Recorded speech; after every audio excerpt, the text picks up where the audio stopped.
This is a crazy throwback.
各員、戦場で不測の事態に陥らないよう改めて武器の点検をお願いします。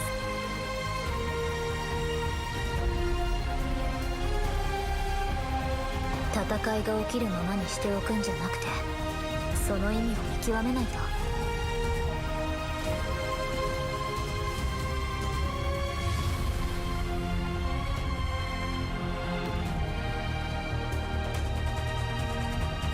それであなたはこの二人きりの時間をロドスのルールをあれこれ教えるためなんかに使うつもりなの？ドクター。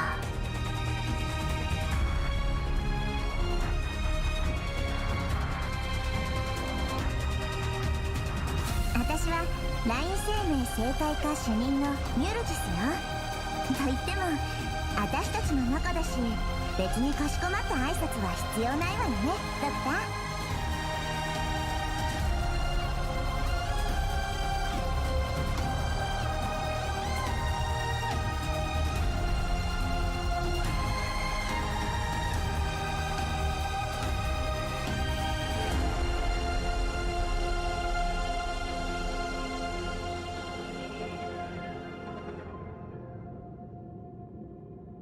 I think it wasn't just the PV that was like crazy, but I think the skins that they did for that year was also kind of crazy. Because L2D skins wasn't no, it was already introduced. Yeah, it was Cal and Spectre in that year, and Chalter also. Triple L2D in that year.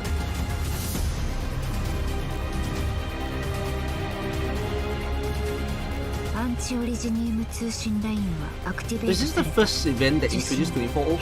I can't remember who was the first 24 OP skin. Was it Celtic?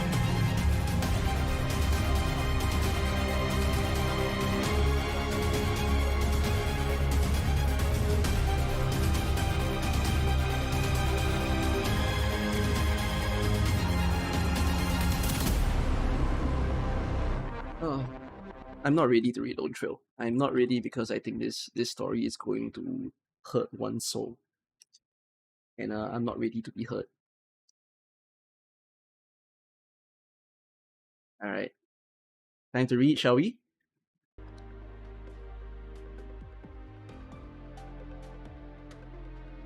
Oh dear.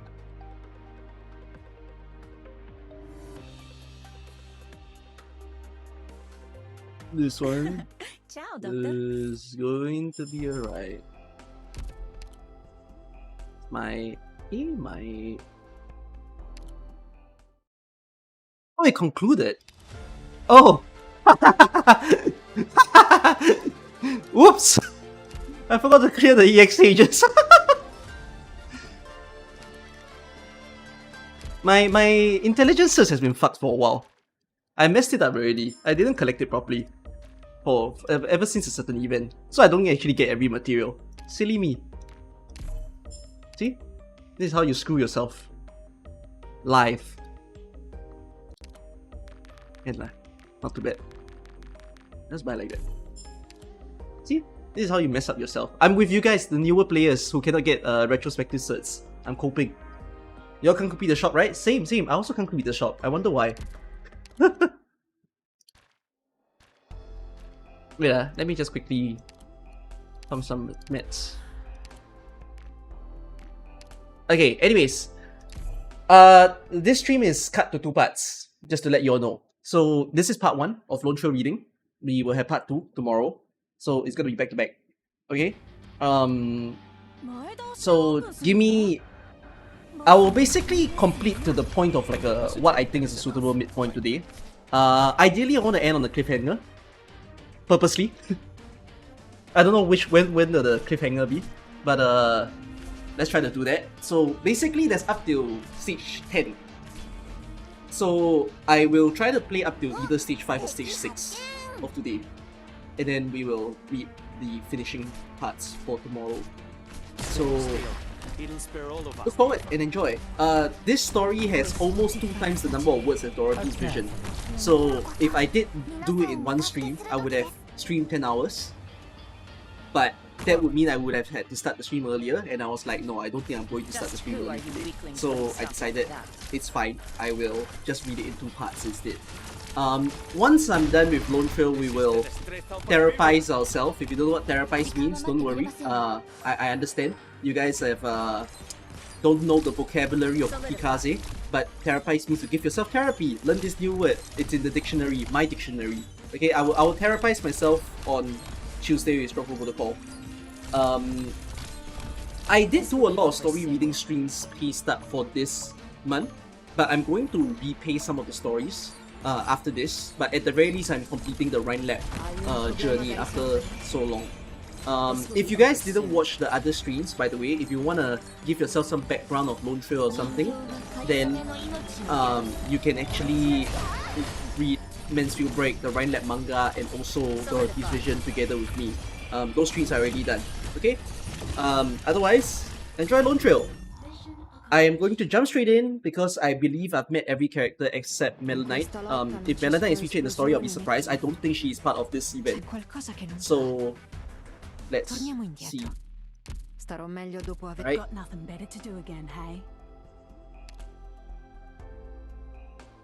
Alright. Why am I farming with certs? Why not? Because I can't farm Portatory anymore.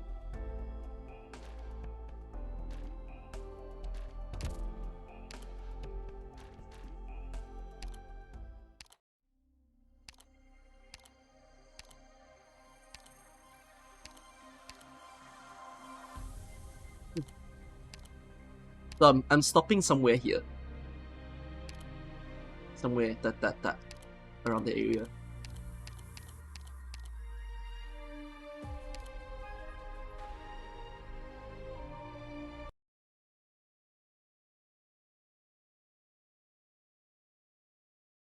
If in a century or a millennium our descendants walk among the stars, the masses will sing her praises.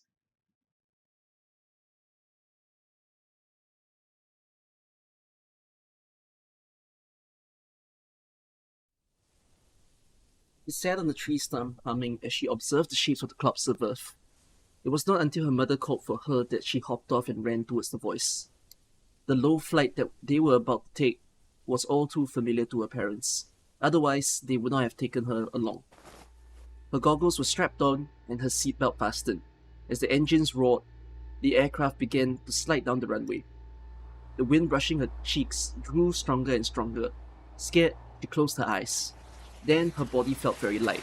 The nauseous feeling gushed through her larynx, and her heart raced to the tip of her throat.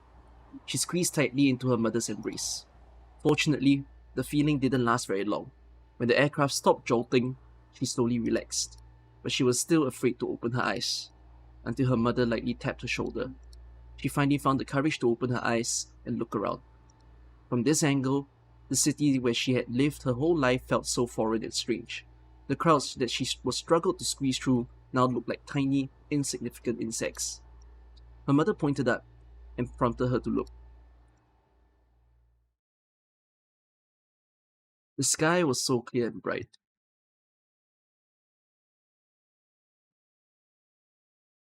Outskirts of Mex, District of Columbia. Listen.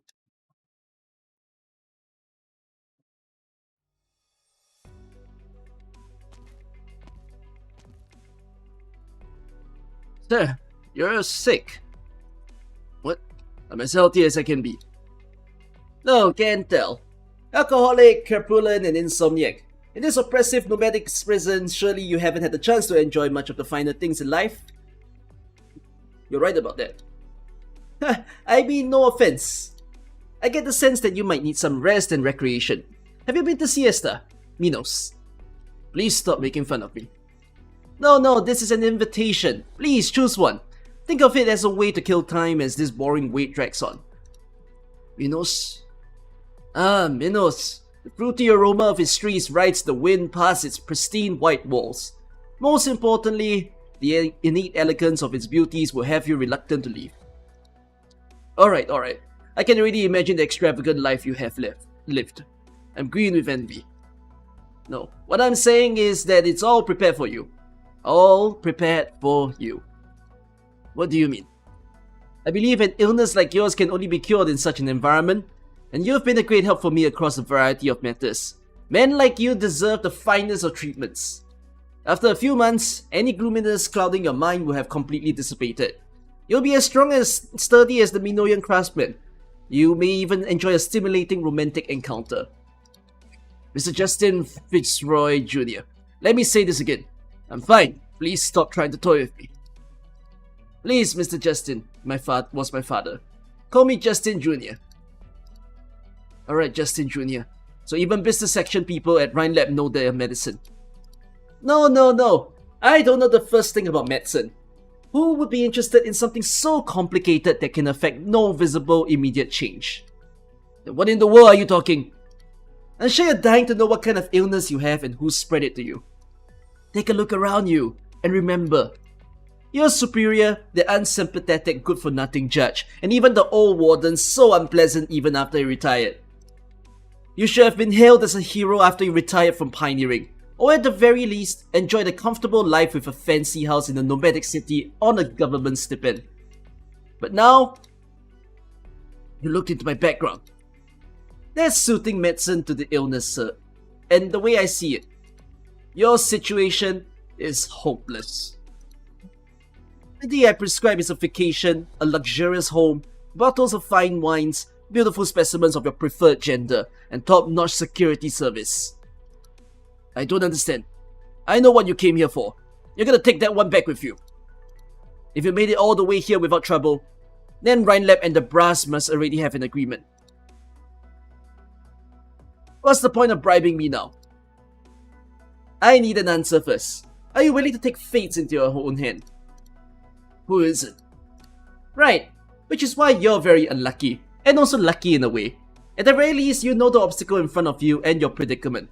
For instance, you've always played lackey to someone else. You were deliberately ignored and cast here. You also know what you want. For instance, you've been planning to propose to a certain someone, which got delayed by this trip, right? Oh, I wonder how that proposal would go on the Minoan plains. Yes, What do you need me to do, Justin Jr.? It's simple. Sell the information on all of the prison's special procedures to Rhinelab. I guarantee you'll find the price I'm willing to pay more than attractive. That certainly won't be hard, but... You'll be held accountable? We came prepared. I mean it. The old men behind you have a serious appetite. I spent twice my budget to get all this in order. They've been plenty arrogant the last couple years, and that won't do. Those greedy, selfish idiots haven't been willing to face facts. What? Do you think there's some kind of Ursas or Latanian nobles? I prefer practical men like you, and so does Rhinelab. So you could make a considerable fortune out of all this. Then you and I can send those stubborn old men to prison. They won't get a chance to turn things around for the rest of their miserable lives. Doesn't that sound nice? You want me to defect? Hold on. Who the heck could have picked a worse time? A letter from the bank. I thought I paid it all off. Justin Jr., this money. Did I forget to mention? My bad. Since I'm not fit to be a doctor, that's your first course of treatment. So much. And the most effective cure for your disease is power and wealth. I guarantee you will get to the root of the problem on behalf of Ryan Lab. I understand. Pleasure to work with you, Justin Jr. The pleasure is mine. Let me ask one thing. Is Ryan Lab full of men like you? No. They're all freaks. The freakiest you've ever seen. But I'm cool with freaks. Hi Tezuki. Thank you for subscribing. Hello. Like the one we're looking for today. It's all ready, sir. Good. After all the effort, I finally get to meet a famous freak. Please don't forget what we talked about. I hope you'll be at my cocktail party in 3 months next month. As my personal guest, no invitation necessary.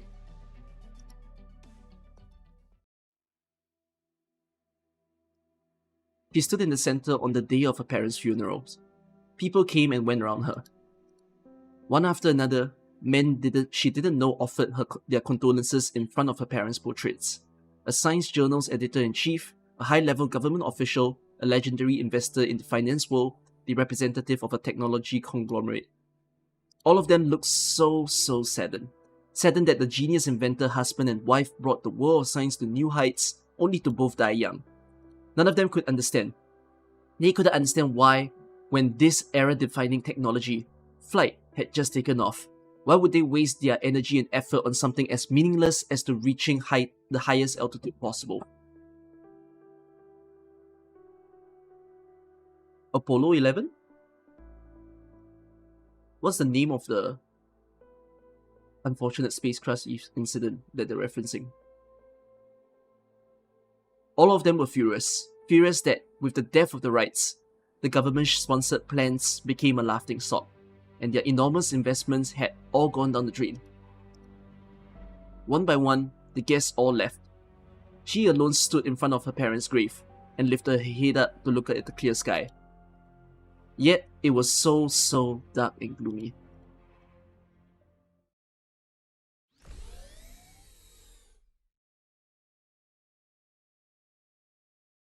The light is blindingly bright.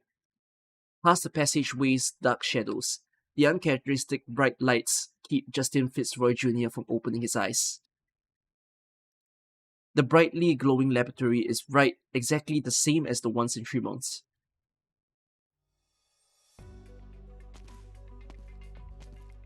I understand that it's referencing the Wright brothers. It's just that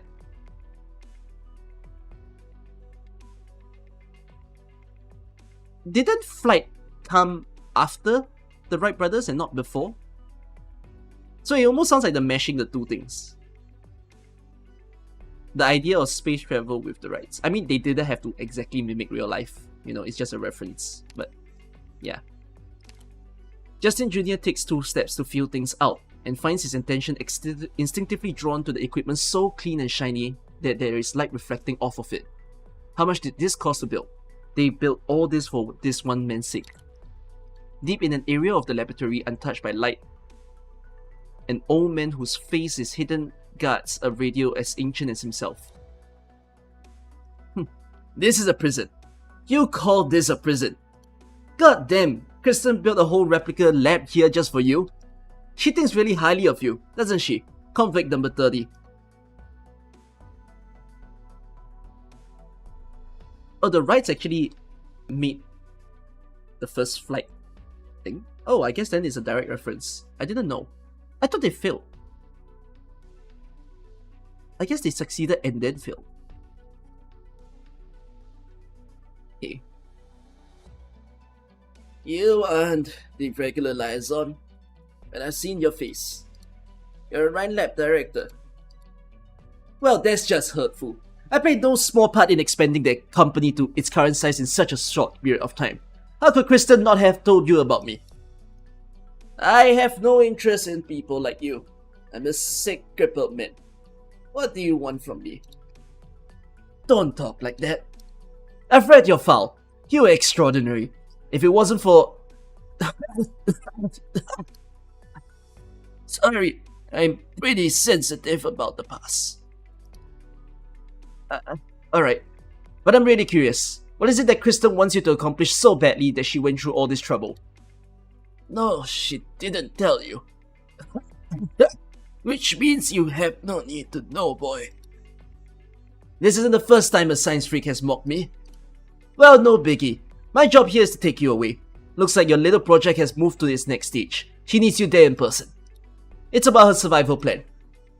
So you do know. You sly little punk.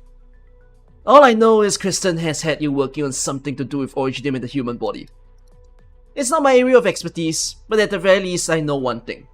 Rhinela's Control is not a coward who fears death. She definitely has no illnesses that need healing. Which means there's something else going on that makes her desperate for a way to extend her life. Some kind of extreme circumstances. You're a smart one. No wonder she chose you to bring me out of this place. But you'll have to wait a little longer. It's almost time for the Vice President's speech. The speech? You're into politics now? No. Today is going to be an interesting day. Patience is a virtue, kid. Now we still have to introduce ourselves. I'm Logan Williams. It's a pleasure. I'm Justin Fitzroy Jr., Business Section Director at Rhine Lab, an outsider to the world of science and technology. I'm only here to bear witness to history, sir.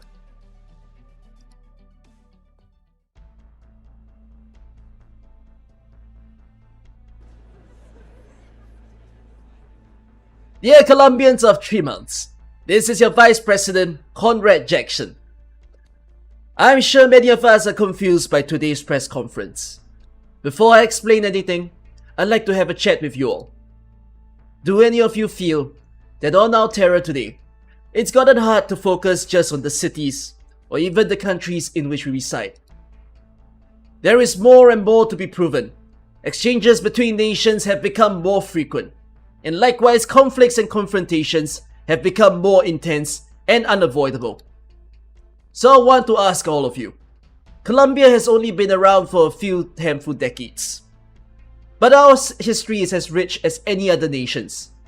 What is it that we have used to achieve this? It's our thirst for knowledge that drives us to explore the boundaries and depths of science. It's the pioneering spirit that flows in the veins of every single Colombian. That's my answer. That's our answer. And to maintain these two things, we are willing to pay the price, no matter how high it may be. What is Jackson talking about?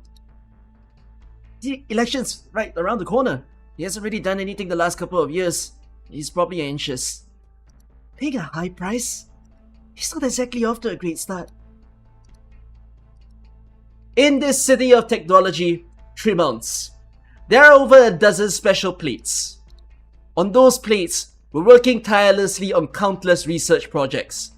We're developing, discovering, and guaranteeing our future ways of lives. Many of you here are participating in those projects, and I am very proud of you. In just 2 weeks, we will announce an achievement that is truly the greatest among them. It will change the landscape of international relations. It will allow us to seize the initiative, to never again to fear any storm that across the lands.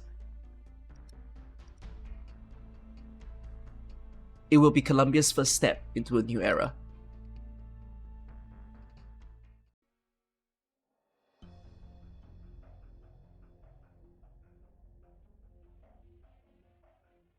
First step into a new era. I heard Jackson was already a famous orator, an activist back at college. Now he's holding a press conference in 3 months? You know what that means, right? Let's cut to the chase. Oh!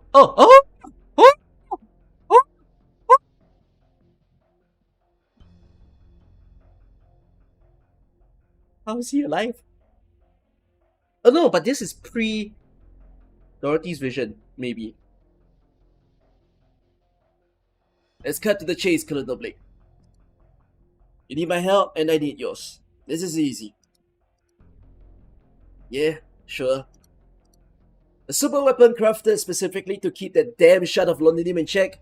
Who knows how much money the military poured into that thing? But now Kristen and all the techs in the project has disappeared without a trace overnight. And that, what does the handbook call that big ring again? HAMHRR. Damn it. How does she hide such a big thing? The military is being pretty gentle as it is, not surrounding the city with an entire fleet of high-speed battleships. This is what I'm here for. I have to admit, Kristen really took me for a ride this time. But what reason do I have to believe a failure like you can take care of this problem? There are lots of companies in Columbia that can rival Rhinelab. There's nothing stopping us from taking a military approach and handing everything over to some other place. You're right, Colonel Blake. I failed, but I'm no fool.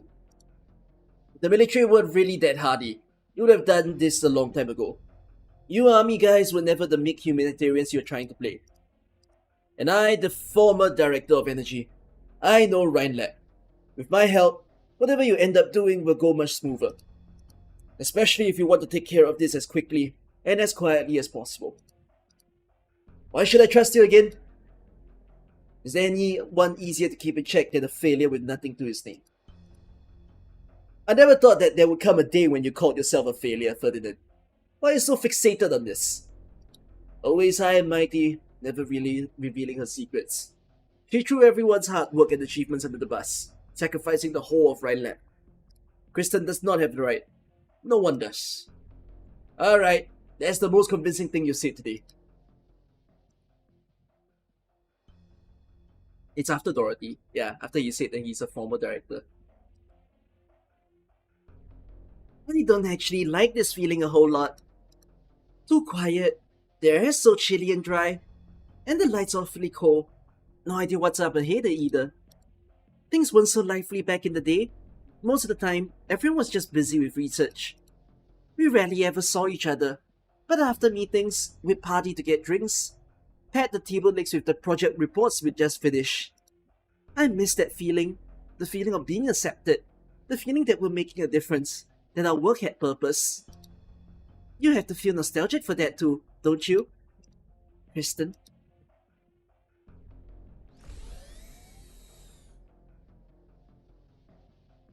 You can stop dragging your gross tail across the floor. Nobody's coming to clean today. Oh yeah. Oh, so you come here to cry your eyes out, huh? Guess I should have stayed hidden a little longer. Were you waiting for me? Mm-hmm. Then why are you standing all the way over there? I've got to be careful. A kid who just lost her parents might have a pretty bad temper. Besides, I thought you already had a water clone ready the moment I stepped into the room.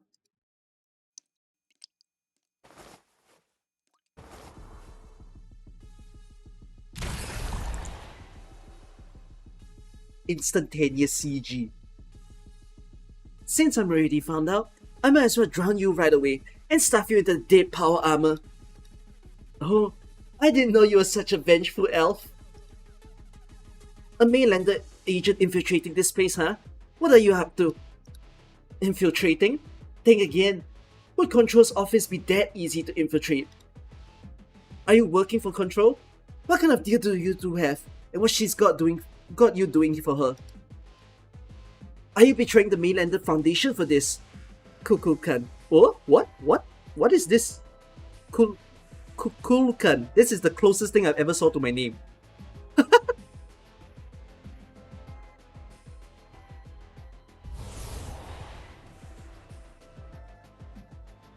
So many questions. Why don't you ask Kristen yourself? You're so close to her. I'm sure she'd tell you. Right. You're at the end of your rope. Why else would you expect to find Control in her office? Kristen really asked you to come? If I told you I invited myself here, would that make your heart ache more? She doesn't have the time to deal with you right now. Perhaps she's already sick of all your backstabbing and all your distractions. Maybe she never had a place for you in her plans. Whatever you want to think. That's not your place to say. I'm just trying to remind you of the kindness of my heart. Or pity, if that's how you want to see it. That you should try not to be so tense. Don't you think you know her better than I do, Kukulkan? Kukulkan. This is how it feels like when people read my name. Kukulkan. Yes. I've known her a lot longer than you have than you have. Maybe I don't understand her, but I know what it is she's trying to do.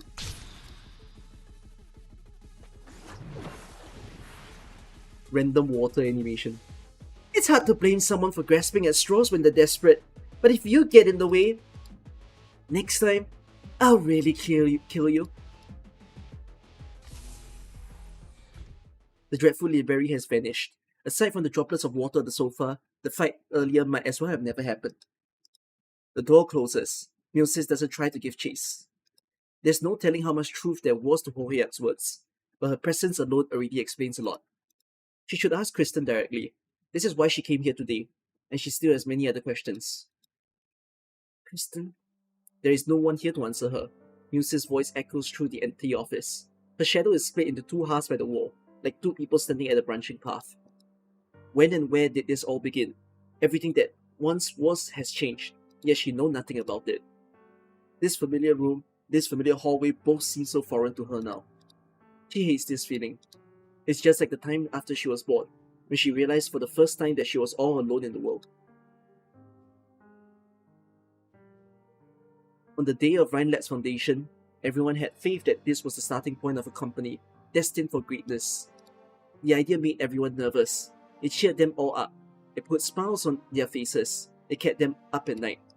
She and Saria chatted about the future on the balcony until the next day's beaming sunrise shone directly into their eyes. At that moment, she thought that she, Saria, and all these people would walk with Rhineland forever.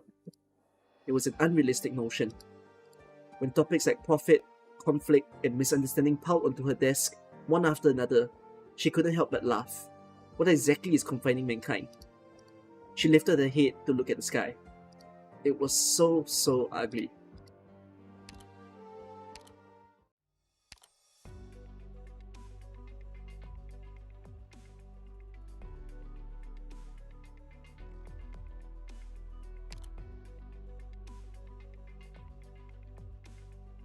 Rest stop in Tremount's outskirts. Back to Ferdinand? Oh, Tin Man. Hi there. 4 large cheese dogs, extra cheese. You got it! Coming right! Holy shit, bro! What the heck is this? I caught some kind of disease when I was a kid. It's only because of the exoskeleton that I'm still alive. Sorry for spooking you. Spooking me? Hell no, that looks so cool! Oh, it's got to do with the Tremount Stack companies? No wonder. The gizmos they pump out are really evolving so fast. Something like that. My bad. That was probably rude of me, acting so surprised. I'm used to it. Mind if I smoke here? You can still smoke! That's amazing! So empty here. This road doesn't get much traffic, does it? Just today, when the Vice President came through not long ago, the traffic jam was miles long. Maybe it's the weather. Here, your hot dog. That's some appetite you got. Take a seat whenever you want, bro. Not like there's anybody else today. Thanks.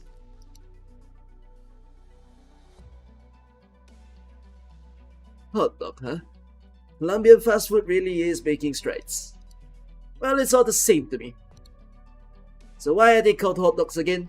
Anything to do with the perros? It was the first wave of Bolivarian settlers who introduced this particular food item to the Colombian masses. This type of sausage sandwich was frequently sold in the night competition arenas at food carts, attended by scantily clad perro females or well-built perro males.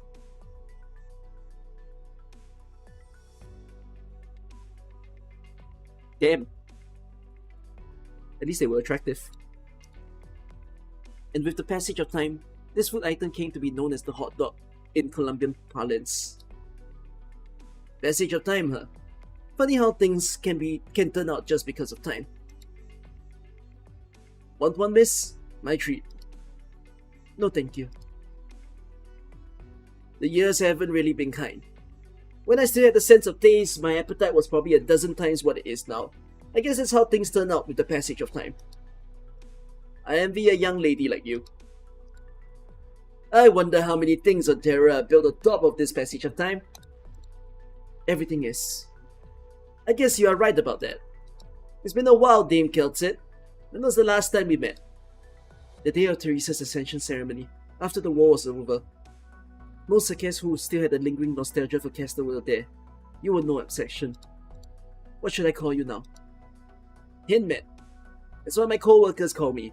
It's an apt descriptor, and not like names have much meaning to me anymore. You represent the Mainlander Foundation. I do. A powerful revenant. Once powerful revenant.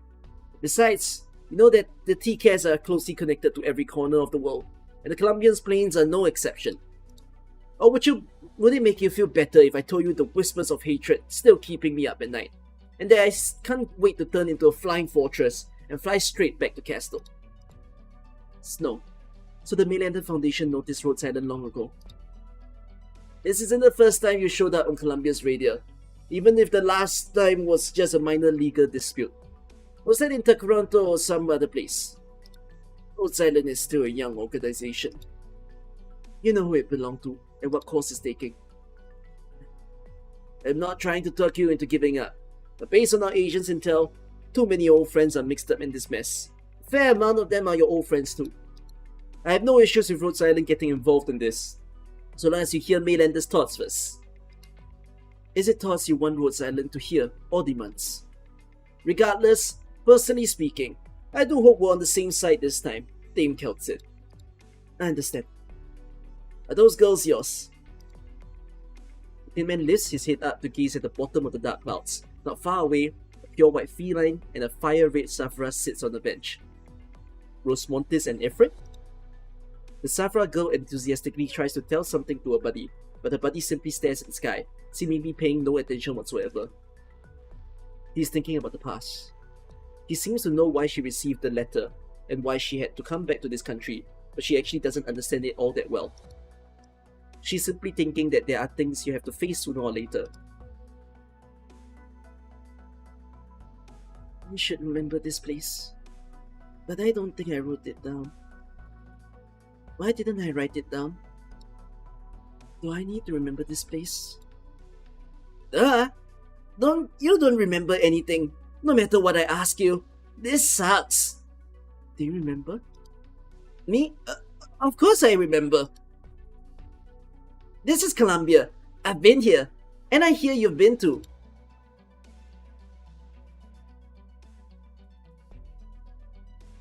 Oh, I remember them. I see now. It's a cruel twist of fate, Keltsit.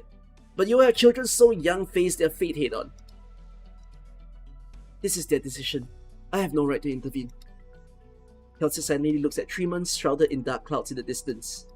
Its tall skyscrapers remained under the thick dark clouds, its base hidden by the fields around them.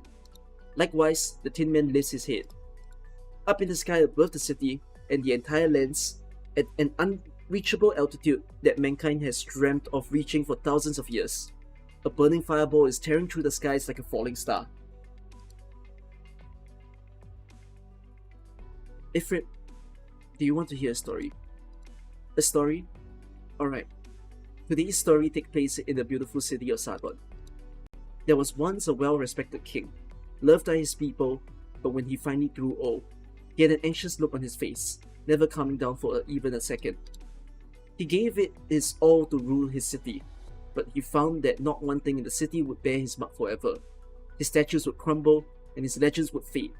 People forget too easily. In the final days of his life, he eagerly hoped that there would be something that could truly symbolize his whole legacy, and ensure that it would be told for generations to come. And so, he asked his wife. He hoped to find this treasure with her together. They searched all over the lands and found a bottomless pit of gold, clothing that restored use, a magic mirror that allowed its user to change races at will.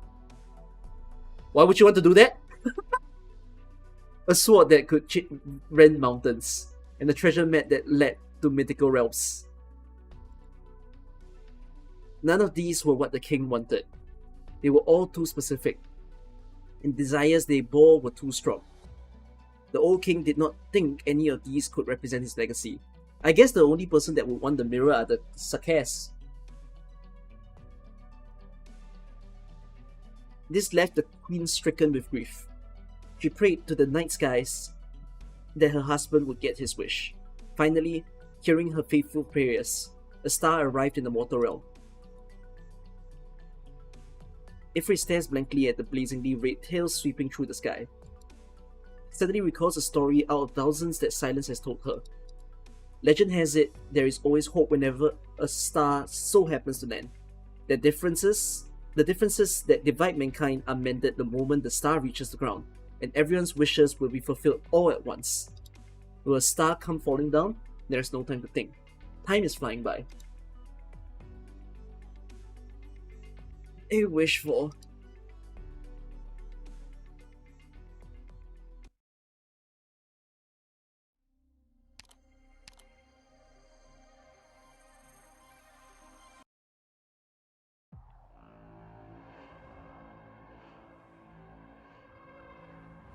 Right on time.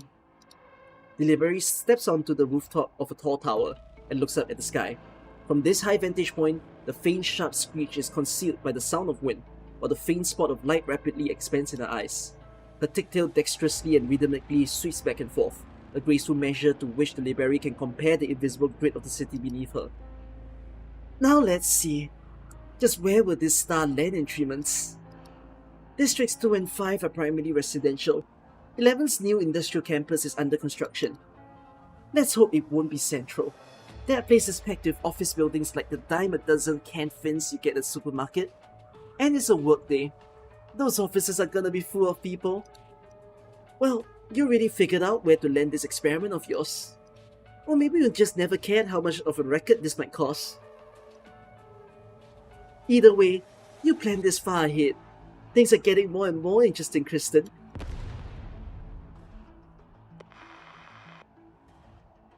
Confirmed. The Triton factory in District 13.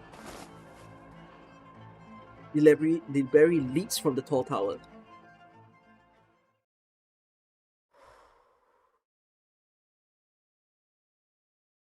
Why so close? Who put the curtains open? Look at the time. The Rhinos have been hard at work for an hour already. Who is this? Saria? Is this how a Rhine Lab director welcomes a guest? No. Guest. I wanted to see you. That's why I'm here. Doctor them. You saved me from the power armor, and I brought you breakfast. Fair's fair, right? That's the breakfast combo from the cafe at Rhine Lab HQ. They only sell 100 of those a day. Okay. Don't give me that look. You're a grumpy Gus in the morning, huh?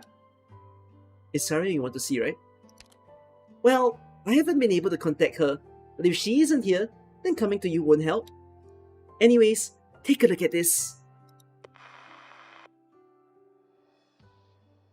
This just in. Tree Mountains. An explosion occurred this morning at Triton Chemical Plant No. 3 in District 13. The specific cause of the explosion is still unknown, but the authorities' preliminary conclusions is that laboratory staff made a fatal error leading to construction machinery on site exploding. A large stockpile of catalysts and reagents are stored in Triton Chemical Plant No. 3, and to keep chemicals from leaking out and causing more catastrophic damage, the military and government authorities are currently cleaning up the site. As of right now, all of District 13 is under temporary lockdown. Entry and exit from the district is being heavily restricted. Citizens are asked to cooperate with the ongoing work there. The government has not responded to requests for comment, and it is not known at this time whether the lockdown in District 13 will affect Vice President Jackson's climb in 3 months. Oh shit, what did I click? Does this have to do with Rhinenet 2? I don't know the specifics, but if you, or should I say Rhodes Island, are here, considering how much Saria trusts you, there's no way you would ignore big news like this. Okay, Doctor. You've got some new visitors. I'll see you very soon.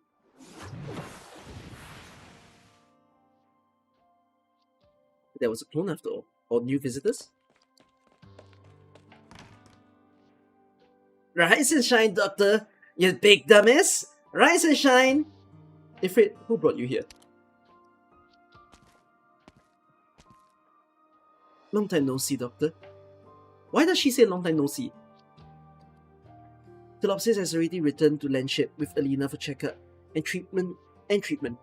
Mechanics is currently on a new mission. From here on, I will be accompanying you. Where was she? When she said long time no see. And me! And also... Helps it? Explain. The floaty feline girl apparently entered the room at some point. She stands next to the window and listens quietly to your conversation. She gazes at you and your room. Behind her, there are pure white clouds floating gently across the clear Tremontian sky. Don't be mad, Doctor. Why asked Dr. Kelset to bring me along? I was invited by someone. I will explain more about what's going on later. Seeing you as you have the TV on, it seems you already know about District 13. The explosion wasn't caused by some careless lab technician. Something fell from the sky. We have to get to the bottom of this. Yes, Sarah has already gone to investigate. As for you, I need you to get out of bed and wash up.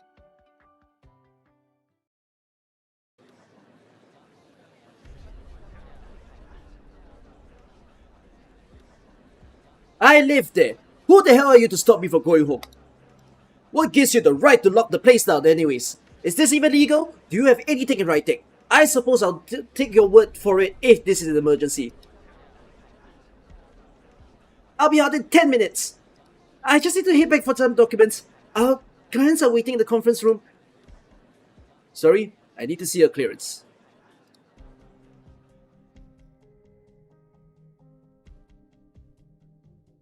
Interesting. I was going to watch Saria to see what she's up to. I never expected to find this little bird making her way here. Right, that's the little researcher from the Diabolic Crisis. Scouting the area with a drone from a dead angle while hiding in the crowd, waiting for an opportunity. Not bad. But the army has soldiers watching every single alley. It won't be so easy for you to break through their checkpoints. That said, I haven't had the slightest idea what you can do, but you might just be able to give these baddies a little trouble, so I'll give you a hint. Who's this? What are you blabbing? Well, nothing. The package recovered. It'll be delivered right away.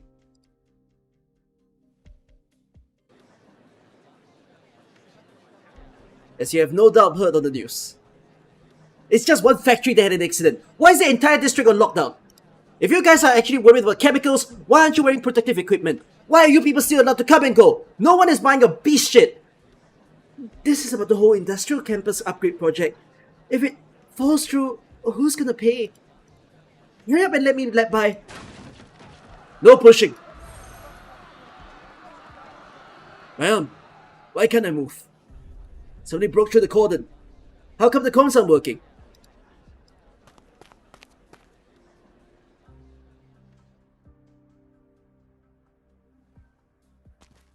Between Dorothy and Lonetrail,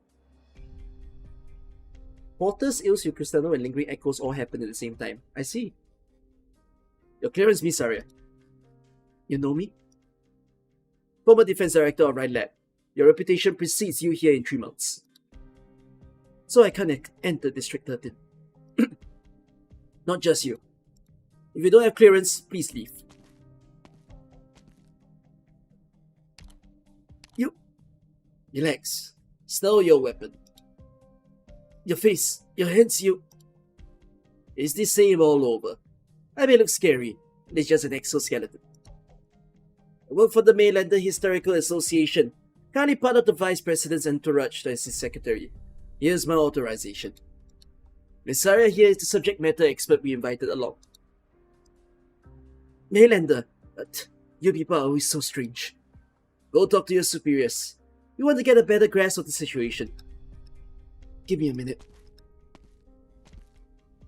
Wonder what he looks like underneath? William Afton. Looking at your attire, doesn't seem like you don't... It seems you don't plan to bring your shield along. No, I just determined I might need to apply full force to whatever is coming next. Full force, huh? That phrase carries a weight far heavier than usual coming from the former director of Arknights' defense section. Seems like I did make it in time. Our last meeting must have been at Hayden Pharmaceuticals, Detective. We talked so much that I forgot to slide you and Mills a free pint of draft beer on your last visit. I know just how powerful the Mainlander Foundation is, but I was still so surprised when I heard the news from Keltsit. How do you two know each other? We're just old friends. So what role is Mainlander Foundation playing in our current situation? Saria, are you interested in politics? Decidedly not. So I do really need to answer that question. The Colonel is en route to his meeting with Vice President. Your identities have been verified, and the Colonel has authorized your entry to District 13. We're conducting an emergency investigation to evaluate the hazard posed by the chemical leaks, so you won't be able to be allowed near Triton Chemical Plant Number 3. That's where this all went down. We'll also arrange an escort party to go with you, to provide any necessary help. No problem. We will go with your arrangements.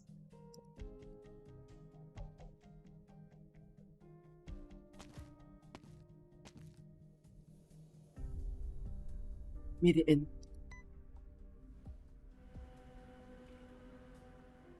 Next, I keep 2 drones up in the air 100 meters apart to survive the situation. The Triton factory should be up right ahead. I hope the self-combat tactics I learned at Rhodes Island will come in handy here. Let's take it slow.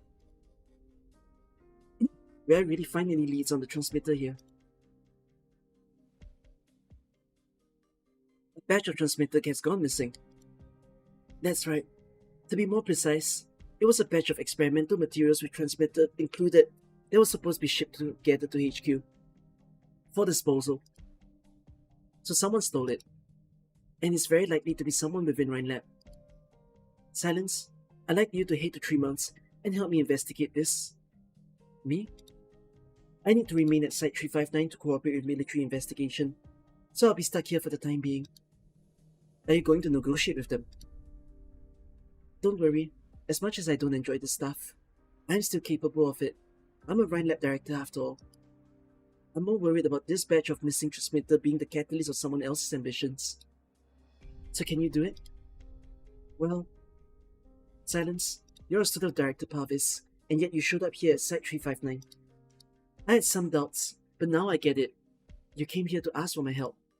Or maybe you wanted to know if Director of Original Art is trustworthy. I'm sorry. No need for apologies. I did come close to doing something awful. I should be thanking you, Silence. But at the same time, this is why I'm asking for your help. You are beholden only to your own standards and looking for your own answers. Even if I hadn't asked you, you would still return to Tremont, right? Yes.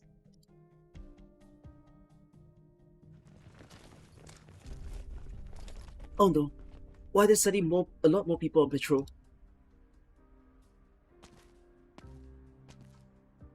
Pip, find anything over there? There's such a couple alleyways over on the side, nothing. The Colonel's about to meet the Vice President, so we had to play nice and let those two in. We were supposed to stick close to them. How did they lose us so quickly?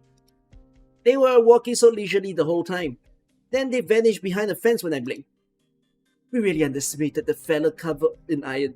Mainlanders people are always so tricky. I'll go report the situation to Brass. Take the boys with you and continue the search. Right, send more hands over to the factory too.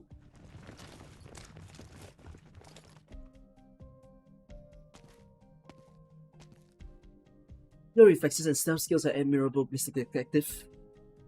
You flatter me, even if we could manage them.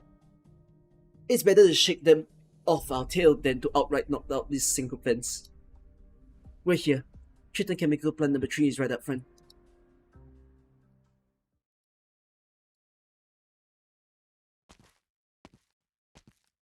They've already cordoned off the perimeter and deployed heavily armed soldiers at every possible location.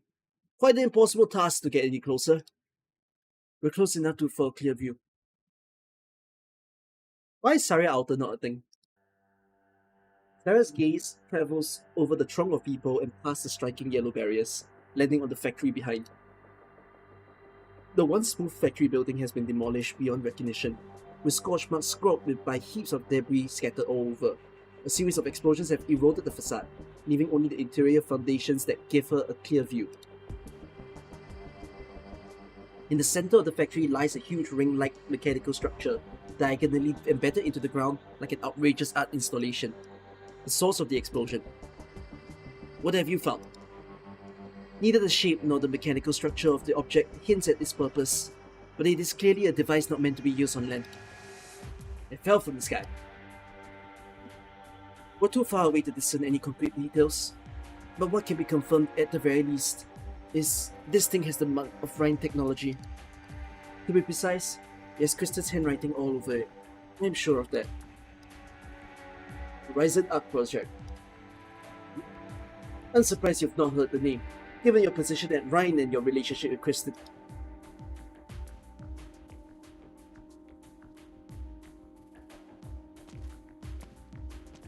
I'm glad I didn't get spotted.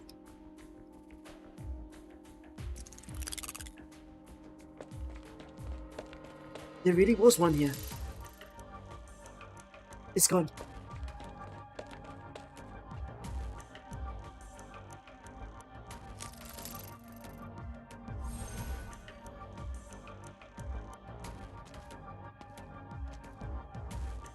Dorothy was right.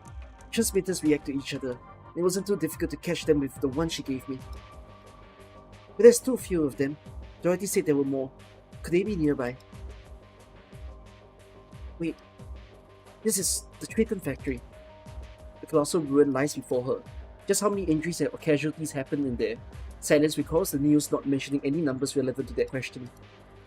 She recalls the destruction at Site 359.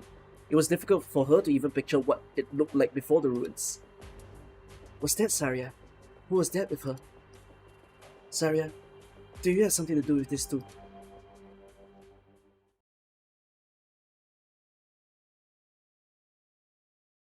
Do you know where we're going? We're heading to Saria's stronghold in 3 months, as part of our arrangement with her. Saria? It's been ages since I saw her. But if you need to talk to Saria, you two are going to be busy, right? I guess she won't have time to talk to me.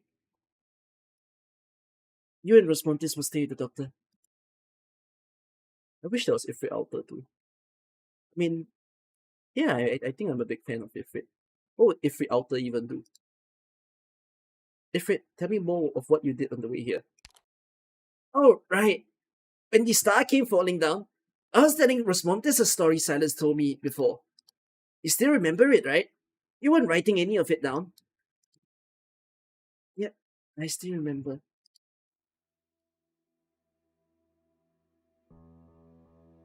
That night, it seemed the entire city heard the Queen's prayer and the sound of her tears splotching on the sand. In the end, the Queen passed out in the high tower of the palace. The Queen's faithfulness reached the heart of the stars. One after another, they soared through the skies and came before the old king. The old king was swallowed by the endless surge of brightness.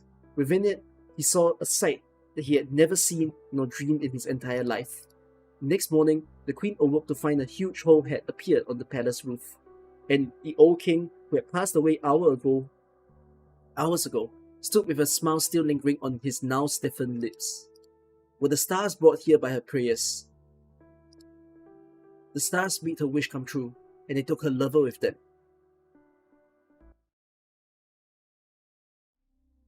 The stars made her wish come true and took her lover with them.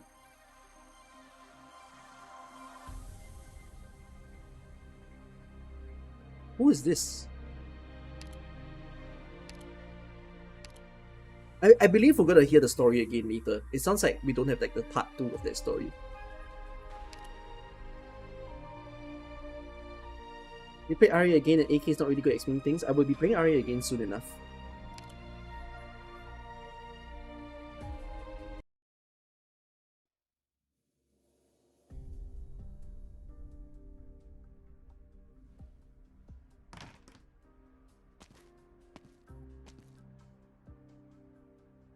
Oh, the president. Hello. Sorry to keep you waiting for half an hour.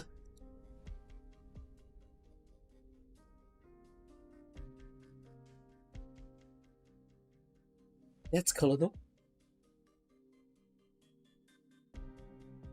Why does he have a bird?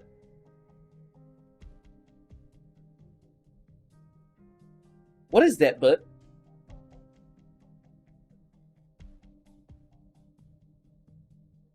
What the fuck is that bird?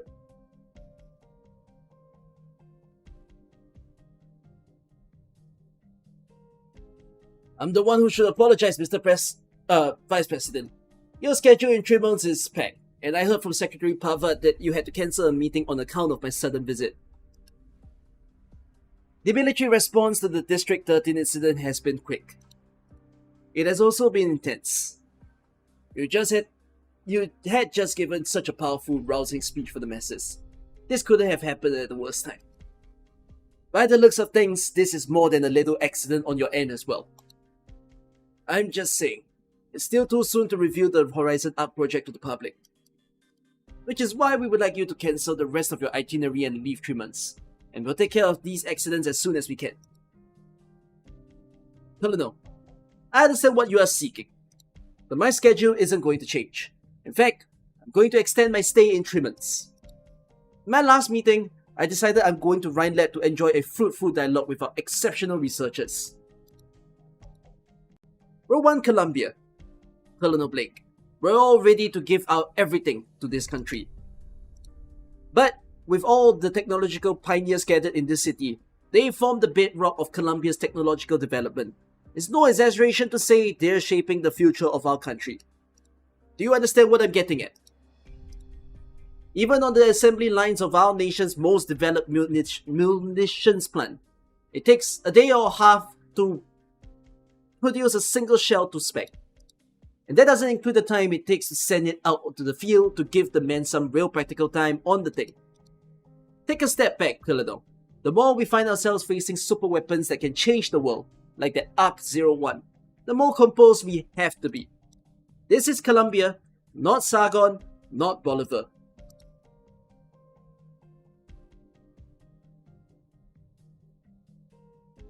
These past few years, the armed forces, or more accurately, the Department of Defense, has continued to explore the nation's military capabilities.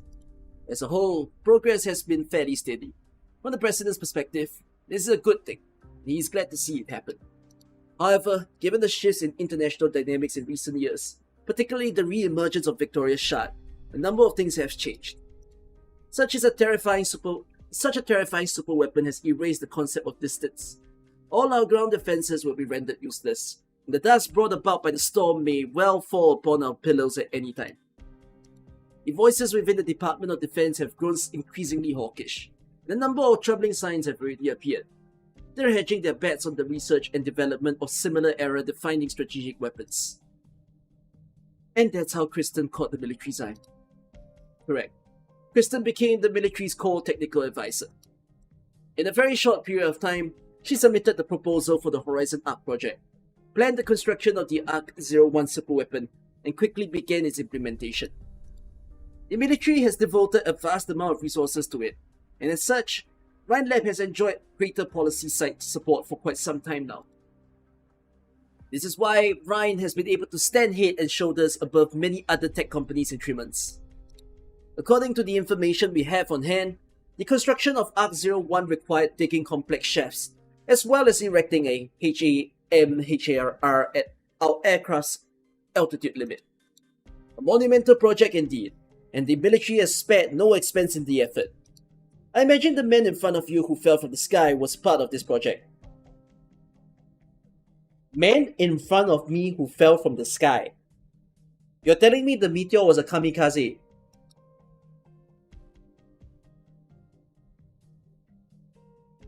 Saria's eyes shift from the factory ruins to the sky above her, using the sky as an intermediary transfer node. We don't know the specific conceptual design or how it's implemented. Using the sky as a transfer node to focus or redirect an enormous amount of energy so as to achieve a powerful strike over extreme distance. In theory, that is indeed possible. But would Kristen really help the military construct a superweapon?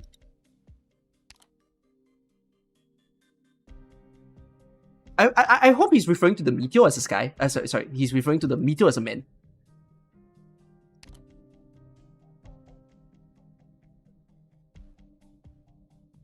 Looks like you didn't get the answer you wanted. I knew from the beginning. This is just what makes it more apparent. A good politician would never rush to make his stance clear.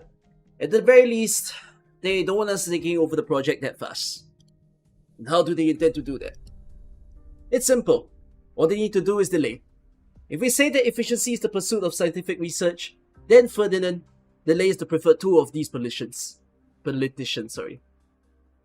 the Singas administration first entered negotiations in Congress to reclaim the Woods Company logging camp, virtually no progress was made in 3 years. It took the latter party losing control of the area. They want to delay until we have our hands full, until we lose faith in that damn Horizon Arc project, until it doesn't matter anymore. You've been on site already, right? What are your conclusions? It was indeed the test flight of Arc-01's HAMHRR. This sky appears clear, but it is far from being a safe haven. Crystal will need to test the new pressure and navigation system, a trial and error process that may need more than one flight. More curious about the military controls. I was gonna spell or read the word, I couldn't decide. Shaft. At the bottom of Arc-01. Where did Kristen launch a beast of that size? Can I just pronounce it as hammer? It looks like it's almost spelled as hammer. I'm gonna pronounce it as hammer. The hammer's black box still hasn't been found yet. By tracing its routing data, we can triangulate the position of the launch site and locate Kristen. We already conducted a full-scale research in District 13. Came up empty. Someone managed to retrieve the black box at the very beginning. Any possibility it might have been destroyed given the explosion of that scope. Kristen has already been missing for 2 weeks. She may have already obtained the experimental data she wanted in the black box, but she still doesn't want us to find her. In other words, the so-called Horizon Arc project, propped up by the military itself, is completely out of the military's hands. The longer the delay, the more variables there will be.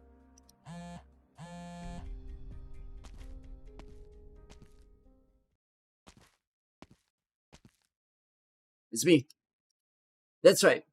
Jackson has no intention of talking things through with us. Me? Why would I have anything to hide? Go ask the agent sent to spy on Kristen. Understood. I won't give an inch. I'll resolve this situation post-haste.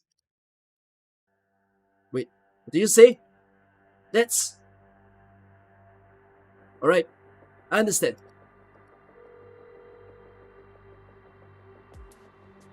You don't look so good, Colonel. By the way, what was Colonel's role in Dorothy's vision? I cannot remember. Who was he tied with? I heard his name so much, and I thought it was an old man, but he doesn't seem that old. What tied to Ferdinand? Oh, Ferdinand kept calling Colonel, right? So, he called Colonel to save him?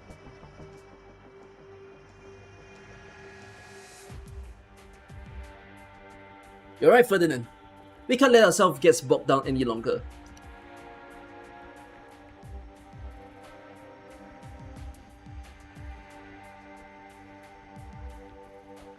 The fact that Kristen went AWOL while the military had eyes on her precisely shows that the project has progressed to a near feasible state. She might defraud her investors. We have our suspicions as well, but you seem pretty sure of it, Saria. Because I know her well enough. Oh? Since its establishment, Rhinelab has been committed to breakthrough research in civilian technology and rarely intersects with the military. Kristen herself has no interest in it. Furthermore, if the Sky were part of her research plans, it would not be a means, but rather her ultimate objective. The rights? Precisely. We haven't even explored everything these lands have to offer, and have only just begun measuring the heights of the sky. Why fly to such high places in vain? I still remember that comment in the newspaper made by the hovercraft expert Stevenson after the Wright's test flights crashed. It encapsulates his regret for the death of the genius scientist, but has been twisted out of context as accurate peer review. How ironic it has become a weapon used against the Wrights. I'd like to hear more. Stevenson had a very good relationship with the Wrights, and even looked after Kristen to some degree after their passing. Later, Kristen was able to get on track in academia thanks to his recommendation. A substantial secret that even I'm not aware of. But the relationship between Stevenson and Kristen is not a cozy one. She inherited her parents' obsession with disguise, and does not expect others to understand.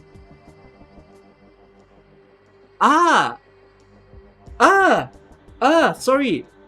I remember and don't remember at the same time. It was at the back of my mind that her surname is Kristen Wright. So she's the daughter of the people who died. She abhors the Sky Tin Man.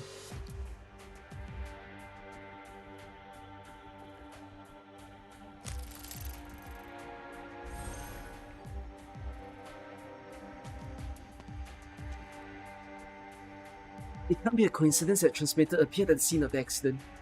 But what exactly is the connection between Transmitter and the explosion? Did the things used in this factory require transmitters? I recall no such relationship between Triton Chemicals and Rhine Lab. Or perhaps the transmitter had something to do with a ring-shaped mechanical object that smashed through the factory building. Sarah's too far away. I can't hear what she's saying. Maybe I can try moving the drone a bit closer.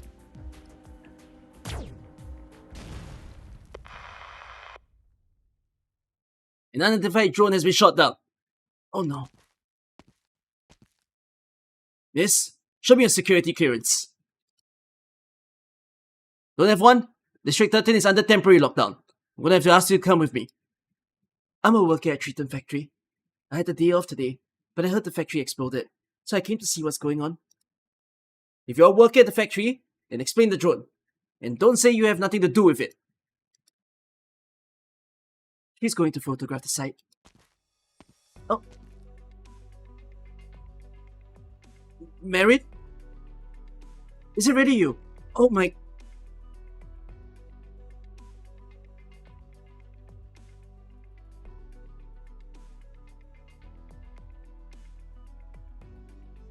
Oh. Yes, I looked at the card again. Okay. Marion.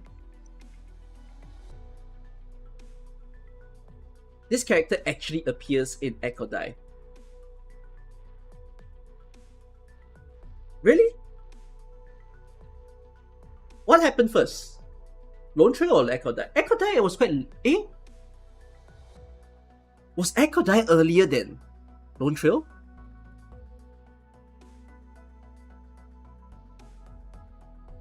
Oh, it's Lonetrail then Echo Die. Oh. Okay. Let's go.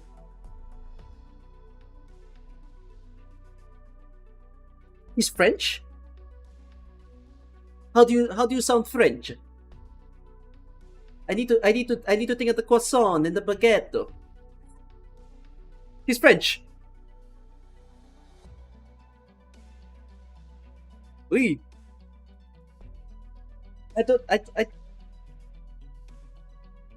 last time I heard that name was 40 years ago. You're talking about the press conference, right?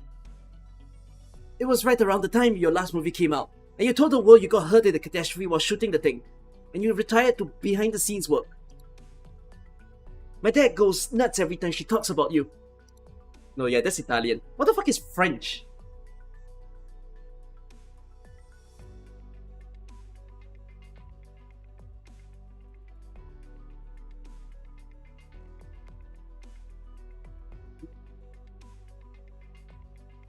Why can't I remember what French sounds like?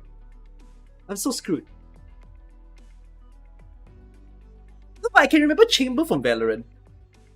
Oh yeah, I sounded too Italian, now that I think about it. Okay. I still remember the spy catchers. You caught the spy on the shore and leapt straight off the cruise ship. That was something. You just melt into every role you play. Today's mass-produced rank root stars would take a cue from you or two. Thanks. Unfortunately, the only role Marine plays these days is a negotiator of employee salaries. Director of Human Resources at Rhine Lab, Jara Booker Wilson. This is my clearance. I have a house in District 13. Wait.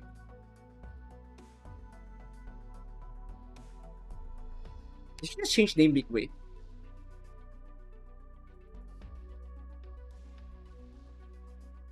Why did she switch her name?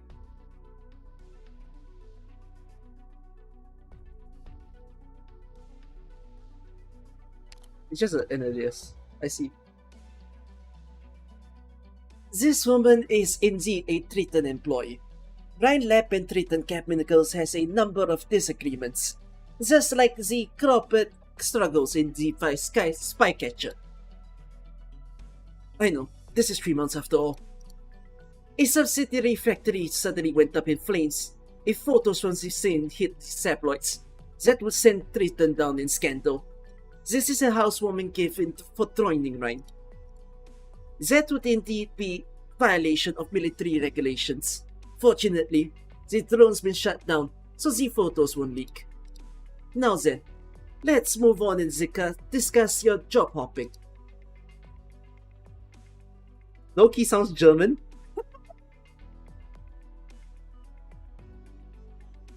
Now sounds Russian. Europeans, unite and form one accent.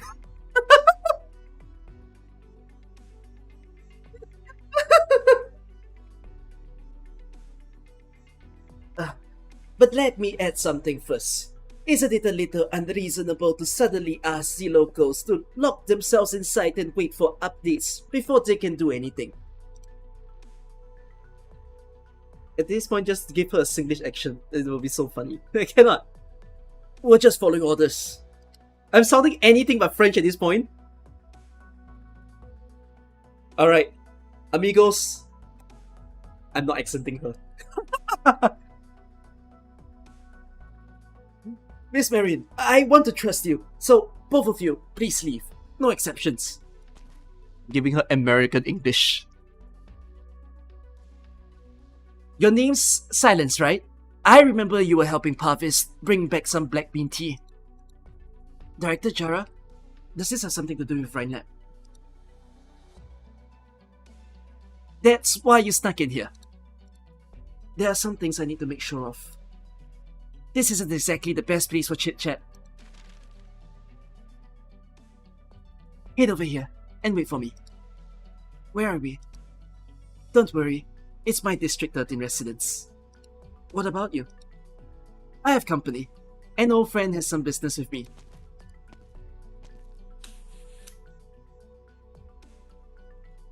I don't think I've ever heard you breathing. When you smoke, are you just letting out it swirl around your stomach? Sorry. It's a habit, and just like what you used to do after finishing a mission. You'd record the event on a note before burning on the spot. That young researcher back there, you always have a soft spot for the youth. Can't exactly ignore it, can I? An employee of my company shows up in a military lockdown. It'll be bad for business if she gets caught. I see you're just as attentive to detail as ever, regardless of what field you're in. You've caught my eye a number of times over the years, from the intermediary investor for all of 3 months to the head of Rhine HR. You contributed pretty much your entire network to this tech company. In other words, without you, we wouldn't have Kristen we know today. So is you being here right now also the fault of that reckless girl? Or do you have ideas of your own? Have you considered the possibility that I'm here because I bought a residence in District 13, and that I spend a few days here when I'm not too busy? I'm getting old, Tin Man. Age notwithstanding, when I came back to my senses, I realized that my health, my dreams, my friends and my family had all been given to my country. In the end, nothing remained of Maylander's Morning Star. I don't even have any taste of the movies I made when I was young by which to remember my so-called youth. I wasn't trying to point the finger at you, Jara. If you're hoping that I turn a blind eye to this, I'm afraid I can't help you. Maylander's only responsibility is to the country. I just wanted to tell you I have no regrets, so even now, I won't do anything that would harm Columbia. Are you still mourning the death of the Rights? As much as I'd like to deny it, the scene still haunts my dreams even now. He's pretty hot.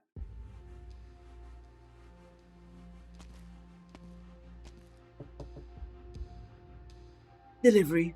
Come sign for it. He's pretty hot for her age. We're there on the workstation.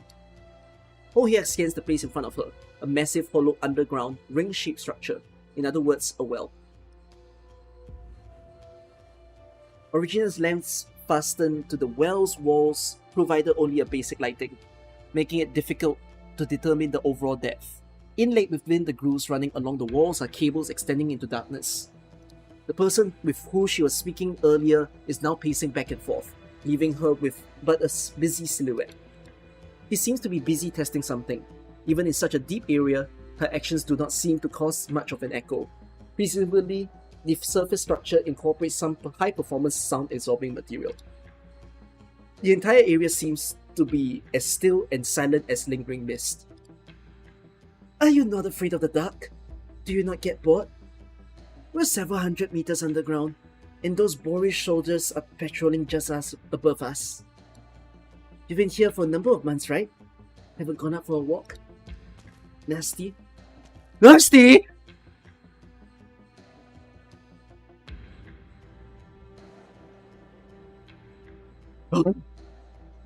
What? Max? What?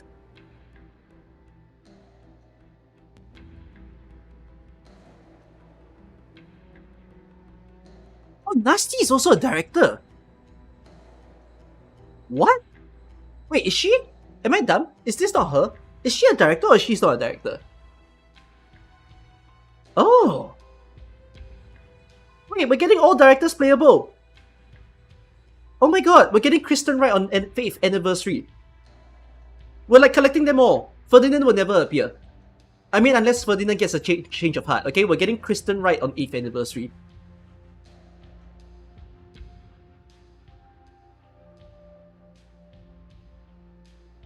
I'm busy.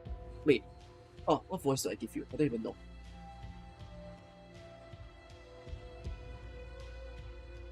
You have a very Saria-ish vibe.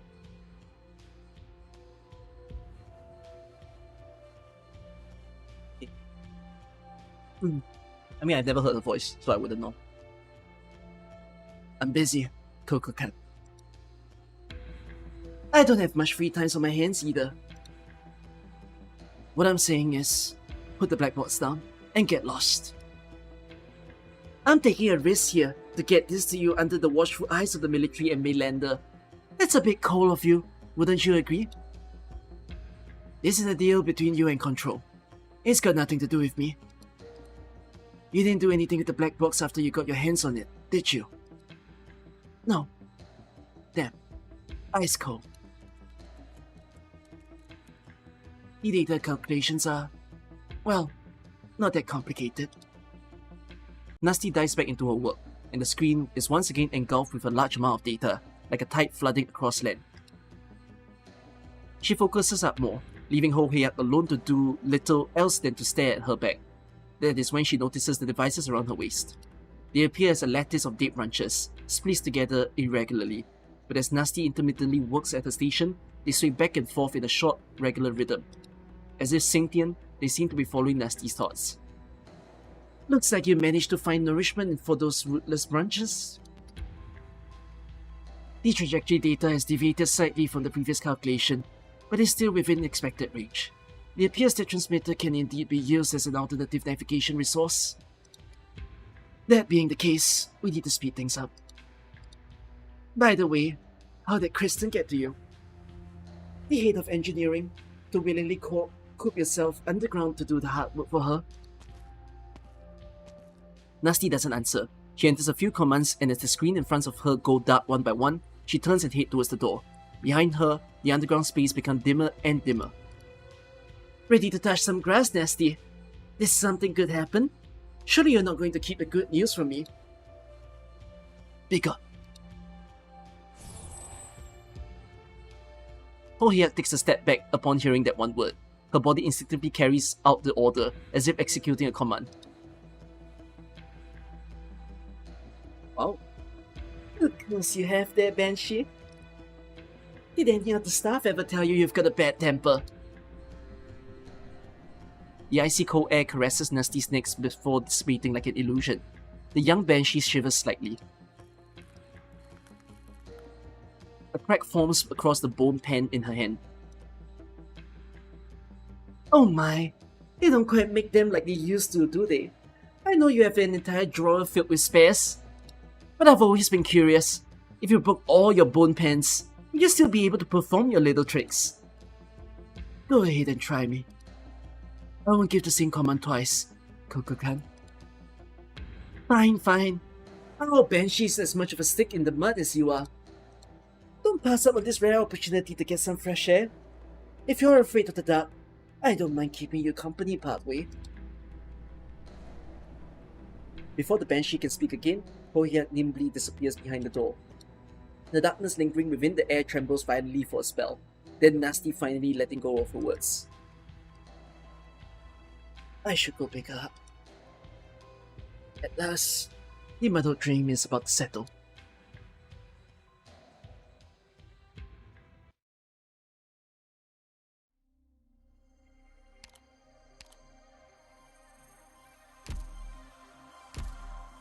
Got nothing better to do again, hey?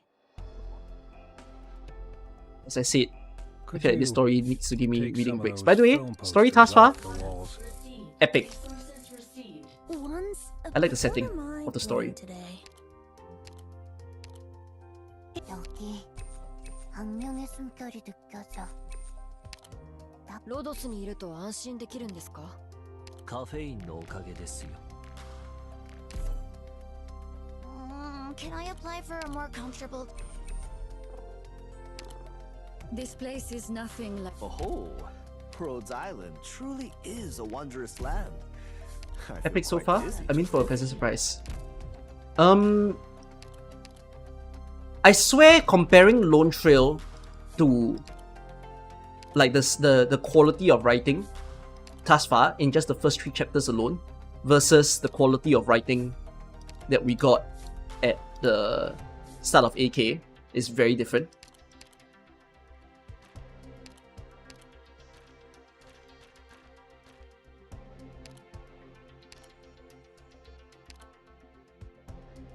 Like, bro, I was like, when will Enfield get Lonetrail writing? Huh? Like the lines are great. The conversations are great. Like, if anything, I feel like for some reason Enfield went back to early days AK rather than modern day AK. You know, and I really really adore the lines that they've had here.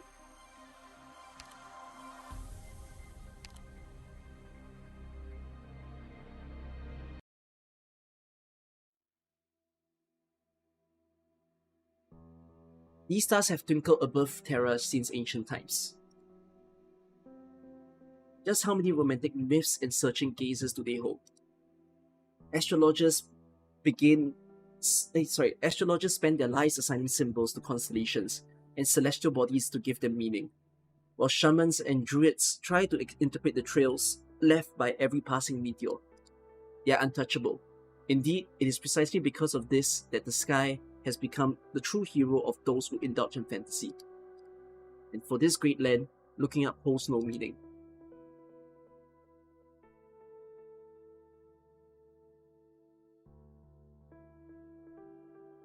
(6,152.31 meters), the height of Terra sky. And also, the last record of the Right's final flight. No one has questioned this limit. Nobody is angry, confused, or curious about it. People live on this pea wrapped so softly in its pot, and couldn't care any less. And thus came the shabby poem from an Earth-sign poet centuries ago. Starpot, a romantic name for the bearer. I've read through the paper related to the subject of the barrier. Those sloppy theories formulated by Victorian and Latinian scholars. analysis on pressure in space, theory on density differentials between the barrier and outside matter. All outdated and full of holes.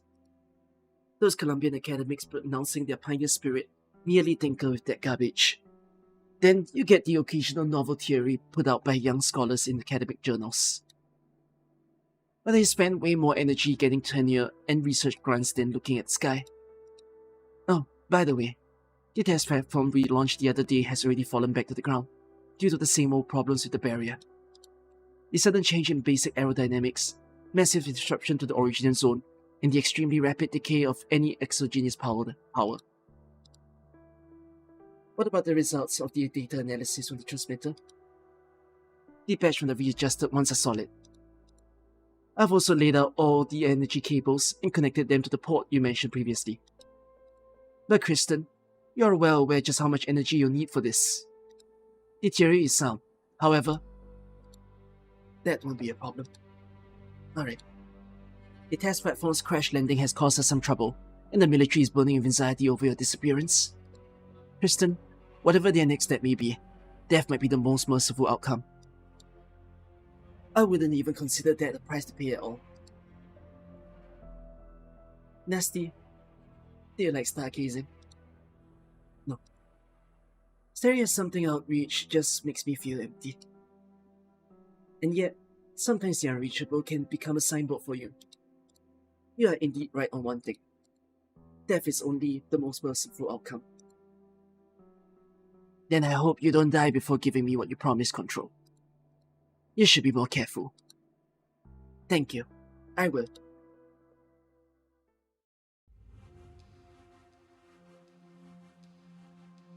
Hello? How am I supposed to take this order? Let me guess. The agent you sent to watch Kristen has gone MIA, and you've suppressed the news. Your superiors aren't worried about your agents being silenced by Kristen, but rather, they might have signed on with her and betrayed the country. And they're probably even wondering, have you betrayed your country too? It's no wonder you've been racing to find Kristen. Our last tour was in Bolivar. The late 40s, a coalition government backed by the DoD was bumbling around like toddlers in its own jurisdiction, and our intervention policy for the Bolivarian Civil War was deemed a failure. The DoD rep has fallen so low in the eyes of our people, the general even handed over control of the armed forces. The DoD needs ARC-01 to restore its image and regain the trust of the people, and I also need to prove it myself worthy of plucking the general's medals out of the dust. So yeah, this is my last chance. But you can lay off the clownry for now, Ferdinand. Come on now, Colonel. Who are you even trying to fool at that? This isn't enough reason for the DoD to go so far. Definitely not enough to stake your life on it. Hey, don't you always brag about being as smart as Kristen? Why not use that clever scientist brain of yours and figure it out? It's not like you don't know a thing about Kristen. Surely you ran a thorough check on her before handing the project over. The situation is pretty bad, but there's definitely a contingency plan at work. Your reactions have been abnormal anyways. If your people haven't gone crazy, then it only comes down to this. Kristen isn't the actual reason. No, she's just a fuse. Ferdinand suddenly looks up at Blake, his eyes full of astonishment. He has come to a conclusion he can barely believe himself. You didn't meet the Vice President to talk about Kristen. What you wanted was a moon. The Wrights were a pair of lunatics, squandering the nation's tax money on ridiculous notions like challenging the sky. And all they gave back to the country was a little lunatic by the name of Kristen Wright. Ferdinand, I respect men of your caliber. Usually, it's your type disrespecting the nation. Am I wrong? I can't imagine the meteor that fell from the sky having any motive beyond an attempt to provoke us. The most generous motive I can imagine is her selling the data to another country. She holds a weapon capable of seriously damaging a nomadic city, and the military handed it right to her. Or the worst, she actually wants to avenge her parents. She wants to point ARC-01 right at DC. She plans to destroy the Columbia that, in her eyes, treated her parents so unfairly. We've already seen enough to make people wonder if they were born in the wrong era. Hell, the scarier thing is, doesn't Jackson know about all this? Don't those Mainlanders agents know it too? Guess how much he already know about Kristen, me, and you before I even walked into his room. But he still chose to put it off. I will sugarcoat it. From the moment we lost Bolivar, the coalition government has spent no effort in suppressing the military. Our current state of affairs is, to them, an excellent weapon. It doesn't matter if Kristen is exacting revenge or betrayal. What's important is that this is a scandal for the DoD. The losses brought upon it seems to be acceptable cost to them. Do you want to be a part of that cost, Ferdinand? Do I even get to choose? If you didn't figure it out just now, you might have. So you can, 1, use your connection with me and just wait till we recovered Ark-01, where the military will coincidentally be hiring a new scientific advisor. Or 2, die here with me and be swept into the trash can of history together. Ferdinand stares at the soldier before him, confirming he's seen something in the man's eyes. Whether pure banter or a real crisis, silence has connected the two. I get it, Colonel. The Vice President has already broadcast live to every citizen that Columbia is about to enter a new era. But accidents are inevitable on the way to said era. I believe he'll dedicate everything he has to realize this for Columbia.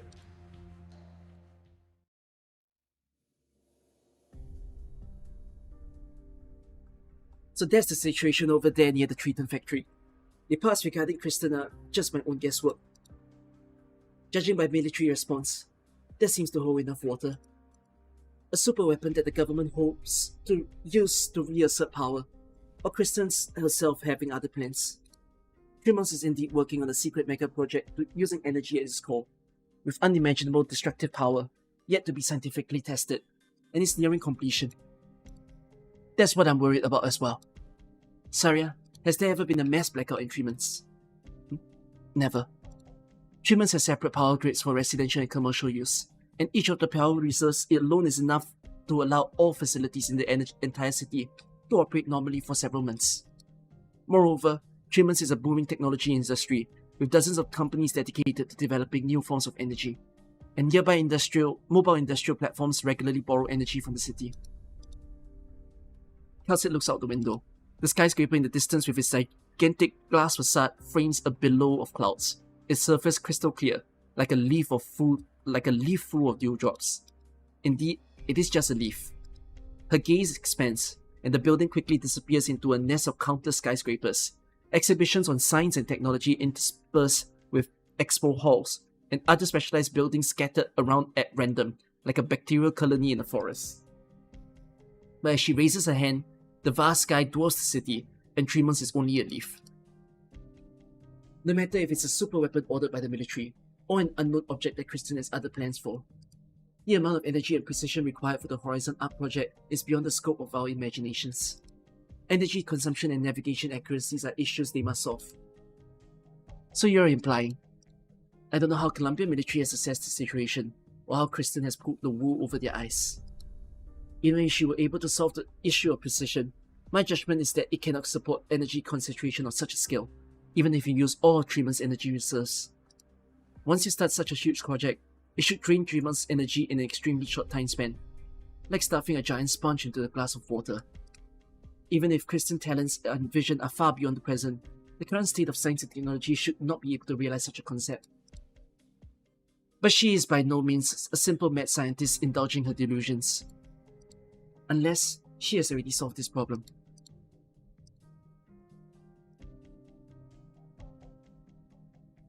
What the heck are they talking about? Stop eavesdropping. They're gonna find out. It's gonna be out of the factory that went kaboom, right? Sarah looked kinda serious. That this has something to do with Ryan. Doctor, it's silence in 3 months too. Can we bring her here? Doctor? Why are you frowning like that? Oh, I get it. You still blame Kelsey for bringing Rosmontes and me here. We decided to come on our own. I've been here before. I can even be your tour guide. Rosmontes, you're looking at the letter again. Are you okay? He invited me to come back here. The feline girl is still holding on to that thin envelope in her hands. 5 minutes ago, she opened it and quietly read the letter again, before stuffing it back inside a minute ago. She lifts her head up to look at you. There doesn't seem to be any particular emotion in her eyes, but you notice something unmistakable nonetheless. She is trying to comfort herself, almost as she is trying to smooth out a small wrinkled piece of paper under the school desk without attracting anyone's attention. You can feel that she is confused, maybe even in pain. I forgot again, Doctor. Can coming back here help me remember what I forgot? What did I forget? I keep saying 3 months instead of 3 months. 3 months. Tricycle. Triangle. Yeah, it's okay. I found a word that pronounces it as tree, so I'm fine. I should have written it down. I'm sure I know. Rosmontis, why don't we take a little nap? If it hurts, we can go back to Rhode Island right now. I think I should stay. Control your power. Don't force yourself to think, okay? I'm here. Me too! Fine, try mounts. Try mounts it is. How come none of you corrected me during Dorothy's vision? You have the data I need. We have little time to spare, but these should help.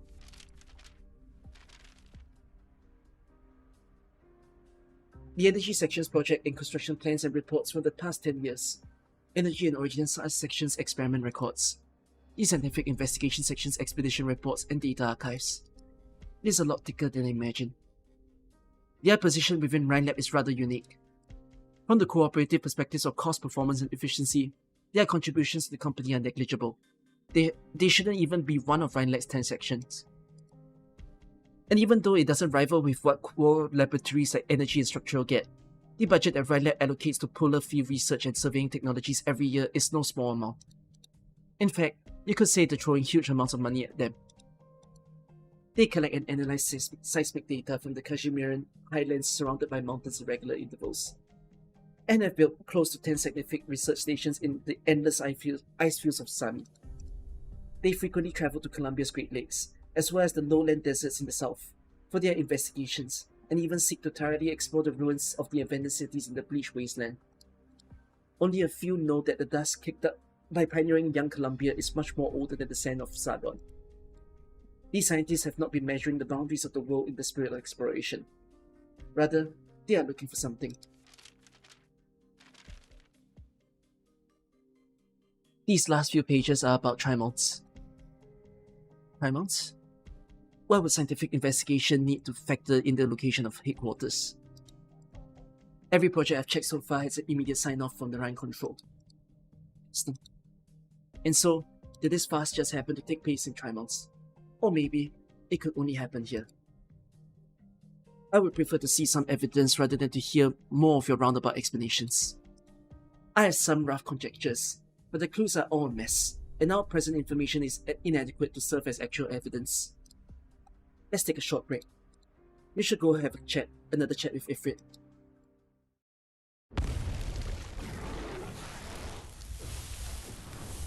Get down, Kelsit.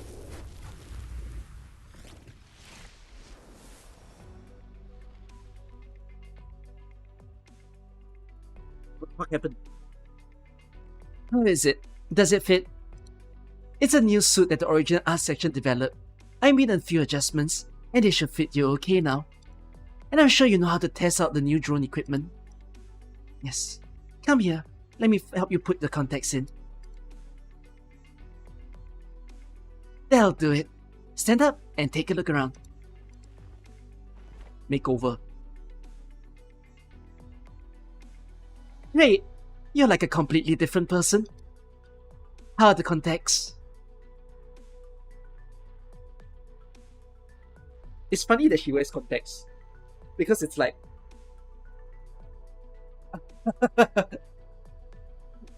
Is this the first outer where the outer is an outer because she makeed over herself? Like, she changed, she did makeup and everything to become an outer. I think she's might be the only example of this. Yeah, actual glow up. No more nerdy scientists. He's ready to party. No more being in the lab. Chowder? Did Chowder make up herself? But Chowder swimsuited herself. This is a couple years after Base Silence. They just used Base Silence sprite for the entire the front part. What do you mean? I'm not quite used to them yet.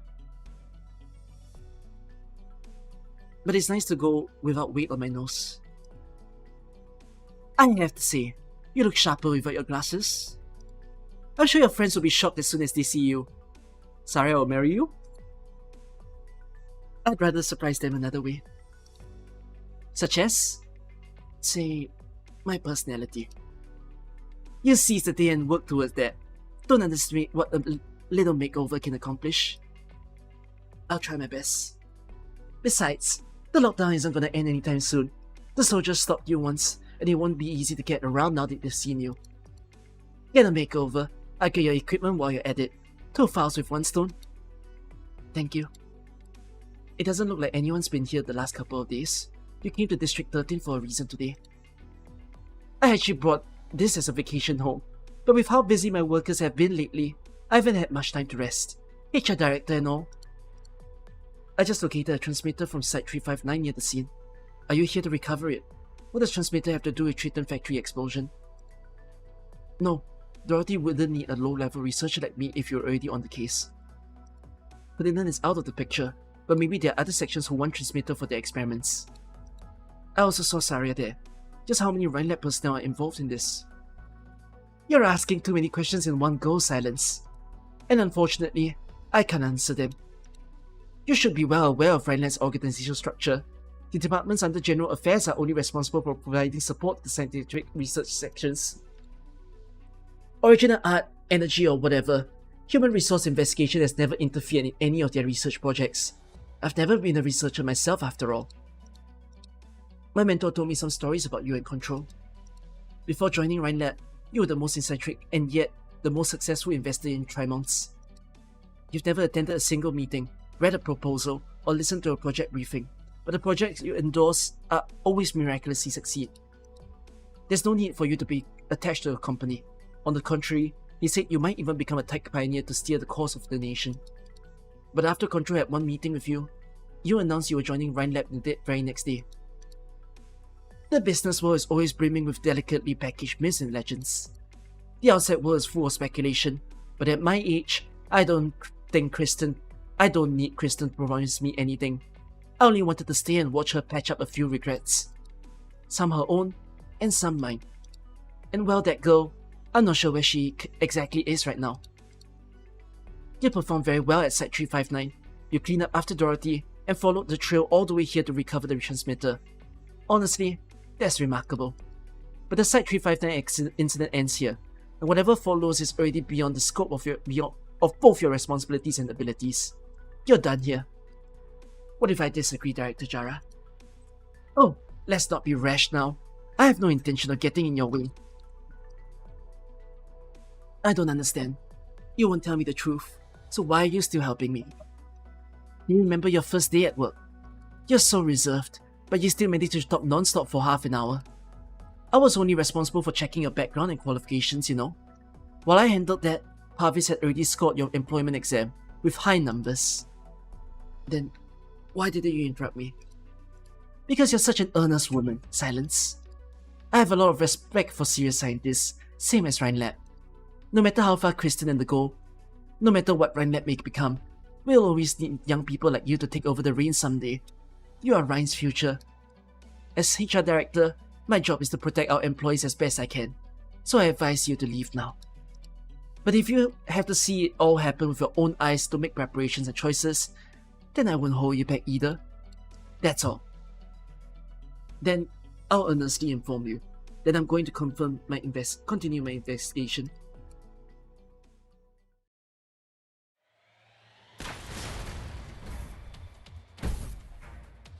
Is Skadi out also the same? Change clothes and boom new outer? No, but Skadi didn't make over, you know what I mean? Like maybe tied her hair and whatnot, but like, this is the first character that looks like they make over her.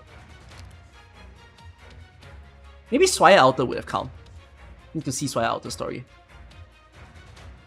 The very moment the impact force reaches you, you instinctively take the feline girl's hand.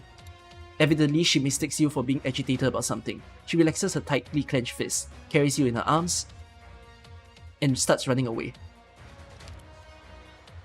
Rosmontis is carrying me. At the same time, the fiery Saphira girl dashes in the other direction, her flames howling. Leave this to me! Rosmontis, you protect the doctor. I'll melt all these big metal things with my flames.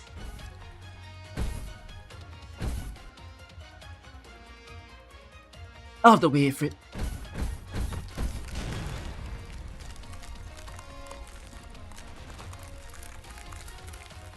The shadow steps in front of Ifrit. A thick wall of calcium crystals unfolds before her in an instant, blocking the power armor's onslaught. A burst of intense clashing fills the room, leaving a low lingering hum in the air.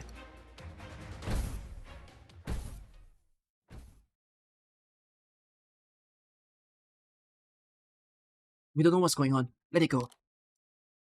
Doctor? Are you hurt? I'm fine.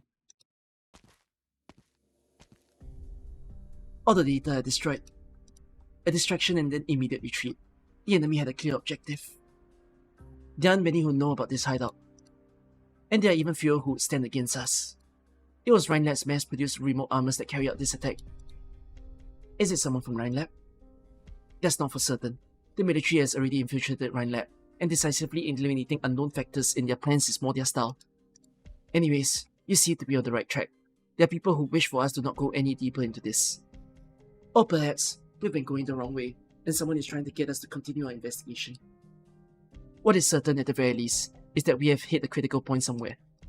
And no matter who they are, the people behind this will pay a price.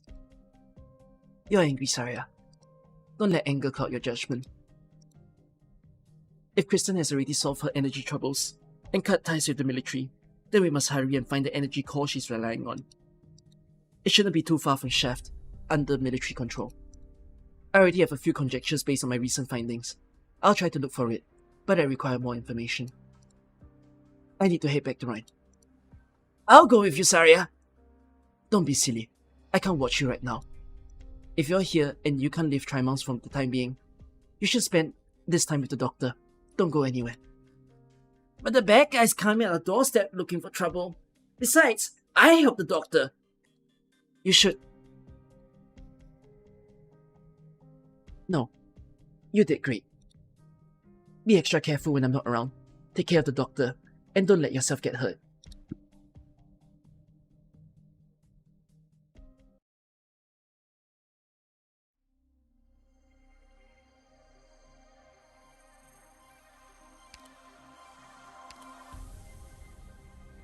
I've been reading for 2 hours. This story is boom.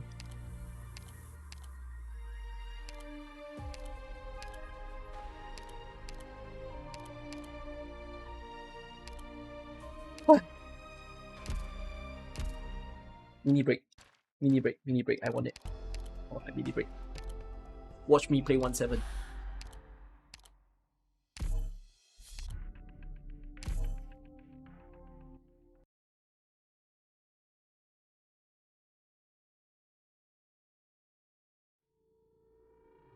Sa, 始めましょう。今宵のマスカレードを。I got this. Perlomeno prova a scalfirmi il soprabito. ちょっと言いにくいんだけど、私が巻き起こしたトラブル。私と Vuoi negoziare con loro? È qualcosa che faccio di rado, sia a Siracusa che in Kash. 時間は待ってくれませんわ。All right, let's get serious. There's work to do. All right, let's get serious. There's work to do.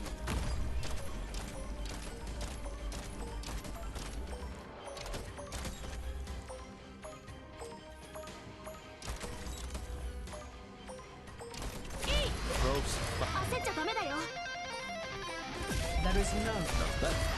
Odio e rancore sono da scartare, salvo in esplosioni di rosso autunnale. リーダー、帰ったら君のおごりでたっぷり飲ませてね。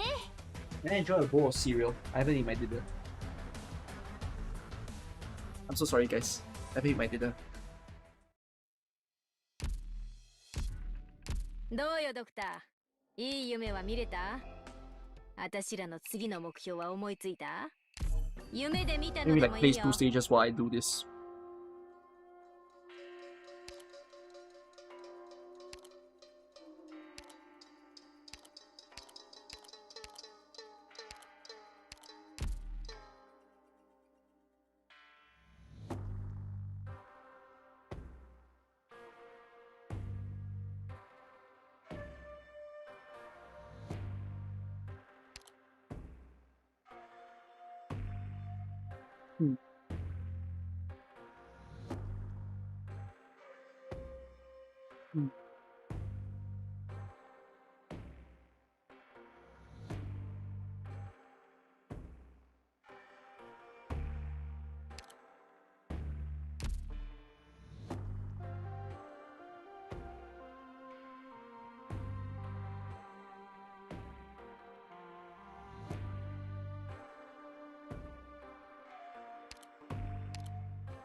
Is this emergency? Or is this to escape him? Does anyone know?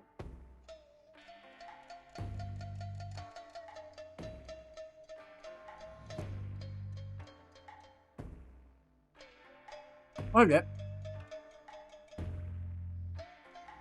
Emergency yet?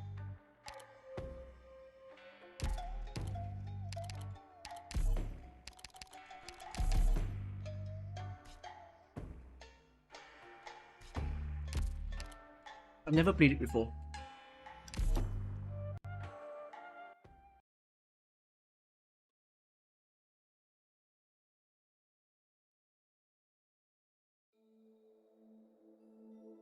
Map と適座標の DMA 設定を適用しています。少々お待ちください。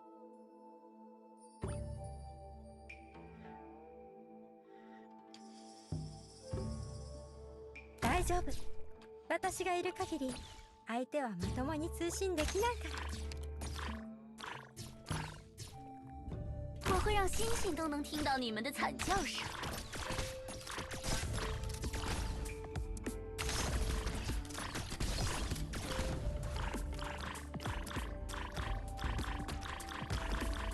メカナラジ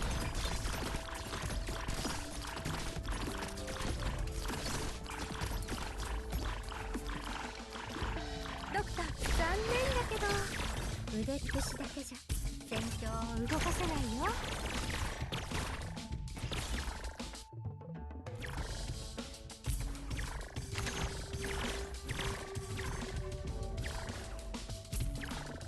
엘레지 포를 한번 찌르는 운명의 장막이여. Mission accomplished.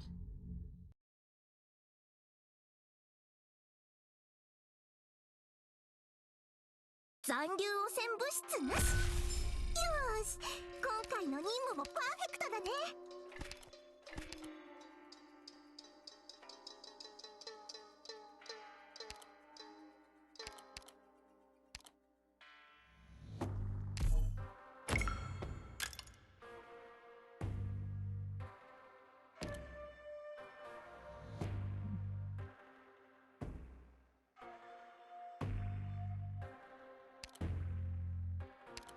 Oh.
Give your orders. I will work with them best I can.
I'm done. We're gonna continue.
박사!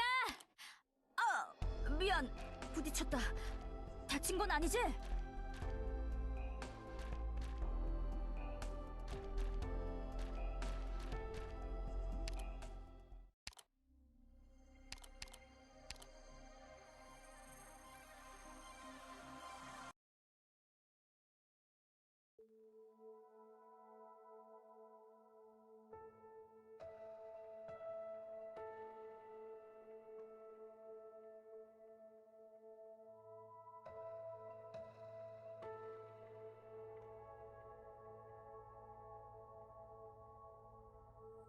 You guys decided when's part 2 reading? Is it just tomorrow? Yep, it's tomorrow. You aren't talking. The room is quiet. I don't really want to talk. Are you bored? Not really. I'm just not used to it. Ifrit has been frowning from the moment they got back to their room. More accurately, from the moment they left Saria. There are several intricate geometric shapes scattered on the ground. It's a scale of model cities like Trimonts, given to the guests by the hotel for free. Rosmontis and Ifrit sit on the opposite corners of the sofa, chatting on and off sporadically. You look at the children, but do not interrupt. You wanna try building Trimonts again? It's really tough. It took me so long last time. I've done it twice already. Oh, so fast? I remember. I wrote it down. There are A few really hard steps, and there are a few city blocks packed with buildings. They all look so alike, and it's easy to get them mixed up, but I have it written down. Do you always write things down? Yep, I could forget them if I don't. What did you write down? Mind telling me? Dr. Amia, Dr. Keltsit, place, Weedy, some people, and things far away. A long corridor. I got lost. My brothers aren't much older than me, but I can always count on them. They come to look for me in no time, and they pat my head and tell me I have nothing to be afraid of. They have scars that look alike on the back of their heads, like the marks I made to group flowers together last night. Brothers? You don't look so good. Relax. Don't think no more. I'm a little better shape than you, but not by much. If only we could choose what we remember. I keep on remembering the noisy buzzing machines, the room all painted white, layer after layer. It's like they built them like that to mess with me. Just thinking about it pisses me off. But I want to remember what Silence and Saria told me, and what they did too. So you're all sulky because of what just happened. Because Saria... Maybe she's worried you get hurt. Dr. Kelsiat didn't let the doctor go with her to look for the Ark-01 either. Silence won't let me see Saria, and Saria won't let me follow her and help her out. Maybe they aren't worried that I muck things up. Maybe they think that they didn't protect me well enough before. Or maybe they think I'm still a kid who only knows how to throw a fit. They have a point. I super hate this feeling. I think I get it. You do? When I left Rhodes Island, Blaze and Weedy kept trying to talk me out of it. Blaze almost burned the letter. Amir and Dr. Kelsiat let me go in the end, but I could tell they didn't exactly want me to come back to Columbia. They were really worried. Maybe just like Saria. Adults are just like that. But I want to remember the things that I've forgotten, even if I'll lose even more. I'm right to come back. It's the one thing I'm sure of. You have a better memory than I do. That must mean you know what you have to do more than I do. That's exactly what I mean. You and I, the two of us came back to Columbia to try months of our own choosing, and we both have things to do. Phew, now I feel so much better. Respontis, once this is all over, let's do some touring with the doctor. We'll go out and have a look around town. What do you think? The sky over Tremont is usually pretty gloomy. It's really special that it's so clear. I could be your tour guide. Oh wait, you already built Trimonts twice. You know this place better than I do. Okay. Is Kelsit back? I'll go get the door. It's you. You're the tin man who ate 4 big-ass hot dogs in one go. What does she know? Damn, tin men can take 4 at once. Finally made it out of District 13. I'll have to thank Director Jara for the new equipment. The drone's router is probably made of some kind of high-performance optical material. Its camouflage ability has increased greatly, and the surveillance range has doubled. Now what next? This is my only clue. It doesn't matter where it leads me, as long as it brings me closer to the truth.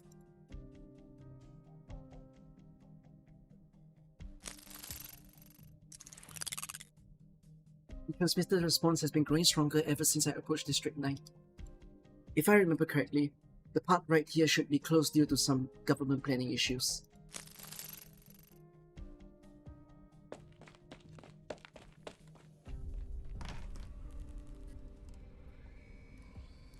Irregular geometric shapes of silver float slowly in the air, accompanied by the buzz of a high-frequency hub.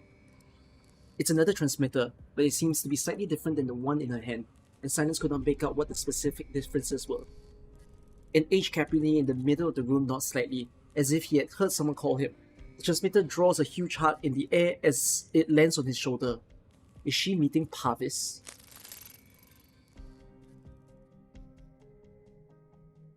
Long time no see, Silence. You look well. Silence pulls the excited transmitter back into her arms and slowly walks towards the other party.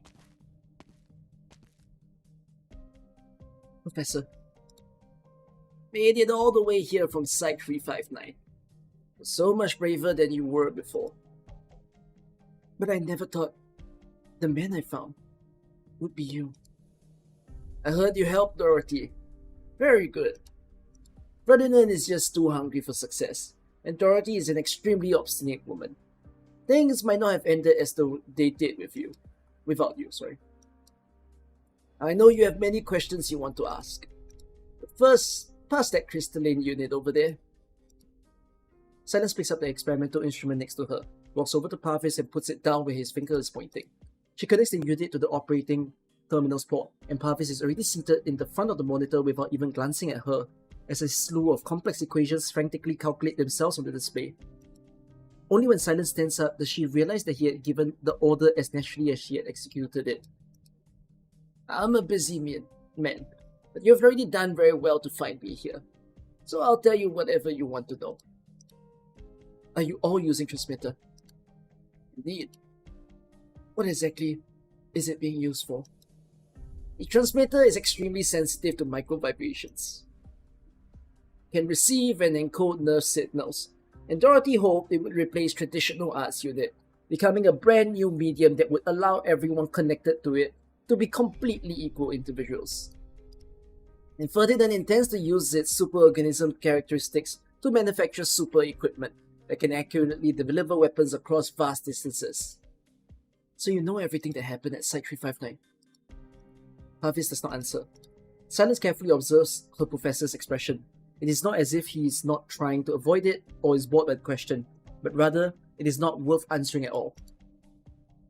So if you knew about their research all along, then on whose side are you on? Dorothy's, Ferdinand's, or Control's? Or is it, as my colleagues in the break room once said, the director of structural is an old goat with a permanent smile on his face, who always chooses whatever is most convenient for him? Not on any particular side, Silence. I help them because Ferdinand and Dorothy are hard workers, youths full of ideals and enthusiasm. The same goes for you. Whoever I don't support is due to their mediocre capacity as scientists, me included. We are unable to transcend this mediocre and feeble era. What about you? What do you intend to do with the transmitter? That's enough, Silence. It's that I'm willing to answer you, but this question exceeds your level of understanding. I have much to do, and lack the luxury of time to tell you everything from the beginning. Though you may stay, you are one of my best students after all. Soon we shall have the most ideal environment for our experiment, one that meets all our material requirements and catalytic conditions. So now, we must prepare ourselves for it. It will be the most destructive experiment in history, and you will bear witness to the birth of true greatness. It is neither short-sighted nor feeble. It will transcend every limit there is, and save us all from mediocre progress. This is the real and rightful promise of science itself. The pioneers at Site 359, the workers at the Triton factory. Professor, your research has hurt many innocent people. Will it harm even more? This is science, Silence. As scientists, we need only consider one thing and one thing alone. And that is how to accomplish it. That alone is more than enough to exhaust us. Parvis is speaking very calmly. More precisely, he even sounds a little distracted. The equation on the screen seems to have to do with the transmitter. Parvis never turns to look at Silence. His eyes are fixated only on the equation. Silence can tell very clearly that this is what she is feeling right now at this moment. Anger. She clenches her fist.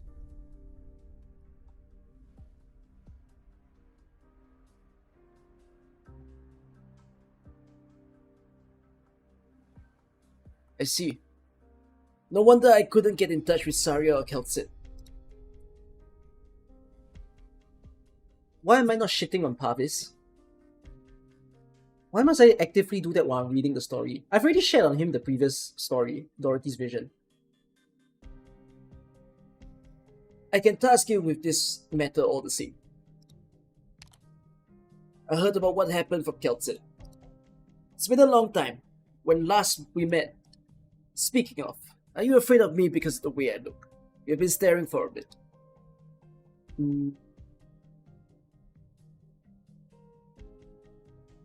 Are your organs made of tin? You've changed, Doctor. Back on topic. Oh, he knows me. We don't have much time, and given your condition, there is not much catching up to do. The Maylander Foundation wishes for Rhodes Island to help us stop the military from assassinating the Vice President. The military wants to assassinate the Vice President? Doctor, you don't seem surprised. We've just got this piece of intel ourselves. Tomorrow, Jackson will visit Rhineland, and that's when Blake will make his move. No doubt Keltsit has already gone over the Horizon Arc project with you, so I won't touch on that. Rhodes Island should be on the same side as Maylander Foundation in this. It's a promise that Keltsit made to me, and it is also a prerequisite for your entry to Tremons. Assist the Maylander Foundation in stopping the military absurd act of treason. You can see this as an order, Doctor. Maylander should have enough agents to spare, no? It's still as calm and sharp as ever. That matches the impression I had of you. Right. The Maylander Foundation is already allocating our resources to ensure Vice President Jackson's safety, but that alone will not stop the military's plan. One of the events after the press conference includes a vice visit to Rhineland. His entire trip that day will be broadcast live. If his assassins and our agents comes to blow before the public, it doesn't matter if the assassination itself is successful or not. Blake will still have a reason to declare martial law and take over Tremons. Just like District 13 right now. Neither I nor Maylander likes it when the enemy has all their eggs in one basket. Because that always is an omen of collapse to come. There's an official request that Maylander is making to Rhodes Island. You are the doctor of Rhodes Island. If Keltsit continues to have faith in you, I have no reason to doubt your ability. Time is wasting. Doctor, I hope you will cooperate with us well. Maybe I should get in. Too bad McCandis just left Tremons. Oh, why would he? Doctor, Lemmy and Rosmontes catch the hitman who's after the Vice President. Damn! Whoa, what an offer! Keltsit's still looking for the entrance to the Arc-01 thing, and Sarah's gone back to Rhineland to look for data. Doctor, we have to get on this right now. Yes, I skipped the choice clicking too fast, but I clicked on the ... so that's my response. Or are you still treating me like a kid? Just like Saria and Silence. Doctor, you've brought me on so many successful missions now. In 2 more years, I'll get to apply to become an elite operator. Oh, Rosmontes is already elite. Anyways, if you're gonna lock me in the hotel room... I'm just wondering what kind of mission I should assign you, Operator Ifrit.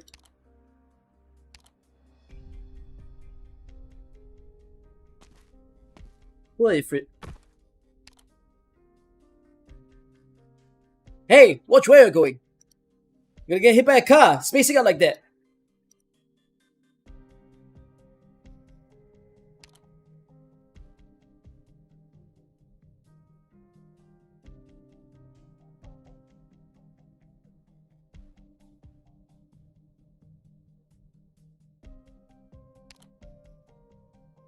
Let me leave you with a little advice, Researcher Silence.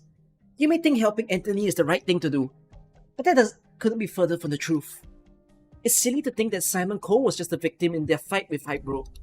They were fighting because they were hell-bent on bringing down the other side. It's just that old Smith didn't play the game as well as his opponent. In other words, if Smith managed to make his move before Hybro, it would have been the Heights hunkering down in Bunker Hill right now, instead of his family. From that point of view, is Anthony really just a victim?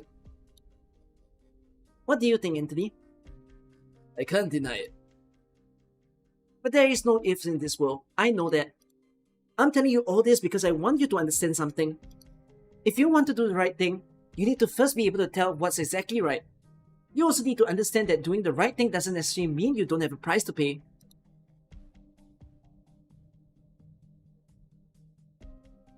It's not just energy and original art. I can't tell you where this trail will lead and how many people will end up dragged into this mess. But you will no doubt come to see a side of Rhine Lab that you have never known. Be it the diabolic crisis or Site 359, you know that Rhine Lab is nowhere near as wonderful as the recruitment videos make it seem. Even then, it may still disgust you. If it comes down to it, you may use my permissions as the director of Original Art Section. If you use my permissions to do anything else, I will turn a blind eye to that too. Director Franks, I won't. But Silence, remember this.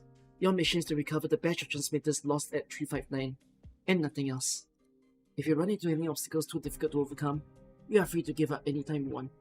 There are some things that, until you find your own answer, you have no power to fight.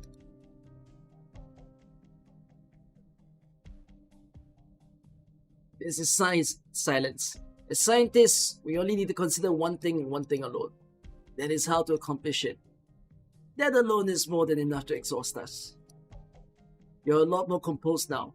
Your eyes are the same as back during Hayden 1.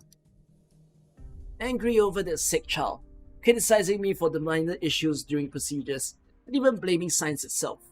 But as often as I've told you, many times in the past, only science can change what needs to be changed. It can advance an entire age, but its progress lies in the hands of a limited few. This is a natural paradox, Silence. Paradox simply implies a cost. I have already given you the clues that you have been wanting. Silence, what can you do? You don't even know where to start your inquiries. After leaving Parvis' lab, Silence spends the next half hour walking aimlessly along the streets of District 9. She had followed the transmitter all the way here, but what should she be doing now? What could she even do? Stop her own mentor? Find control and beg for the truth from her? He was right. How could she stop anyone if she doesn't know where to begin? She is angry, but anger itself holds no meaning whatsoever.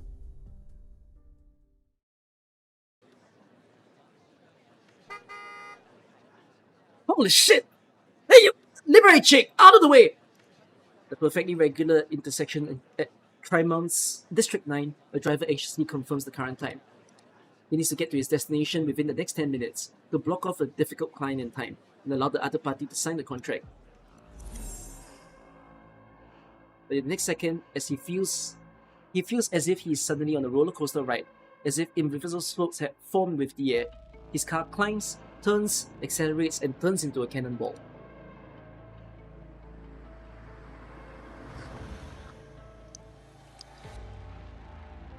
Water. Drops of water suddenly appear and chain the car wheels to a halt, and then the out-of-control vehicle seems to almost graze Silence as it slides past her, scorching the tarmac with a shrill sound. Half the road is completely drenched, as if it has only just rained.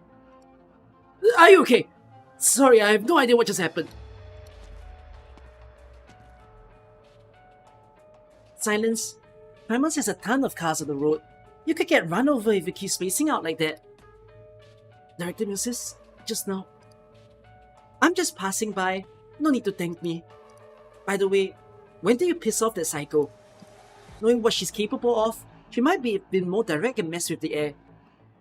It's like it was just a prank she pulled while she was at it. What are you talking about? Never mind. Nothing that crazy woman does surprises me anymore. Silence. When did you get this new uniform? The material looks great, and it fits you perfectly. You look like a completely different person. I almost couldn't tell it was you.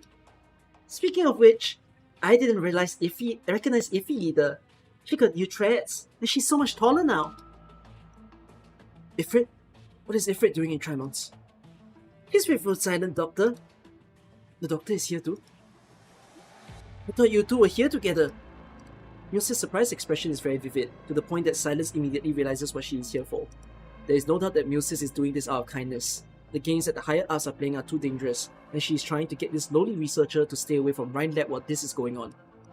Hayden 1 Laboratory, Site 359, Triton Factory. Parvis, Dorothy, Jara, Muse. She has stumbled her way to this point. How many obstacles will she still have to face? All of a sudden, Silas is struck with a sense of helplessness that she has never felt before. Where are Ifrit and the doctor?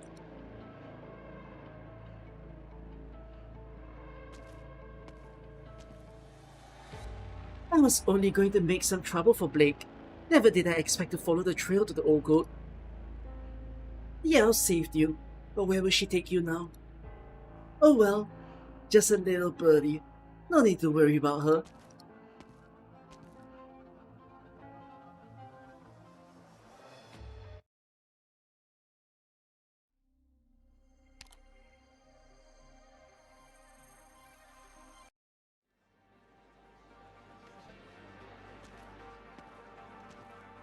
Hurry!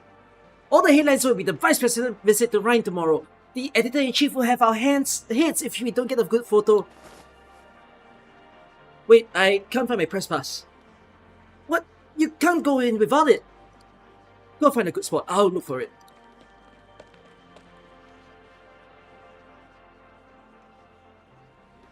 So many people. I couldn't even get to the cafe downstairs for breakfast. A public visit by Vice President broadcasted live. Every newspaper is here. It's a wonder they didn't completely block the roads.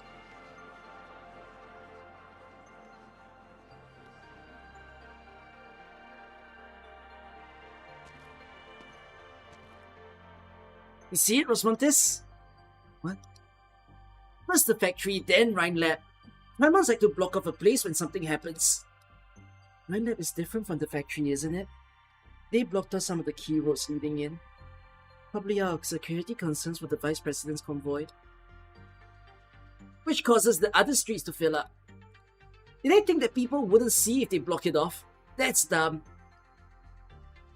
Doctor, what are you looking at? Will it rain today? Sunny all day long. The hotel TV had the weather report on when we were leaving. Guess you didn't see it. Anyways, it's not the rainy season yet. Another sunny day. The urban planning of Trimos is intricate. The gaps between the staggered skyscrapers allowing sunlight to pass through, for the sun to paint each street with warm light evenly in these early days of winter. You look up to see a dark cloud in the distance, floating nonchalantly in the sky. The wind is blowing towards the cloud, and it looks to be moving away from the city. But it never disappears. You also see the busy streets, parked cars, and a flash of light up high in the distance, or well-disguised passers-by. Sorry. You keep a poker face while urging the two girls on. Did you find something, Doctor? Let's go. Moses is waiting. Don't worry, Doctor. We'll protect you. Don't forget today's mission. I know. You said it a dozen times before we left. I promised to listen to you, and I keep my promises. I think we're there.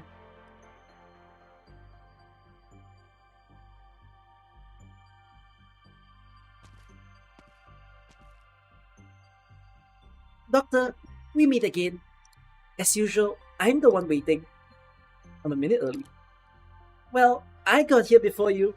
I got myself ready as soon as your message came in. This is your company after all. Well, this is what you asked for. Plans for the Rhine Lab building, and visitors passes for you and your young assistants. I called in a few favors to get you clearance to most of the building and data. Today only. There are a lot of hidden spaces in the building, both above and below ground. My tip is to have someone focus on the underground. What about you? I have to accompany Mr. Vice President on his Rhine tour, of course. Kristen's not here, and we're missing a few section heads. Can't have anyone else calling out. I'll give you a big personal thank you when we're all done. You may be on your own, Ifrit. What does that mean?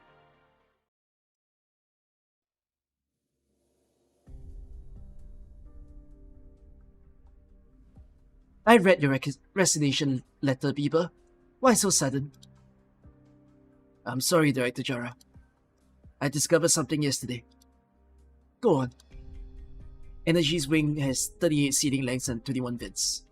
The carpet beneath our feet looks the same at first glance, but a closer look reveals that there are actually 3 versions, subtly different pattern and fringes.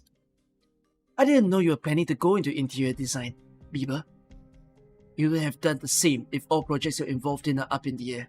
The only work you have to do each day is to reread the report that you wrote the day before. I understand.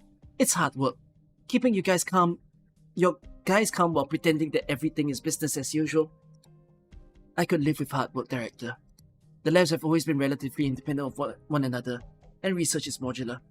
Everybody goes about their business, even if something happens at Site 359, even if Ferdinand quits unexpectedly. At the lower levels, people don't know how much, and believe this is no different from any number of research incidents that have happened before. The kind that every tech company deals with every now and then. But I know this one is different. Control has virtually vanished without a trace, and Ferdinand suddenly resigned. Every day is like sitting on a fire. There's been no formal change of leadership in energy. No one to tell me what happened, or what I should do. Now the Vice President is touring Rhine.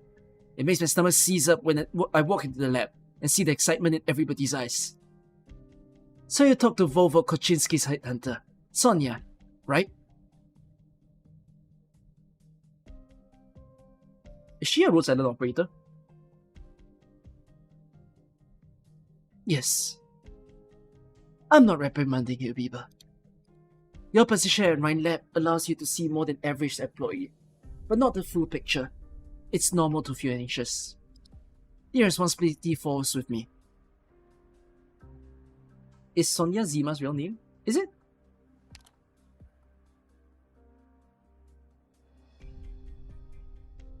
We have a Sonia, but it's a different person. I see. I asked you to keep things calm in energy section, but neglected your own emotional needs. It's not your fault, just weakness on my part. Why do you think the Vice President is making this sudden visit? I don't know, but he'll find out that the press conference that he held a few days ago has to do with us. Really? That's all I can tell you for now. How about this? Take 1 month off. Paid leave. Maybe it'll be enough for you to clear your head and return to your post.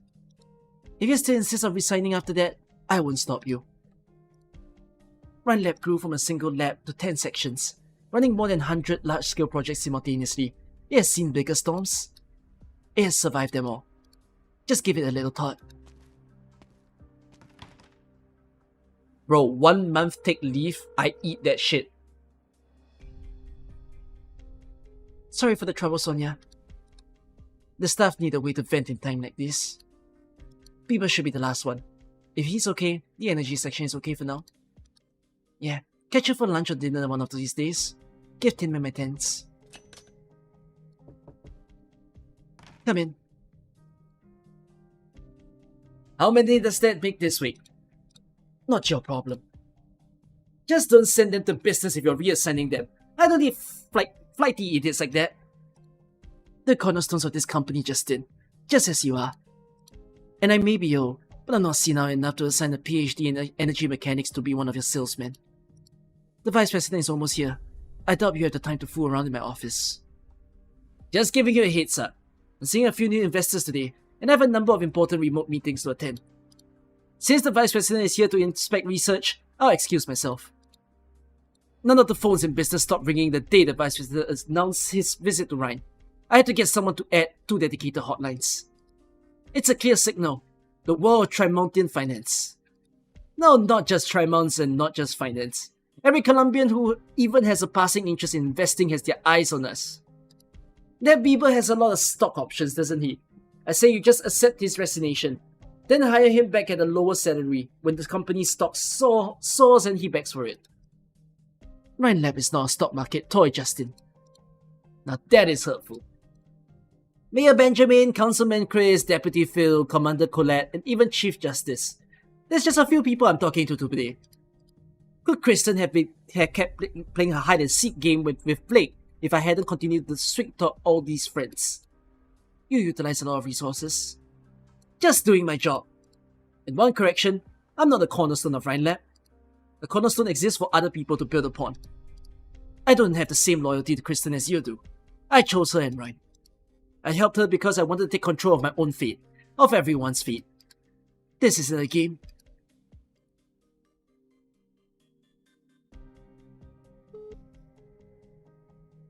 News for me, Lander.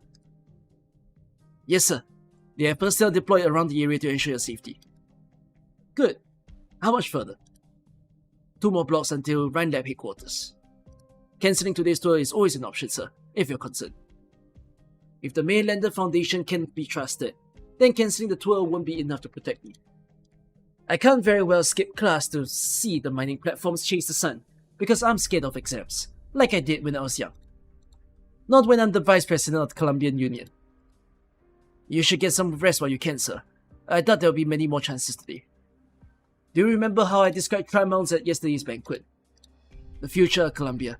You say you love this useful city, just as you love this useful nation. As a matter of fact, I don't like this place at all. There are no burden beasts, no clouds of dust kicked up by their hooves, no duels for some dumb reason, no pioneering spirit. Only white-collar workers and their coffee, high-rise buildings that split the sky, and air so clean it makes your stomach squirm. I believe Trimontian circulation system employs. Don't, Pavan. I'll be hearing far too many explanations like that over the next few hours. You don't like dealing with scientists? I won't go that far. They're simple. They can go on and on about their products, blueprints or ideals. Sometimes outlandish, sometimes crazy, mostly incomprehensible.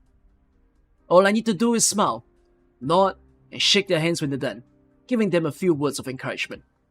Much simpler than dealing with the old folks of the special district. You represent the state.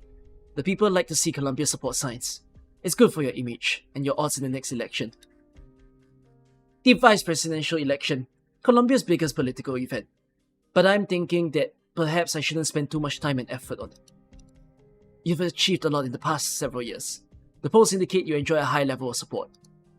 The representatives who support you have also been in contact with that influential Valpo director of Rhine Lab. It's not easy to gain the support of Big Tech. You have a head start. No, I meant in comparison with Mark Max, the president ever guiding Columbia to her promised future. All that national attention surrounding the vice presidential elections just adds to the embarrassment.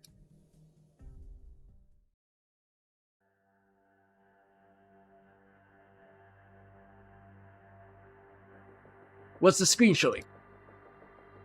The cargo passageway behind Rhine Lab. A little to the left. Zoom in. Good. Now there shouldn't be any exit zones. The soldier is nervous as he operates the equipment. The colonel has been standing behind him for some time now, his brow furrowed. The 5 blocks around Rhine Lab headquarters have all been placed under surveillance. Many figures are moving on the screens. Key areas have been blocked off, but there continues to be a considerable crowd nearby. Of course, the crowd also provides good cover for their operations. The soldier scans each monitor, not daring to even blink. What's the situation on the ground? All undercover and support units are in position. Good. Where is Ferdinand? He's on the phone. Phone? Yes, should I summon him? Never mind. No need to tell him. What about the colleagues in the defense section that he talked about? We've taken over. Good. A shadow flashes across the display on the bottom left before appearing on the other screens. It is the Columbia display on top of the car. Several black vehicles maintain equal separation with it, both in front and behind, with machine-like display. Begin! The Vice President convoy is inside. Begin. Have a nice tour, Jackson. Am I about to read JFK?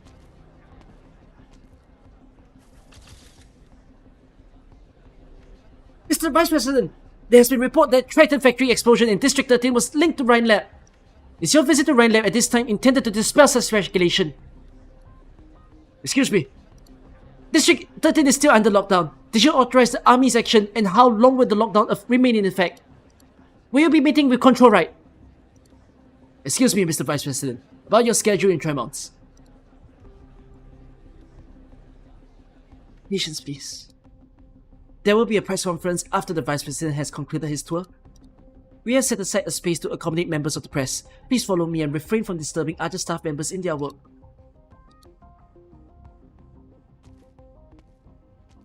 There's no one else. Damn. Shut him up. Look at that. Hiding weapons and recording equipment. Search him and make sure he doesn't have anything else on him. There's a discrepancy in the documents. Find a way to check the credentials of all reporters in the press area. Be discreet. I got one. No commotion. Lost contact with A1, A2, A3. Have all locations been compromised? HQ! HQ!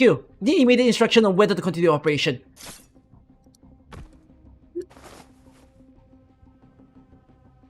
There's the 9th one. If you're used to dealing with terrorists, you know a thing or two about planning a terror attack. Hold. All potential vantage points within sniping range of Rhine Lab has been secured. We have neutralized 9 snipers and 11 disguised assassins. Continue to monitor the area around Rhine Lab. Roads, vehicles, pedestrians, leave no stone unturned. Roger. The Vice President has entered the Rhine building. It will be difficult for us to employ him directly inside the building. Do you intend to be on scene personally? No. I got a message from a colleague. There's somewhere I need to be. Share intel with Doctor of Rhodes Island. Follow any orders issued by the Doctor. Acknowledge.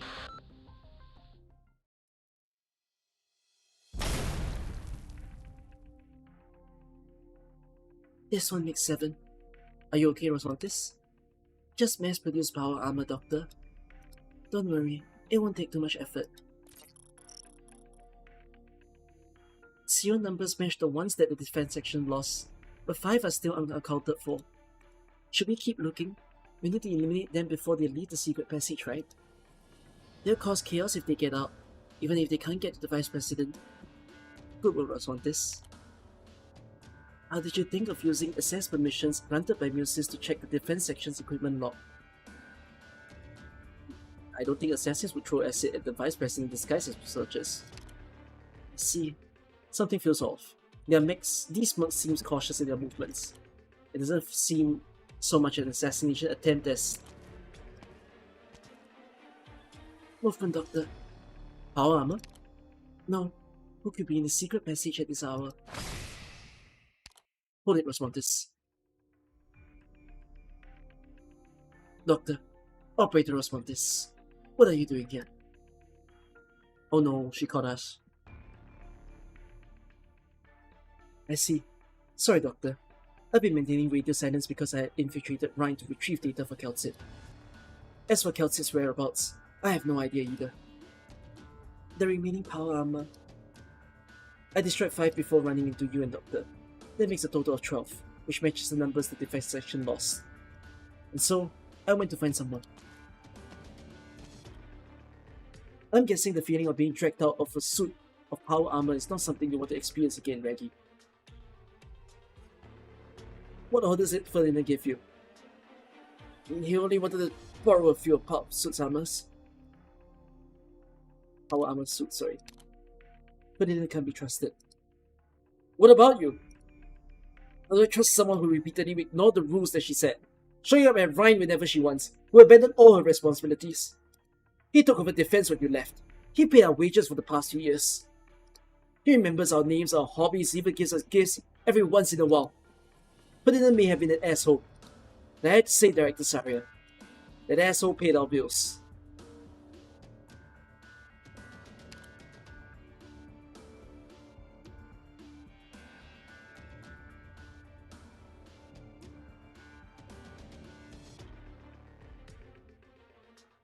Saria is just not a people's person. The Vice President is still inside, right? You know the consequences if something happens. We must check everything that Ferdinand may have touched. There's 10 suits of power armor. You have my word. 10? I destroyed 7. Sarah destroyed 5. That's impossible! Ferdinand only borrowed 10. I watched him enter the commands myself. What kind of man is Ferdinand Saria? Proud, arrogant, thinks himself better than anyone else. But if there's one thing that sets him above other people, is that he actually puts his boast into action. Unless I'm mistaken, I don't think those 10 mercs are for assassinating the Vice President. Ferdinand doesn't want the Vice President assassinated at Rhine Lab.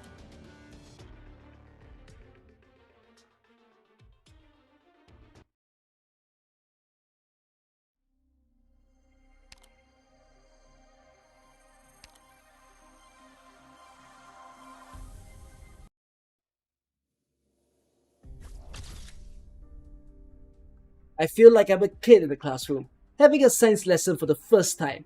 It's no hyperbole at all to say that science is the future of Columbia. I regret not being able to stay longer and hear about your other projects. You are always welcome at Rhinelab, Mr. Jackson. Thank you, Director Jara. I hope my visit didn't cause too much inconvenience. Kind of you to say so. It was a pleasure to be your tour guide today. Having the famous Marion Blank as a tour guide alone makes this trip to Trimonts worthwhile. Between the two of us, I'm a pretty big fan of yours. I have an autograph poster of your debut film on the office wall. Really? A present from my wife when I was elected. Kindly make a note to follow up with the Special District Government about Rhinelab's application for a new research facility. Will do, sir. I guess that will be it for today, Miss Jara. I wish you a pleasant stay at Trimonts. Thank you. May the sun shine on the next day, as it has today. Come on, mash that photo button! Mr. Vice President, what do you think about your trip to Rhine today? Ask your questions in order, please. We have 10 minutes, there's no rush. 10 minutes is a freaking rush for a reporter.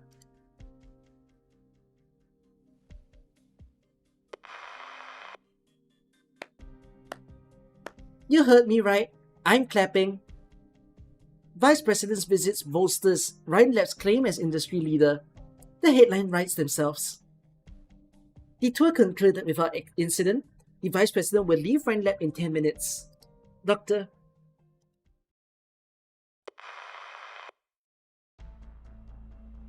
I got the map you sent, Doctor. So there's a secret passage that leads to the underground section. But it's not in the plans that Muses gave you. Leave it to me. I've been sitting here twiddling my thumbs while you and Rosmontes have fun with the power armor up there. Didn't even see a shadow. Saria's coming for me? And I have to go to the underground structure too. The Vice President is leaving in a few minutes, right? We can't take any risk. Ifrit, moving out, Doctor.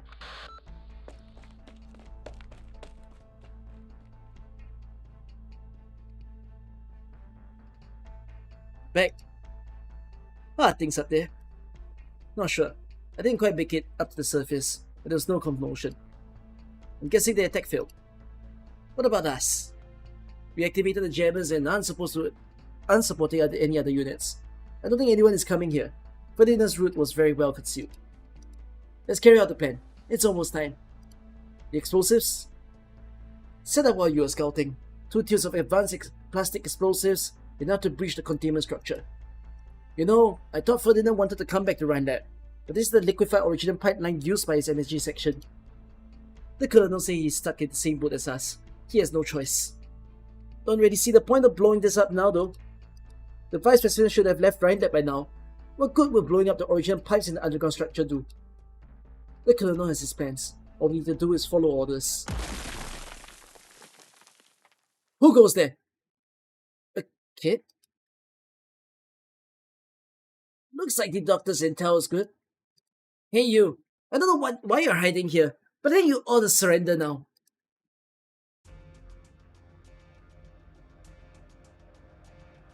We lost contact with all units. Yes, sir. Sudden comms failure. The Vice President has his retinue. The press. No sign that anything's amiss. Looks like our guys were neutralized before they could move. Reports indicate that our operations within Rhine are also being disrupted by sudden appearance of some power armor. We're also losing signal from the cameras on the streets. We're losing control of the scene, sir. So our best laid plans are select C to the intelligence network of Maylander Foundation. It's not surprising that they're able to respond, given how hastily this assassination plan was hatched. Should we pull out, sir? They're bound to trace the trail back here sooner or later. No hurry. Mr. Vice President said he would like to have a nice chat with top researchers. I intend to oblige him. Situation at C1 and C2? Still in position. Signal stable. Activate the remote control on the top right of the panel, Riker. Yes, sir. The remote control blick referred to is a mundane mechanical button fitted to an old-fashioned safety lock. The soldier enters the password and the cover pops up, revealing the red button. What is this, sir? Remote control for the explosives that will blow up the containment around the liquefied origin pipes. Look at the screen. According to the rules that Ferdinand provided, the energy section has several liquefied original pipelines running through the west wing of Rhineland. Rhineland Engineering does a thorough job. In addition to standard safety measures, there are also underground containment structures that prevent chain reactions in the event of a leak. The original plan was to cause a leak with an explosion, creating a chance for operators on the ground to approach Jackson. By chance, however, Jackson's convoy would cross over one of those pipelines on the way back.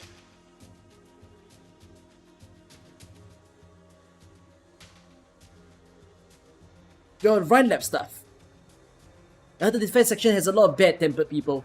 I'm not surprised they would hire a kid so young. I told you to surrender. I didn't say you could talk. I'll try to short stop or turning you to ashes. The doctor and Saria may want to question you after all. Wait, is that a flamethrower? Stop! There are liquefied original pipes all around us. So that's what's going on. The flaming red Safra girl makes a decision in a split second. She re-engages the flamethrower safety lock and swings it hard at the one on the left. Then she charges towards the one on the right and catches the side of his face with a fist. In the time it takes for a flame to flicker, Ifrit is back on the 2 feet again, dusting off her palms. That's crazy.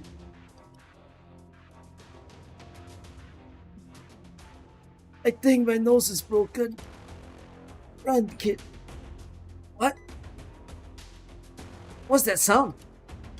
Damn, he started the countdown. Less than 1 minute left.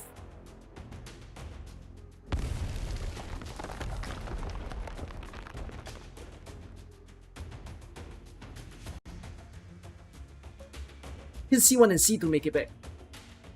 Their contributions will be remembered, as well as others who gave their lives this day. But no, it's an entire convoy. 5 cars and a dozen people in the retinue. Possibly even Rhine staff members and reporters, and other passerbys. You have your orders, Riker. But I'll hit the switch myself. That's my job. Your job is to report as soon as you get a signal from C1 and C2. I won't defend myself if I stand trial for this someday. So I'm not going to waste my time explaining myself to my soldiers now. Yes, sir. We have the signal. The Vice President convoy is reaching the target area on the west side of Rhineland. Colonel? Nick places his hand on the cold mechanical button. A chill runs up his finger, and he pauses for a couple of seconds. The soldier glances at his superior officer, whose brow is furrowed behind his sunglasses. The soldier realizes his commander is even more anxious than he is. Damn it all to hell! Rick presses the button. There is no sound, only an explosion on some of the screens. On the tiny screen, the collapsing streets were like foam boards underneath bubbling flame. Then the screen goes black, the camera destroyed by flying debris. There is no sound, but Blake and the soldier could hear the deafening boom in their heads.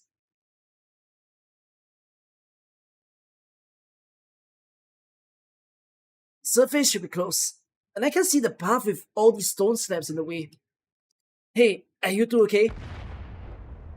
Oh no, a chain explosion! Ifrit hears a familiar voice through the echoes of the explosion and the falling rubble. Saria? I'm here! I hear you. Hang in there. I have a lock. Ifrit can hear Saria's voice shaking. Something touches her fingertips in the darkness. Calcium crystals? Saria's original arts. Like a stream of water, the crystals fill the gaps in the rubble, then expand, releasing a sickening crack. Saria has forced an opening in the collapsed structure.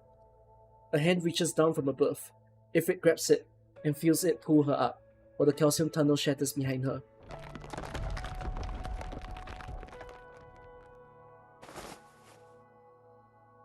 Don't move. I'm fine. Just a little dusty. Your face.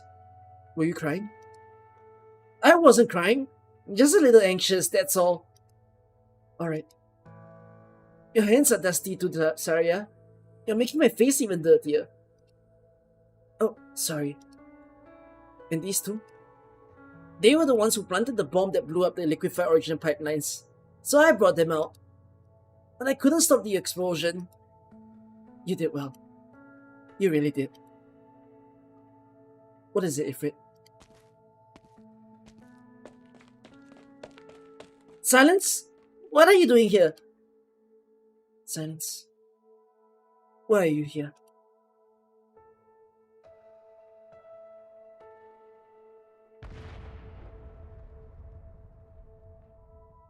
Mr. Vice President, Mr. Parvat, it's safe to go now. The convoy? Just a couple of mechs blown up. No need to worry. This car has been modified by engineering section. It may not look much, but you can trust it. I hope you brought your driver's license, Mr. Parvat. We'll take a special passage on the east side. We've planned a new route for you. The rest of the retinue will return in small groups once the dust has settled. Was the explosion expected? No, we wouldn't have allowed an explosion of this size to occur if we knew about it in advance. But Rhinelab and Mainlander's foundation work isn't done until you're back safely at your residence. The enemy has more than one plan, and we have more than one contingency. Very good. I just don't want to see another Triton in the headlines tomorrow. There's no need to worry. We already have a plan in place for the press. Once again, I wish you a pleasant stay in Trimonts. Thank you.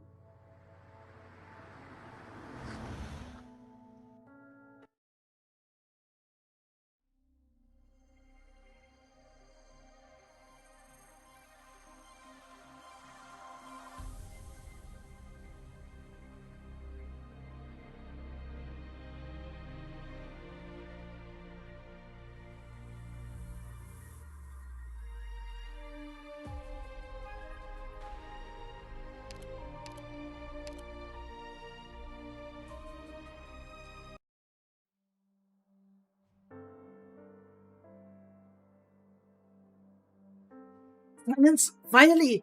Ever since I entered the city, I've been wondering when I would get to see you. Silence? Ifrit, come over here. Don't worry, Silence. I'm all good. Good enough to knock out a row of bad guys while carrying you in one arm and running laps around them.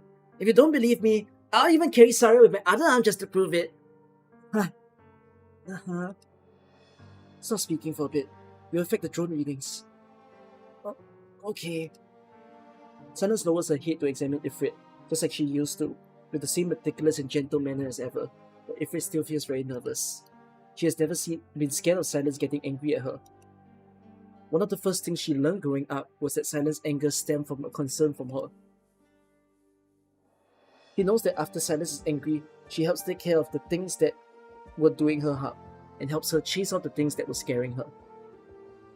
It was not real anger, but Ifrit is scared of this silence. When Silence does not show an ounce of anger, and rather is quieter than usual, she realizes something must have hit Silence's limit. The skies in Trimonts are always gloomy and grey. The storm clouds are as big as monsters. No wonder you used to always walk into my room with your hair all drenched. Oh, and hot dogs? Do you like them? The doctor bought some for me and Rosmontes, and I want to try the strawberry flavoured syrup next time. Silence. I decided to come here myself. I bothered Dr. Kelsin about it for a long time, and wrote the doctor a super long letter. I completed all my courses and trainings in the last few years. I can do a whole lot of missions, just like you and Saria. Blood origin and crystal density has increased slightly. What are the estimated rates of increase for that in the cell fusion assimilation? For now, they're within controllable range. We won't know the rest of the results until Ifrit returns to the land ship for a comprehensive examination. You want me to return to the land ship? You guys still don't trust me. No, Ifrit. I trust you. But there shouldn't be a need for any buts here. With Saria around? 4 years ago, it was in this very city, and under the very same signboard. I almost lost you forever. Back then, she was at your side too. No different than right now. But I lived, and I've been living good. Saria protected me, so this time I can protect you and everyone with her. Ifrit, listen to Silence. She's your doctor, and you should trust her the most. But I trust you too. I trust the doctor, and Rosmontes too. There's no difference in the amount of trust I have in you guys. Saria, I saw you the other day. You were with that mysterious man in your trench coat at Triton Factory in District 13. And on the very same day, something fell from the sky. So you were there too. Just another Rhine-related secret experiment, right? Of course you won't answer. because this is you trying to protect me and Ifrit. Just 10 minutes ago, Ifrit stopped an assassination attempt on the Vice President. What? I'm not trying to conceal information from your silence, but what I have on hand is also very limited. There are simply too many different factions involved in this, and all I can do is try my best to prevent the situation from deteriorating even further. We must put this back on the right track. I've heard this line from Director Saria too many times. You were always in control of the situation back at Rhine Lab, but those horrifying experiments kept popping up, one after another. There will always be someone hurt by the ambitions of another, and these wounds won't simply be healed by criminal charges and trials. Not to mention, a trial that should never happen in the first place. I can't help but wonder, when you people finally extinguish this fire, just how many will be left lying in the ruins, breathing their last breath just like Ifrit was. You perceive the situation more thoroughly and clearly than I can, but you still choose out of habit to help them control. You hope to minimize any damage, and preferably shrink it until it becomes unnoticeable, rather than to put a stop to the immorality at its source. I can't deny that. Saria, I've been waiting years to ask you a question. Your inability to make a genuine stand against Rhine. Is it because deep in your bones, you've always been the same as them? The same as Control? Like... Sniper! Silence, get down! Ifrit! What?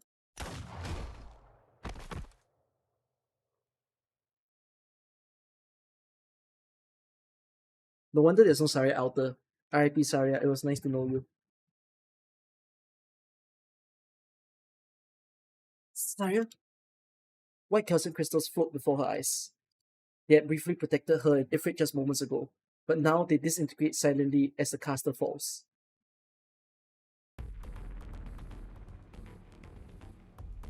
Confirm! Hit on the target! Great! This high-powered energy weapon is capable of blasting a hole open through an armored vehicle, and yet it wasn't able to penetrate her arts. This damn Voiva and her arts are tough as shit, better than power armor. You mean to say there's a possibility she might survive? Possibility. I'm so fed up with that word. All those researchers tossing it around. What I want is results. Definite results. And what happened to the Vice President? Mainlander won't give us a second chance. Thanks for the raid. I'm reading Lonetrail right now, Masu Mouse. The Orc team is still on standby. Should we order them to redraw? No need. Give them something else to do. Just like how we dealt with the eyesore of a Voivra, don't let anyone causing chaos in Rhine get off scot-free. It's time for these idiots who think they can do whatever they want with just a few companies under their belts to wake up. Yeah, thanks for the read. No one can challenge the Colombian army's authority on Colombian soil and get away with it. Move. Blake, I didn't give you Rhine's context for you to drag into the gutter. Which is why you use your channels within Rhine. The guilty are often the first to complain, Ferdinand. Are you aware of our current situation? Someone disrupted the intel, and the detonator went off too early. And now reporters have all spun the story that this has nothing to do with Jackson at all. Do you say? I said the assassination failed. Are you satisfied? Come on, Ferdinand. Put away whatever weapon you're holding. Do you really think that you can even leave a scratch on me? Relax. I don't blame you.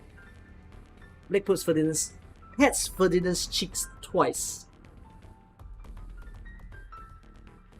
Which cheek? Ferdinand expected Blake's eyes to be filled with a murderous intent, but to his surprise, all he sees is a smile. Carrying out an assassination within Rhine given our current intel would have been extremely difficult, even without your meddling. Even now, that company's all that's on your mind. Loyalty to your own desires isn't necessarily a bad thing though. I'm serious, Ferdinand. It's an admirable trait. You're fit to be a soldier. Now we're filled. What of it? This is just the beginning. It's a good thing that Mainlander has us pinned down. Do you know just how many of my superiors that have been waiting ages to strike against them? Before the situation spirals out of control, our losses will only be one more support. And if things really spiral, trust me, you don't want to know how things will end for me. Of course, I can't guarantee how they'll end for you either. I'll stick to our agreement to help you find Kristen. We can still turn the tables once we have her in our grasp. That goes for the both of us, and Ryan too. I'll go meet with Jara. Sure, by all means. Let's see if it's luck or fate that will catch up to us first.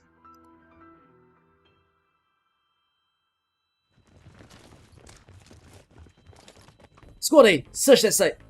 Squad B, conduct your search over here. Our targets are a hooded figure with no weapon, and a feline girl able to use highly lethal arts.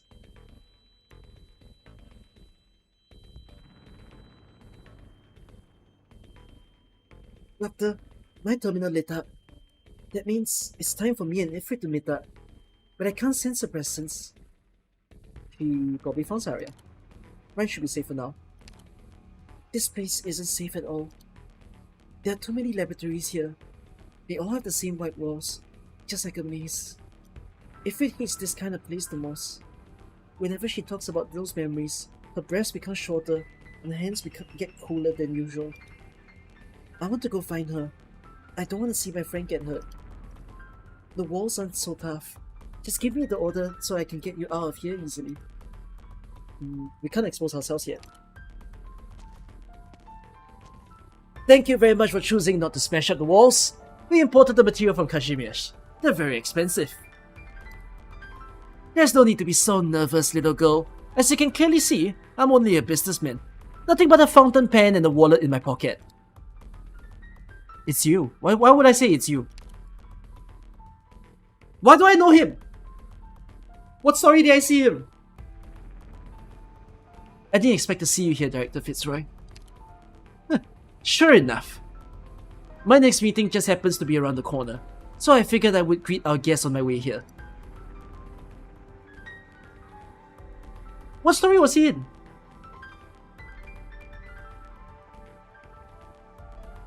Doctor's all knowing? No. No way, right? He was in Kashmir.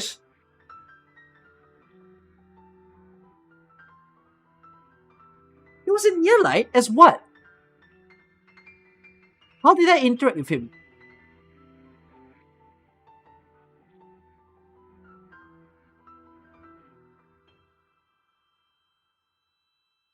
Area C and D have been searched. There's a ton of conference rooms in front. We better check them one by one.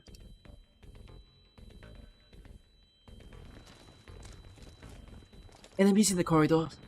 And a lot of them too. Give me the order, Doctor. Wait. A hero working behind the scenes to prevent a terrible conspiracy, but soon to become the target of a clandestine arrest. In Columbia, these sort of stories are common enough, and such a script wouldn't fetch a good price in Rankwood. At the end of the day, is it a party being obstructed by the establishment and wanting to punish them for it, or the other party dispatching a commission to let this yet-to-be-exposed deal sink into the abyss? What do you think? They all have reasons to investigate us. You included, Director Fitzroy. Surely you showed up at this moment for more than a greeting. Is he holding a deck of cards? Oops. Would you look at the time? They're waiting for me to start our meeting. I hope I haven't disrupted your plans too much just by stalling you a bit. Doctor, please stand back.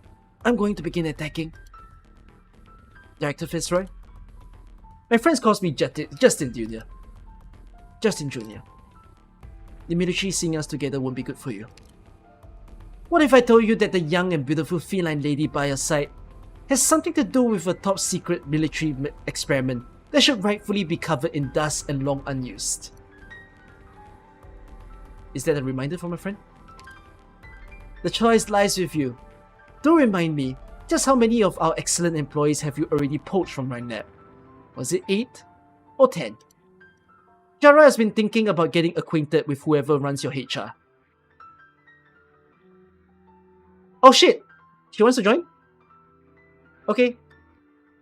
Applications open. Since Rose Island and Rhine Lab has been cooperating so closely, the next time we meet, I might have a contract with you with an offer you can't refuse. Looking forward to it. Alright, I won't bother you and Miss Finline here any longer.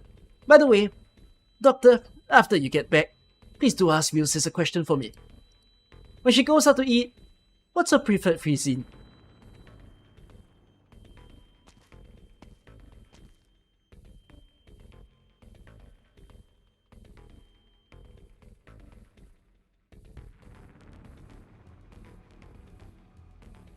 He wants her? Only one conference room left. The target is most likely inside. Ready to breach! It's empty? Did you hear a sound just now? What sound? The sound of water. How wonderful it is. It's a little lively energy, strong enough to fight even fate itself.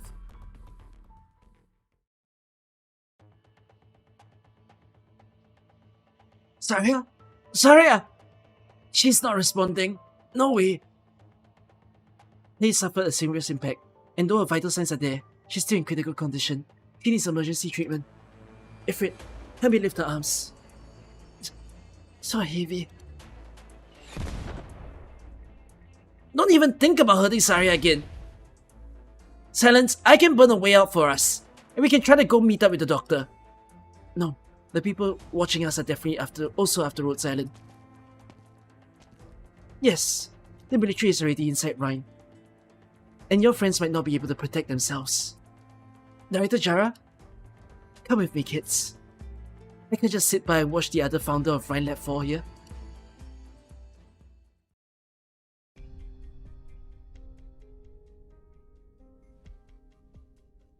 Mr. Vice President, Congress called back.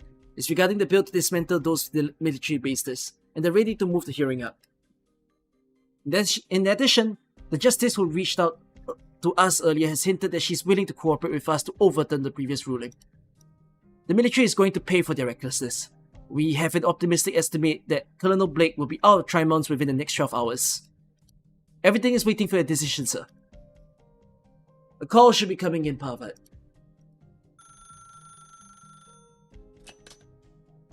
Yes, this is the Vice President's temporary office. Yes, he's right next to me. Yes. Mr. Vice President, it's... Hand it over. I know who's looking for me. Alright. I understand. I feel the same. I'm not about to let everyone down at this critical juncture.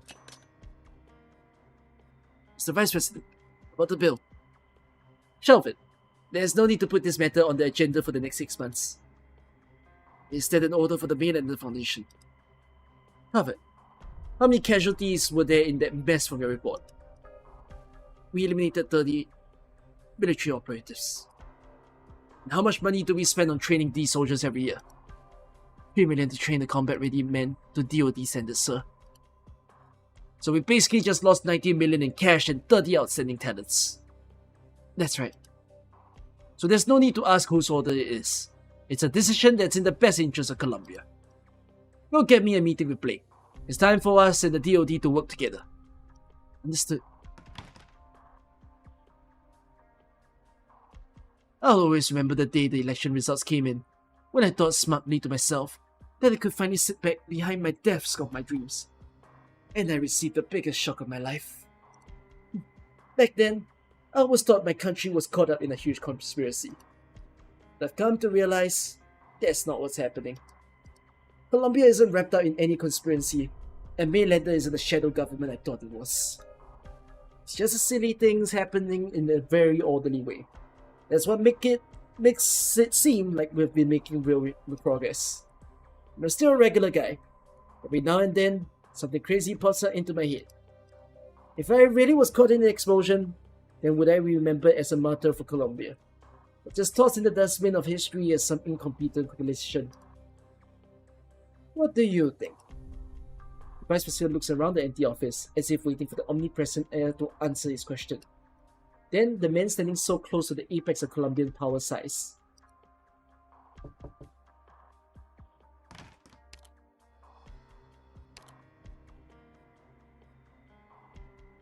The military won't be bothering you any longer, so why the long face? Hold here. You're a difficult woman to reach. Sorry about that. My boss, who I've not seen for a long time, has popped on over 3 months. I needed some time to compile my reports. I'm afraid that Tin Man has forgot to send me any copies. And that's why I've come to answer your question personally. As long as it's something I know, I'm happy to tell all. Alright, you're the primary representative for the Mainlander Foundation Rhine Lab Desk, so tell me, where exactly is the main instigator of all this malarkey? Where is Kristen right now? She's in a place that not even the finders of Columbia's commandos are able to reach. A place never documented by the Mainlander Foundation. There's nowhere in Colombia like that. It's not on any map of the country, at least for now. Even the location might overlap with our territory. It is truly out of our line of sight. So you mean, Mr. Vice President, you are no doubt familiar with Project Exploration, an archaeological undertaking spanning multiple years, led by the Mainlander Historical Association, or rather, our Tin Men. Those ancient ruins buried under the vast wasteland. Exactly. Coincidentally, we also came across this information during a recent raid operation on Rhine Lab personnel. Exploration records. These records are currently in the hands of a former executive of Rhine Lab, a close friend of Kristen Wright, as well as an offshore company with an existing criminal record in Colombia. And it's the most coincidental thing that this company called Rhodes Island has a working relationship with my dear leader, the Tin Man.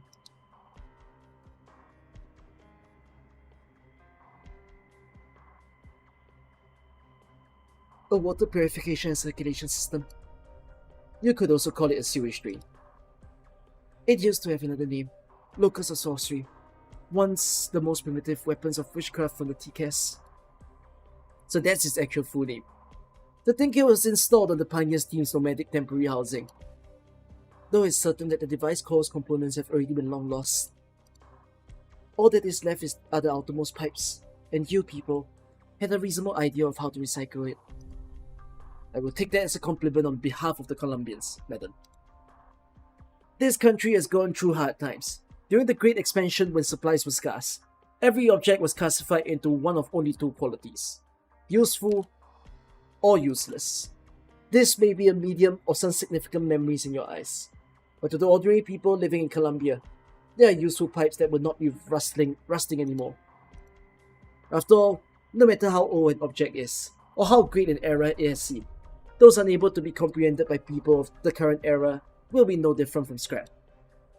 Our own levels of understanding are but restricted by our own time and space. You and I are not exempt either. The same goes for Kristen Wright.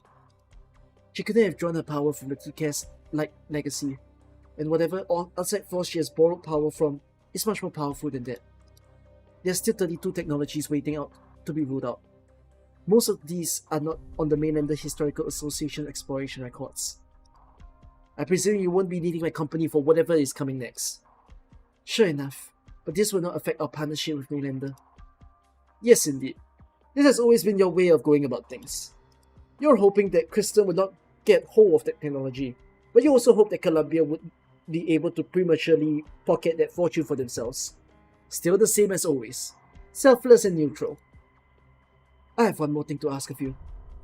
We can discuss that first, madam. Doctor, and those 2 girls. As you've said, there are some roads that only I can take. I'd like you to trouble you to take care of them when it's inconvenient for me to do so. Oh, I've misjudged you. You have changed after all, madam. You're more humane than you once were. No one or thing is forever unchangeable, Revenant. Mr. Tin Man, all we can do is to accept these changes.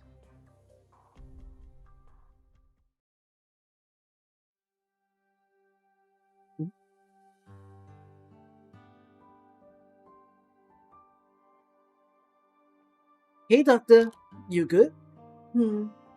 I should rein in the water and not let it enter the respiratory tract?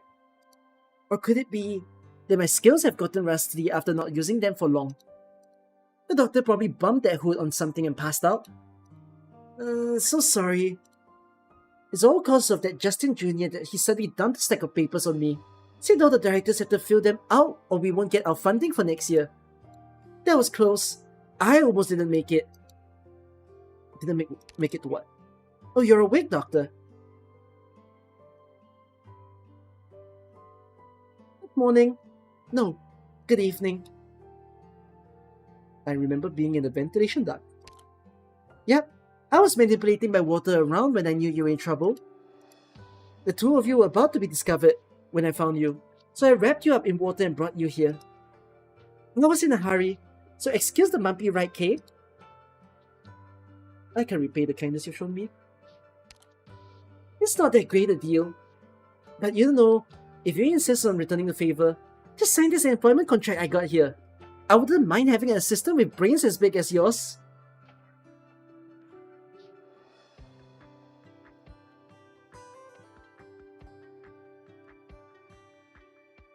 Of all the stories I've read thus far, she has the biggest girlfriend energy of all the AK characters. Which is interesting because I've read a lot of the early day AK stories already. So we got Enfield getting waifu art from patch 1.0, but we got girlfriend material from 3 years into the game.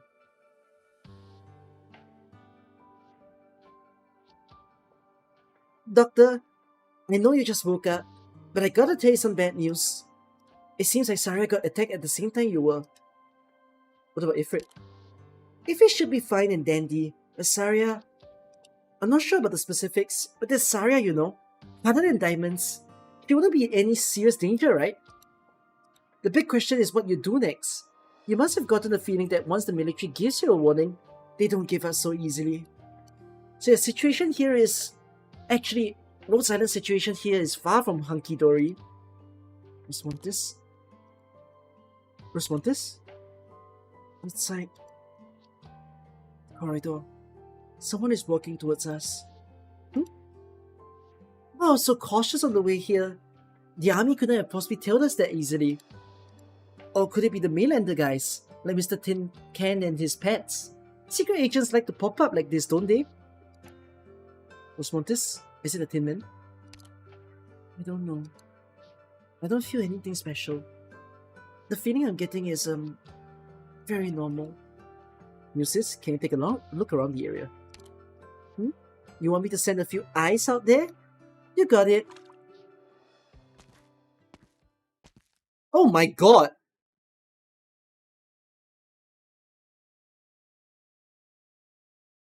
Sorry.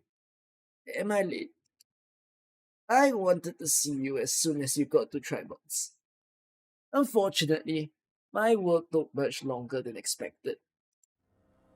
Wait, I remember that mark from the dogs. You're Logan Williams? Logan? Yes, it is I. You must have received my letter, Narcissa. Who is Narcissa? My name is Rosmontis. It's my only name. No matter. What's important is that you've come. To tell the truth, I've been a bit nervous ever since I sent the letter. To see that you're willing to meet me makes me a very happy man.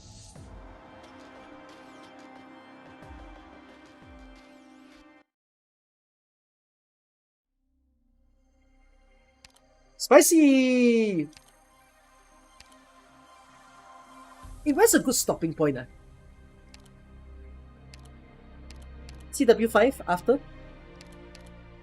And then 6, 7, 8, 9, 10, 2 epilogue at the back. Have I Rose file? Nope.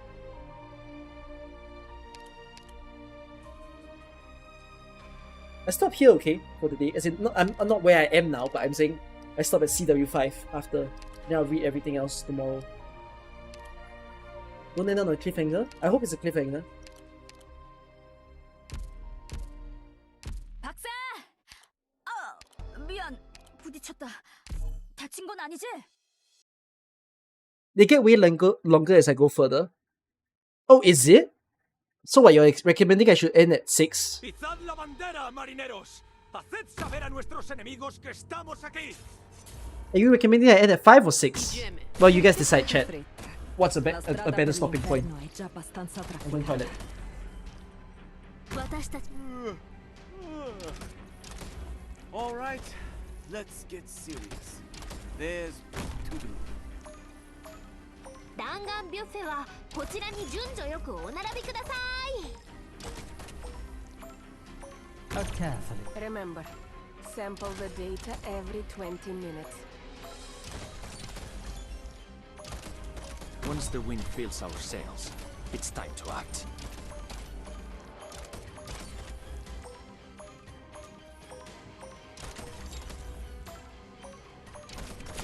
Is it correct? 歌うね。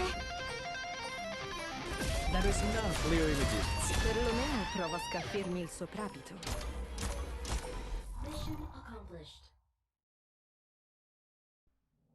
What we just encountered is but a minor hiccup of a lengthy voyage. Cheer up, Doctor. Far greater trials await us ahead.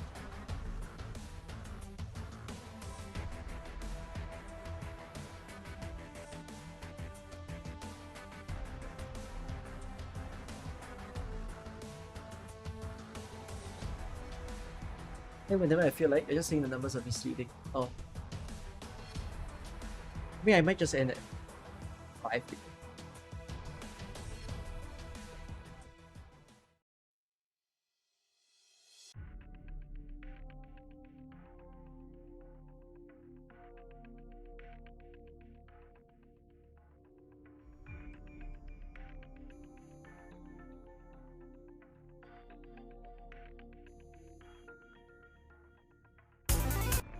Listen to music to chill for a while.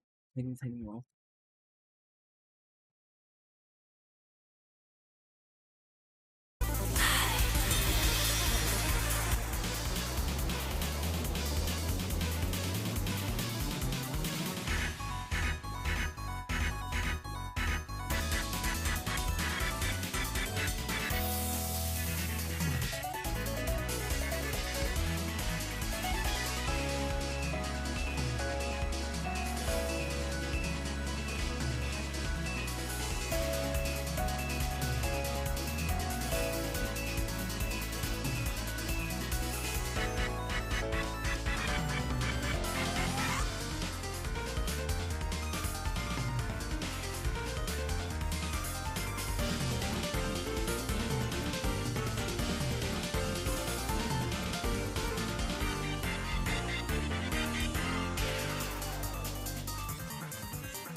Alright, let's go. Oh shoot, don't play the next song. Even though I recognize what it is.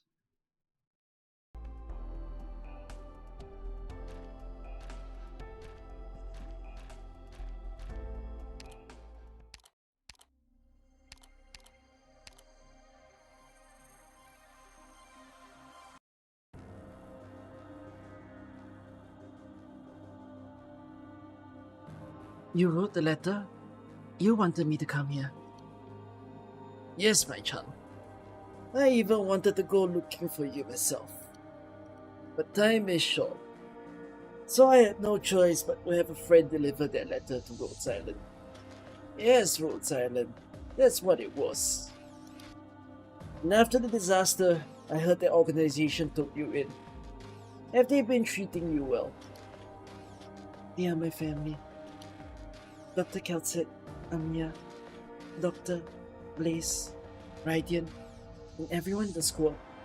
They're all my family.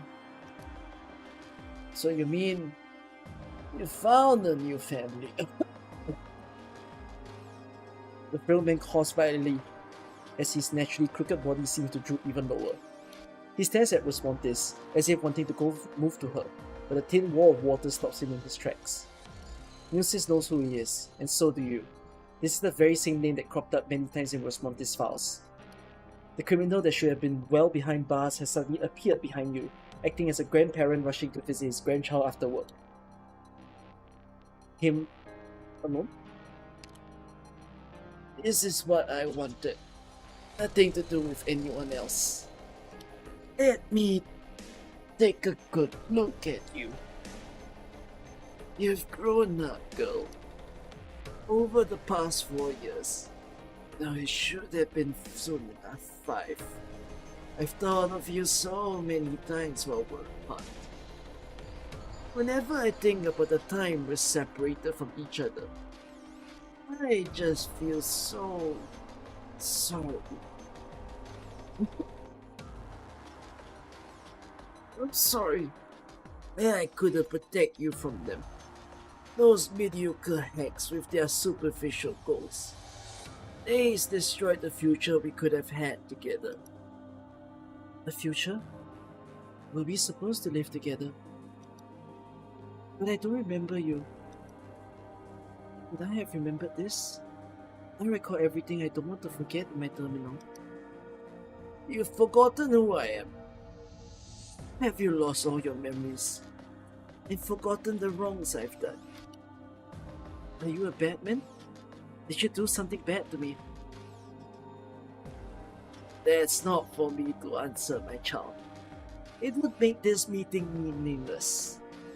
Your memory loss, it should not have been an effect of the experiments. Could there have been another party? Maylander, or perhaps Ryan? Don't aim those eyes my way, Mr. Williams. I'm just a teensy-weensy director of ecological... Oh no, she calls herself teensy-weensy.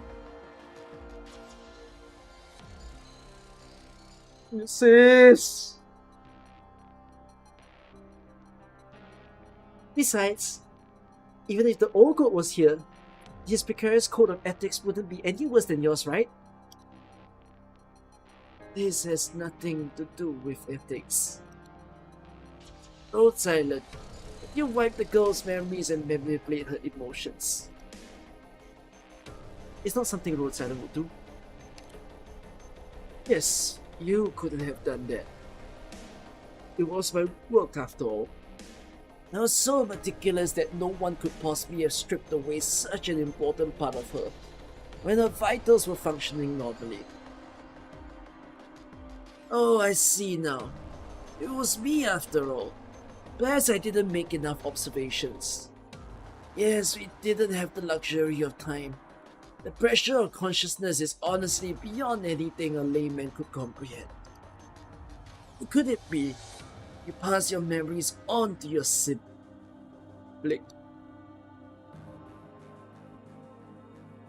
I don't know how to answer you. There must be a way. Let me think.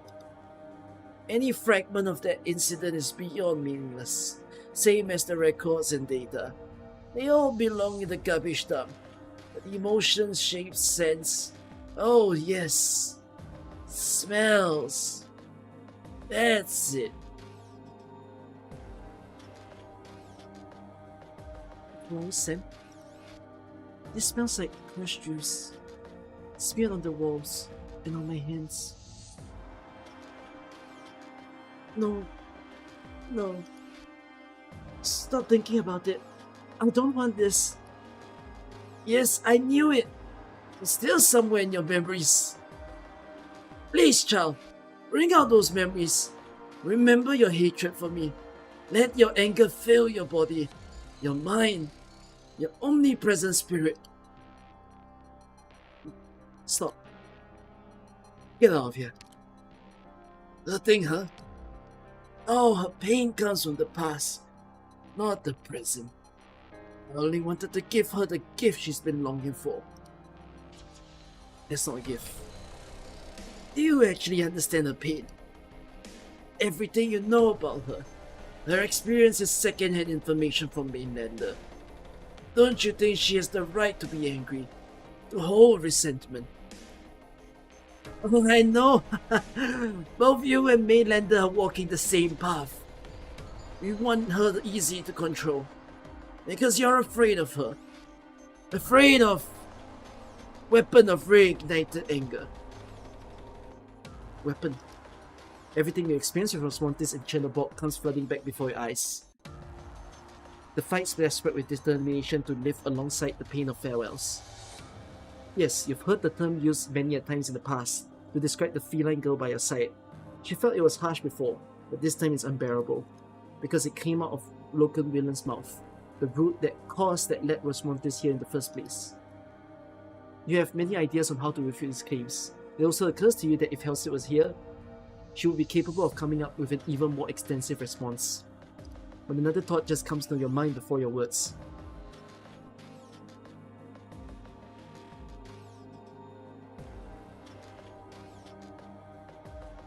Okay.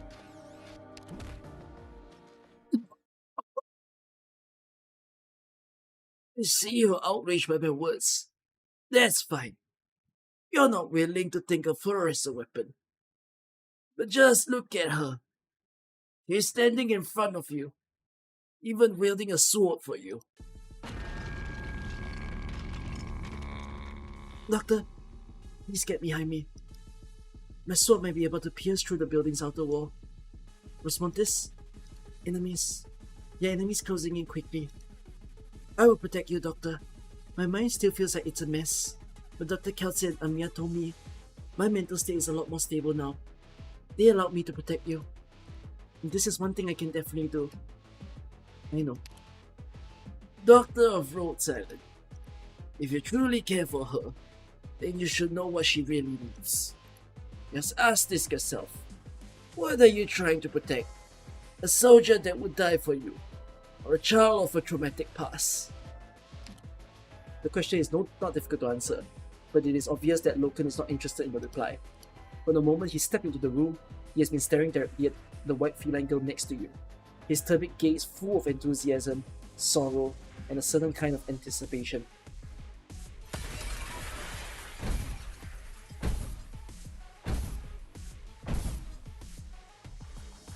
They're here. Such a pity this is the end of our meeting.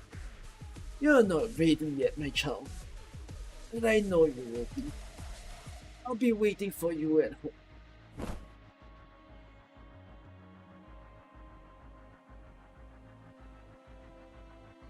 Hold it. You actually caught up. No. You were waiting for me. Which one of you is your true self? The silent one in the room earlier, or the one right here? That's not important. Your original arts are quite interesting. Or perhaps, forget it. I don't have time for this curiosity. You have business with me, Director of Rhine Lab. Where's Kristen? You're the right one here. Are you sure you should be asking me that? The only way you could have gotten out of prison is with her help. Your being here means the work she entrusted to you is already complete. He's done preparing, right? She's really planning to... Beautiful girl. Hey, I'm not about to let a rotten geezer who looks like he hasn't showered in 3 days call me pitiful.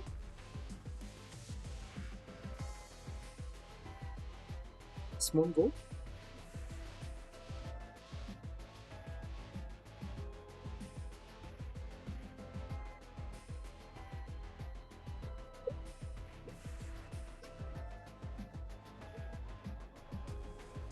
I'm sorry. Don't send this to him. No one knows. No one heard something. No one heard anything from me. Astonished, unwilling, and anxious. You're afraid, little girl. You're afraid of being betrayed by those you trust, and of being abandoned by others. Well, the worst is your confusion. You're at such a complete loss that you have no choice but to ask an outsider like me. Such a familiar feeling it is. When my teacher had done all my research to Maylander, and he expelled me from the academy. When my students submitted all my data to the military before I did, and I had to speed up my experiments, leading to that ultimate failure. When my family sold everything we had in DC and disappeared, saw that very same look in the mirror. My eye bags can't be that bad. I just don't get it. Why would she trust that ranch woman from Maylander and you over Saria? Or are you stalling for time here? If you're waiting for Hohe to pick you up, I won't necessarily lose, you know. You don't want me for an enemy girl. Do you really think you could stop Kristen and I just by catching up to me?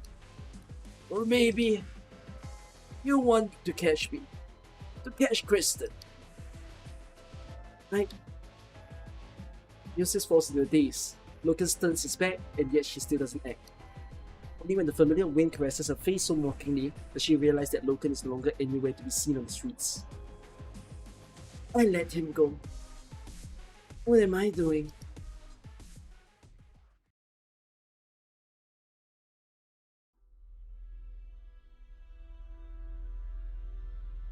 You listening?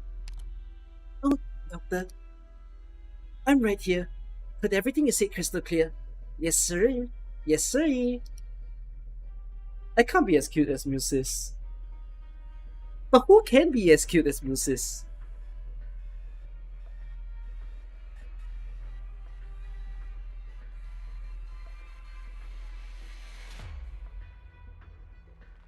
I don't know, girls aren't this cute. I'm sorry! I'm slandering girls if any girls are watching the stream. As in, I'm not saying that girls have to be this cute. I just don't think it's realistic.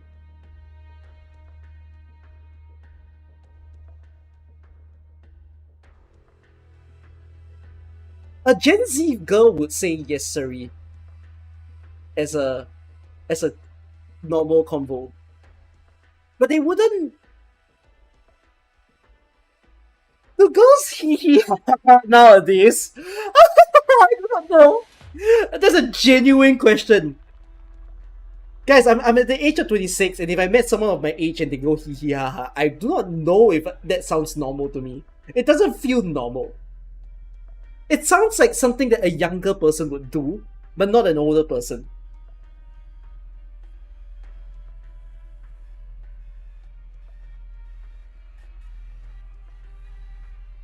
Being cute past 23 is an issue.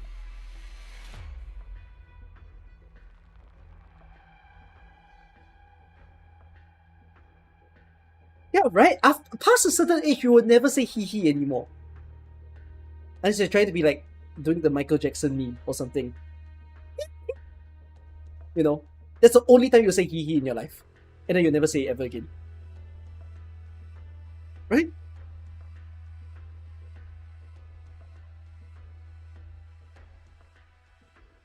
Is your clone in danger? Clone? My... yes, my clone outside. Doctor, you guessed right. They couldn't have let such a terminally ill old man come here by himself. Before his assassins got him away, I only managed to get one thing. Logan Willis is definitely involved in Kristen plans. The home that Lucas spoke of. The puzzle pieces are overlapping. And they're pointing at Kristen Wright's hideout. Doctor, your terminal. There's a new message. It's from Laylander. What a coinky ding! A coinky ding! Ah!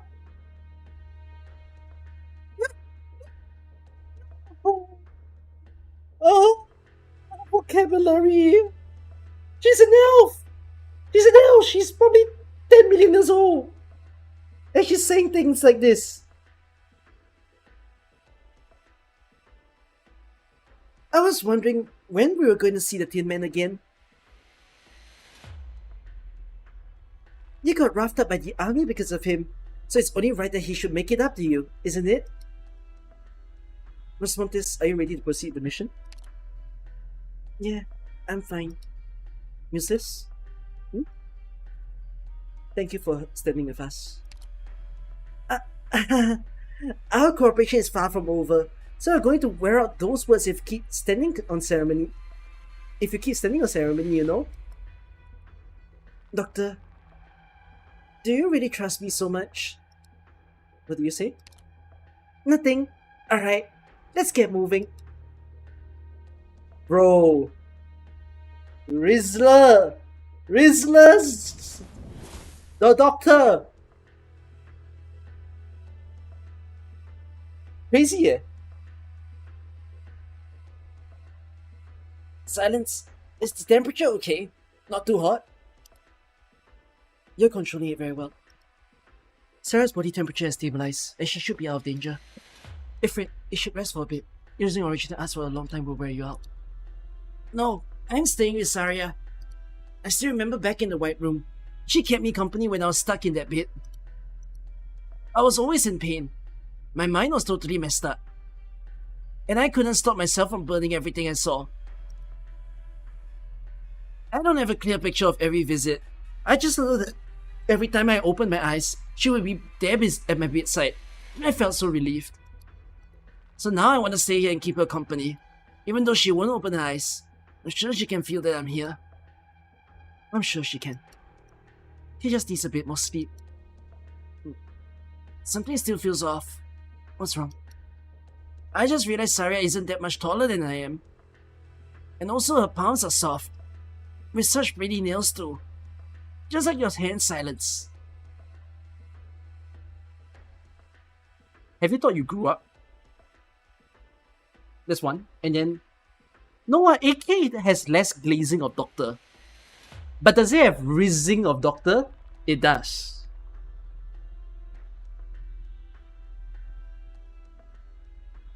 Yes, Saria is of course an ordinary human. I'm afraid she's quite far from ordinary.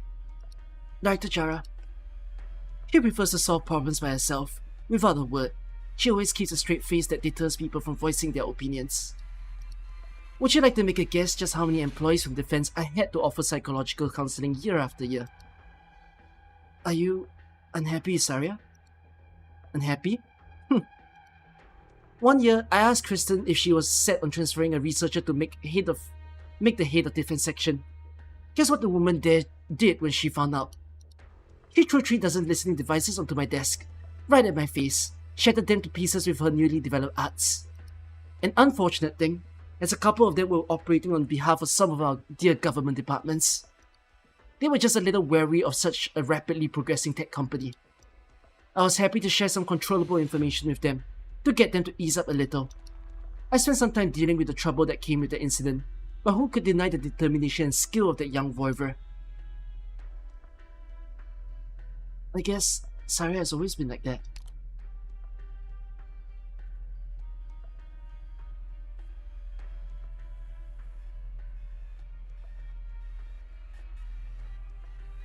I don't get what this means.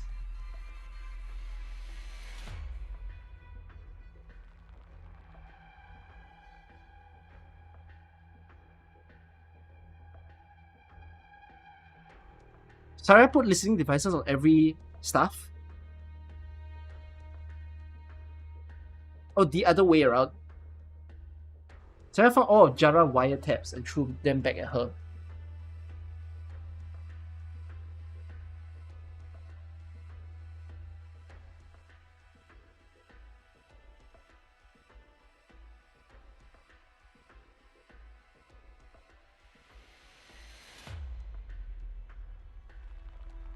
Oh, Jara wanted to be the head of defense.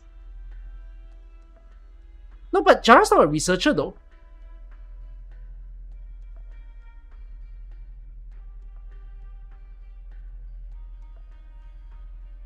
Unless she's just saying it as like...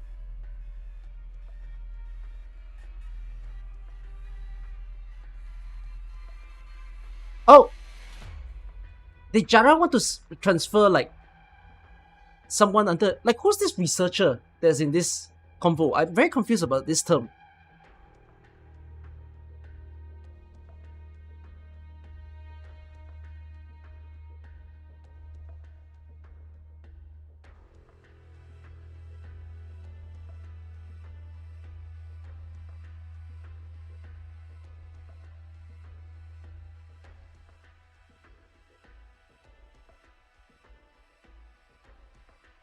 But wasn't Saria already always the head of defense?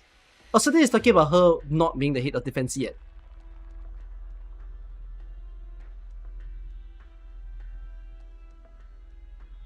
He wasn't immediately head of defense when Rhinelab was developed.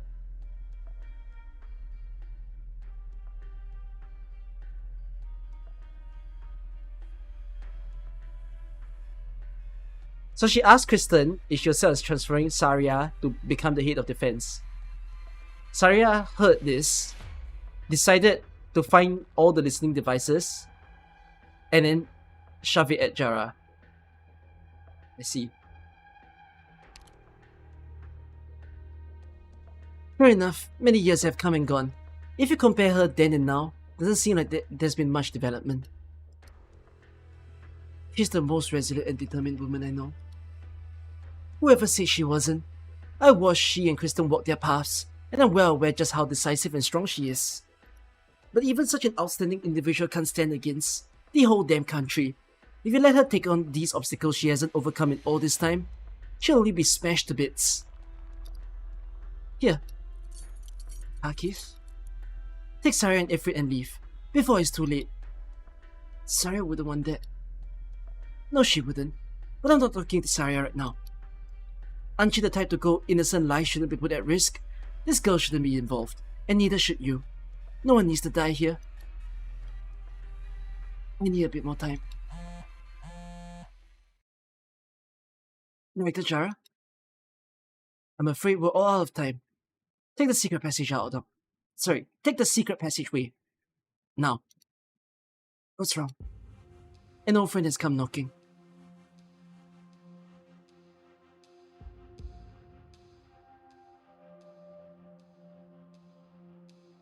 This conference room. Whenever we had meetings, Parvis would sit by the window. Nils likes to sit in the middle. You, Director Jara, you sit here, furthest from Kristen. And you're the same as before, always standing behind somebody else's seat. How nostalgic. Would you like something to drink? Red wine?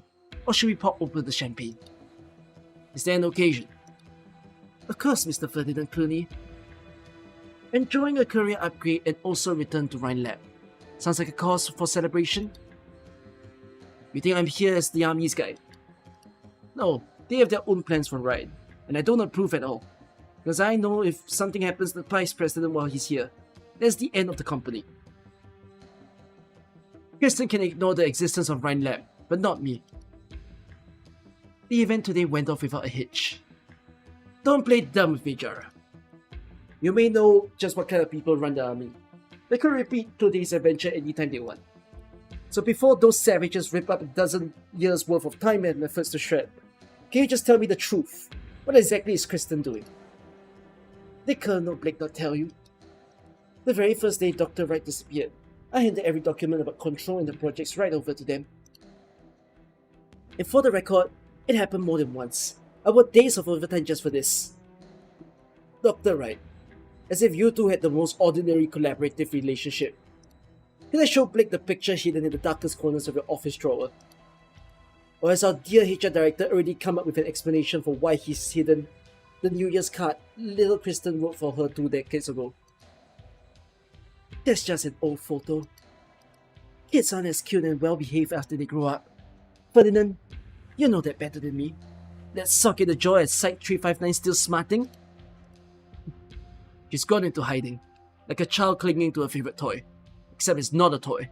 It's a goddamn super weapon, with some real forbidden secrets behind it. So you should find and drag her out. if you still care about her? Or would you rather watch her die for the vagaries of ideals? Even if I couldn't bear to watch her go that far ahead, how do you suppose that stopping her is within my power? This is Kristen we're talking about. Ferdinand, she'll take everything you have. Do you think she would ever leave behind such a major weakness? If you really want to treat the relationship between me and her as a vulnerability, so easily within your grasp. Good. Great. You refuse to cooperate. And what about the others? For example, Saria. You rescued her. You've hidden her somewhere around here. You're so willing to talk to me, just to buy her more time to escape. Let's say she manages to escape. Who could she even go to? Rhodes Island? Could have been the same mess? Or the girl again mainlander agents who love spinning webs just as much as you do? I have no idea what you're talking about. The military just picked up on a new piece of intelligence. Saria, as well as the company behind her, Rhodes Island, are suspected of helping Kristen steal classified information pertaining to national security. Maybe working at Rhinelander for more than a decade has just made you naive enough to assume your own boss was some hero of justice.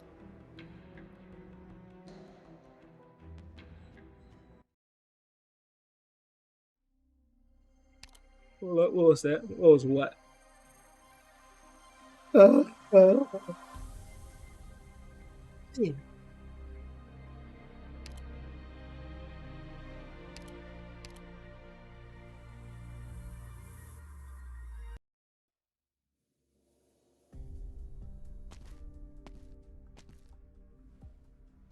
The usual stench of the sewers, and spots where the lights doesn't reach. These alleys are all the same. Urban planners probably can't afford to invent new ways to do their jobs at the speed these cities pop up out of the barren lands. It's just too bad you miss out on the local scenery if you use these nook and crannies too much. Am I right, my good subordinate? Isn't it better to get a view of the city from above? The gust of wind blows through the empty alley. All the unexhaled smoke rings swirl back into the cracks in his metal. The Tin Man wonders if this is an opportune time to hack a few coughs as if choking. A lighter floats right in front of him as soon as the embers of his cigarette die out. Ooh, who's this? Oh yeah? Banner is such a lamentable assessment for a city like this with no history. Hold here. You were supposed to make contact 3 days ago. Oh? I had the impression that you're not particularly punctual yourself. If you could just tone down your volume. When do you pick up this place for our meeting? Did you forget? The factory in District 13 is close by. Did you find the item from the other day? Yes, but unfortunately, there are only fragments left. Fragments of stars, with no way to guide the loss. Kristen, where is she? Well, are you watching the sky? You get a clearer view of the sky without the skyscrapers around. Do you think Kristen might be hiding in the star up there? If so, then how are we supposed to find her? Hold here. You went into the library 2 months ago. I'm a historian. Isn't it basically my job to visit libraries? We're talking about Mainlander Library here. I don't recall authorizing that. Why does Ho Hei Yak have a bar of soap on her shoulder?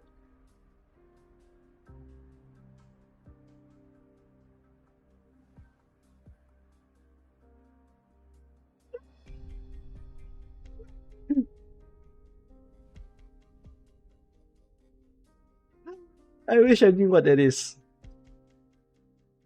Do I not? Oh yeah, I should have a bar of soap. Yeah, I should always carry it around with me. According to the art book, she carries a lot of functional things. Is it? Did have I found one of my favorite artworks yet? I forgot where my artbook is. One of my favorite art pieces of Ohiya. It's a gem, not a bar of soap. It's a bar of soap to me! You know I can't contain my curiosity. Just like right now. If I could trouble my employer with a question that I've been awfully curious about. What is it? Your smoke. Other than the clouds you puff out, the few wisps that flit into your body, where exactly do they go? Is this why you have the tip of your tail on my chest? Oi, oi, oi!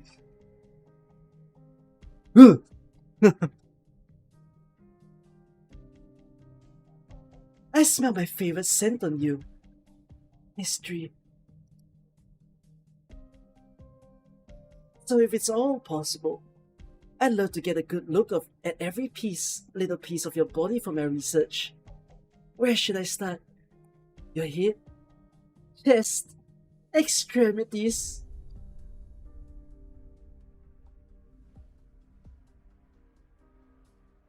I feel age restriction. I think I'm age restricted.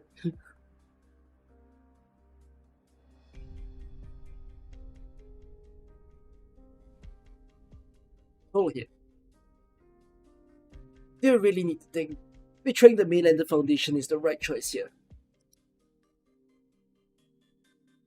Of course not. Mainlander holds most of the country's secrets, and in Colombia, secrets can be traded for wealth or used as murder weapons. I spent 3 whole years before I finally managed to get into the Historical Society. Spent another 3 years to gain your trust. You know what 6 years mean to me? Being a Mainlander agent has already taken 1/7 of my life. Broccoli! Broccoli! Oh my god, she's 42!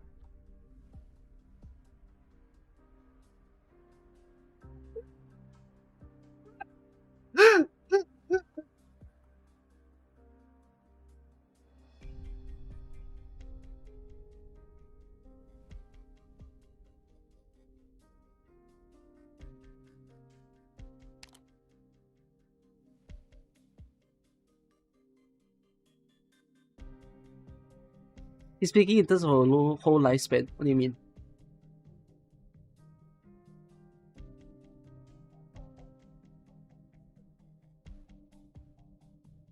Can't I just multiply? 6 times 7?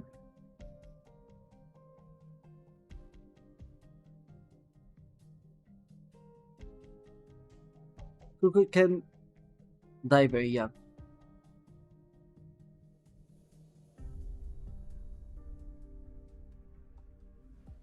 He'll die at 42 years old. I see.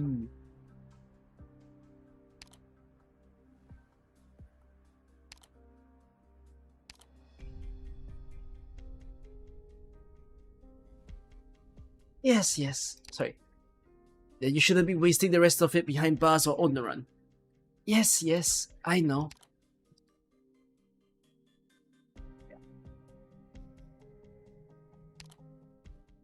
And yet, if my time here isn't enough to embrace what I've been yearning for my whole life, then what difference does it make if I live another 10 years or more, one more minute?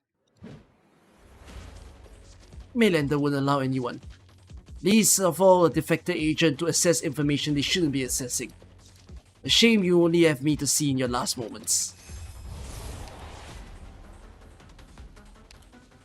Then I can only pray to the stars that the dead won't speak so easily. Fine, let me switch up the question. Do you really think you can kill me?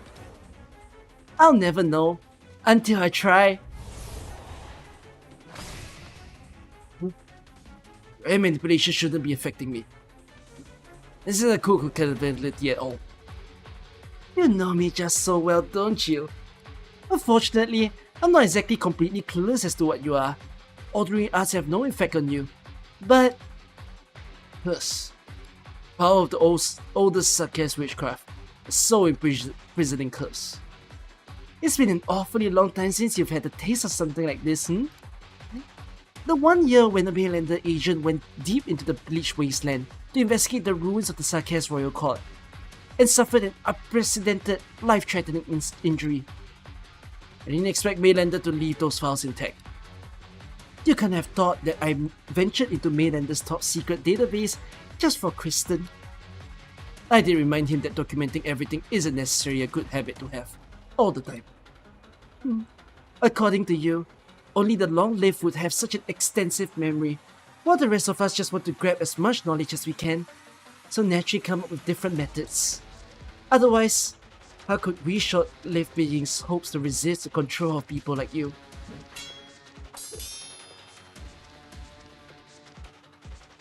If you really want to destroy this body, you probably need a little more time.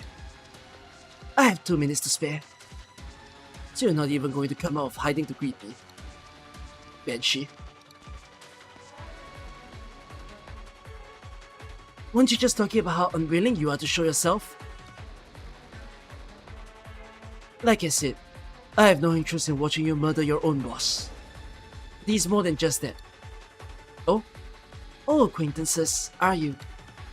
Personally, not at all. But my blood knows him. Fascinating. I've been over it many times, and this guy here doesn't smell sarcasm. Be careful of any tricks he might play. I don't want him to resurrect right after the trouble I've gone through to kill him. I won't let him interfere with the next step of the plan. I couldn't do it. A delicate trap you set. I had guessed that Hohiap might have planted something in the sky, but I didn't expect that Banshee's curse to be hidden in the noise of the construction site. My blood has taught me the power of words, and the sound of machinery clashing and colliding is the language I hear the most. An amazing talent to have fooled me. There are only few Banshees, including those in the royal court, who can make me suffer like this.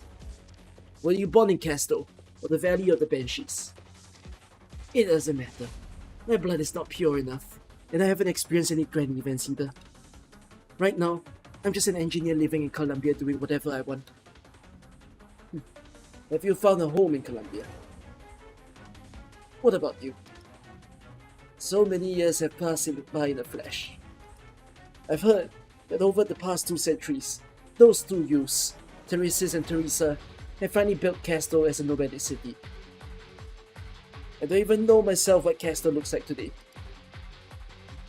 But the streets still as crowded, the flags hanging on the city walls unchanged for a millennium, the undying furnace in the core still as hot as ever.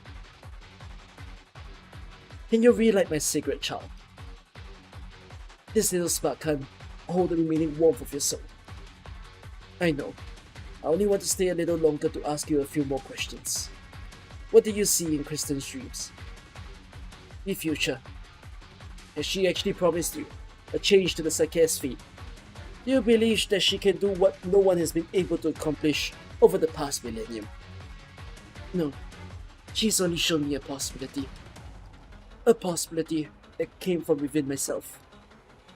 Alright, engineer girl. If I could trouble you to just ask my darling employer if he has any last words. The fire's almost out. Time moves too fast for an old man like me. The last question is mine. An ancient one like you must have seen the fall of many castles, and surely you must have thought of and searched for a place. Where is the Sarkis Promised Land? Promised Land. Time's up! A silvery green tail shatters the tin man's sigh with a strong burst of wind. The last spark fizzles out at the same time the cigarette hits the ground.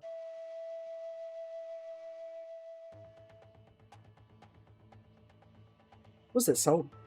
A bone whistle sounds. Tremors has never heard such a sound.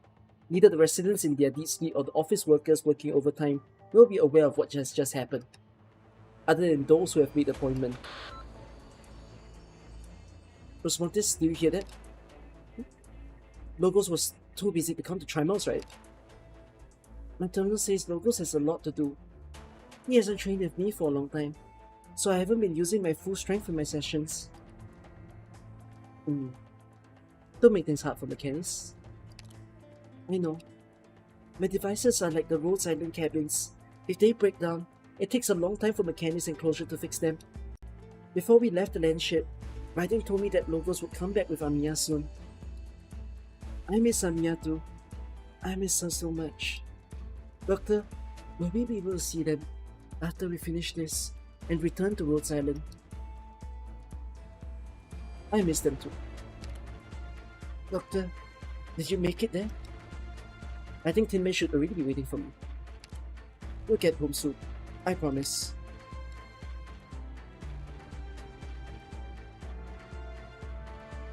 The alley is dark and silent, like an abyss.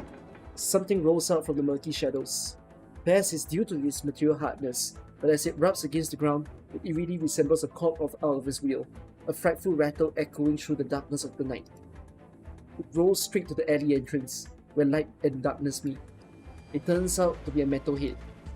The upper half is usually obscured by a hat's brim, and the mouth on its lower half often is a cigarette exhaling rings of smoke while spouting words that are at times perceptive and other times incongruous. But now there is no cigarette, no hat, no trench coat, or even the part that should be present past the neck. There is only a head. He's dead? I would take it easy if I were you. After all, is this Hoyak or Nasty? I think this is Hoyak. If you do make any moves, I can guarantee that your head would end up rolling along with my old employers there. You didn't come here to just banter with me. Well, two things. It's time for Rhodes Island to end your excursion in Tri-Mounts, and the other, as you have seen, the leader of Mainlander agents, the Tin Man, has been murdered. We need a culprit. Do I feel honored? Your frailty certainly affects the credibility of the idea, but the mundanity and perfect enigmatic vibes of Rhodes Island makes you an excellent target for Mainlander investigations, even if just for a little bit. Well, bye Kristen sometime. It won't do you any good to look for other secrets, okay? It's not like I can run. Are you going to try and call for help? You might want to lower your gaze. My tail won't exactly agree. I've had my eyes on you ever since you stepped into Tri-Mounts. At first, none of this had anything to do with you, or Rhodes Island at all. Even if you and Saria are moving in the same direction, role-playing as heroic firefighters, why haven't you dispatched a few more men like that good old mechanic to mop things up quick? If you're not going to talk, then why don't I tear you open your chest and take a look at the secrets hiding inside? The silvery green Liberi approaches. Her plumage scrapes the fabric of your hood, emanating a soft but piercing sound. At first, I thought you were the same as the other eccentric scientists, trying to find some sort of revelation about the future in Kristen's research. After all, we're such a silly species, aren't we? Limited lifespan and unlimited ambition. The moment we realize the limits of what we can accomplish in our short lives, we become willing to surrender our arrogance for just a moment and beg for a shortcut. But on you, I smell no trace of that desire. What do you dream of, and what of your past? I'm becoming very interested in you now, Doctor. But unfortunately, my colleagues are about to show. Hold your friend's head in your hands and enjoy a captivating session with Columbia's top agents. You might find yourself astonished. Think through some answers to my questions during your interrogation. I hope I don't give you the chance to run. Wait. Why are you here? Did this hood ever come with a guarantee of who would be underneath it? A water clone. Any more tricks up your sleeve, pathetic elf? Doesn't matter, Doctor of Rhodes Island. We will see each other very soon.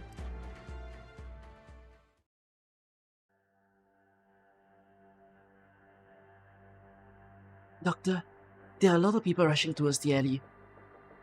Rhodes Island has been set up. It's a good thing that you used your brains and borrowed my clone for that meeting. Otherwise, you'd have fallen into that horrible woman's trap for real. She definitely left some evidence implicating Rhodes Island. You heard everything she said over the comms, right? Did we make enemies of both Mainlander and the military? I'm afraid so. Haha, you're not joking, are you? Doctor, if you and Timon had any plans, now would be a good time to share them, you know.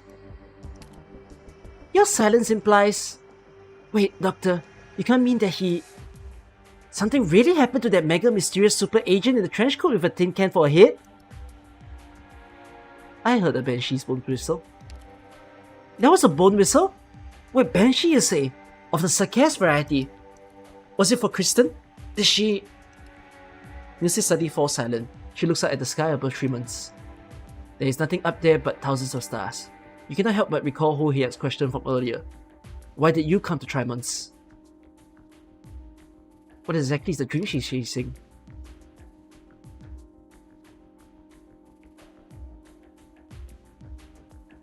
Quick, silence! Over here! This alarm. Did something happen to Director Jara?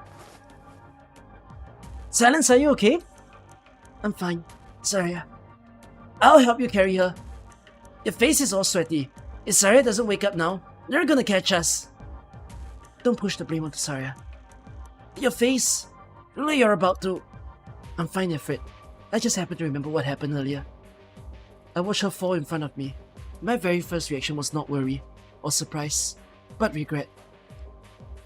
Because you were mad at her?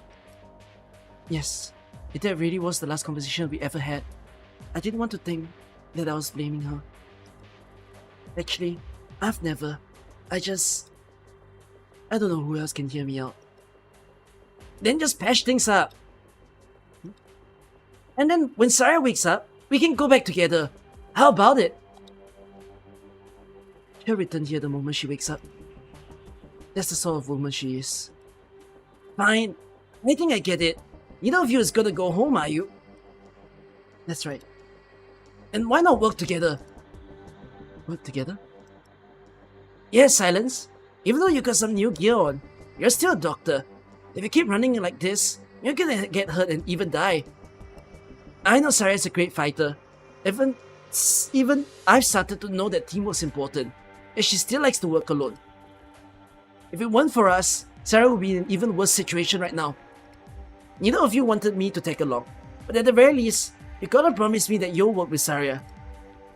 Otherwise, the two of you will worry about me, and I'll worry about you guys too. Ifrit, just say yes or no. I'll even behave and go back to the doctor.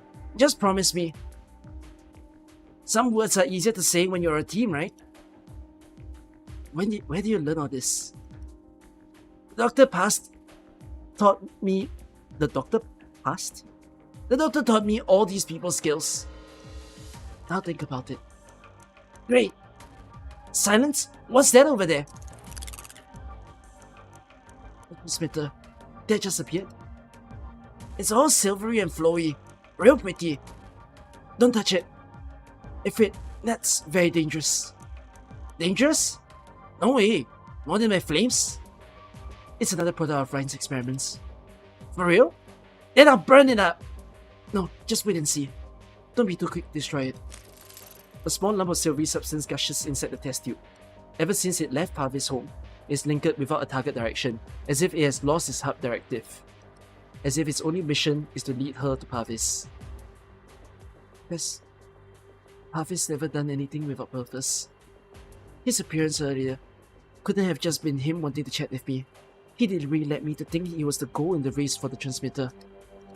Could it be the truth was never... Silence! The door's over here! How could... Did someone spot us?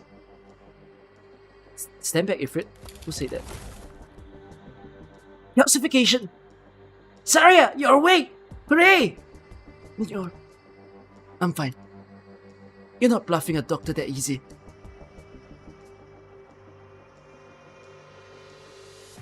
I'm just holding this door until it's safe enough for you to leave. QED, I'm perfectly fine. The military mechs are closing in on our position. This path is no longer safe. Director Jara, she wouldn't hand over the information that easily. And so, there's only one possibility remaining.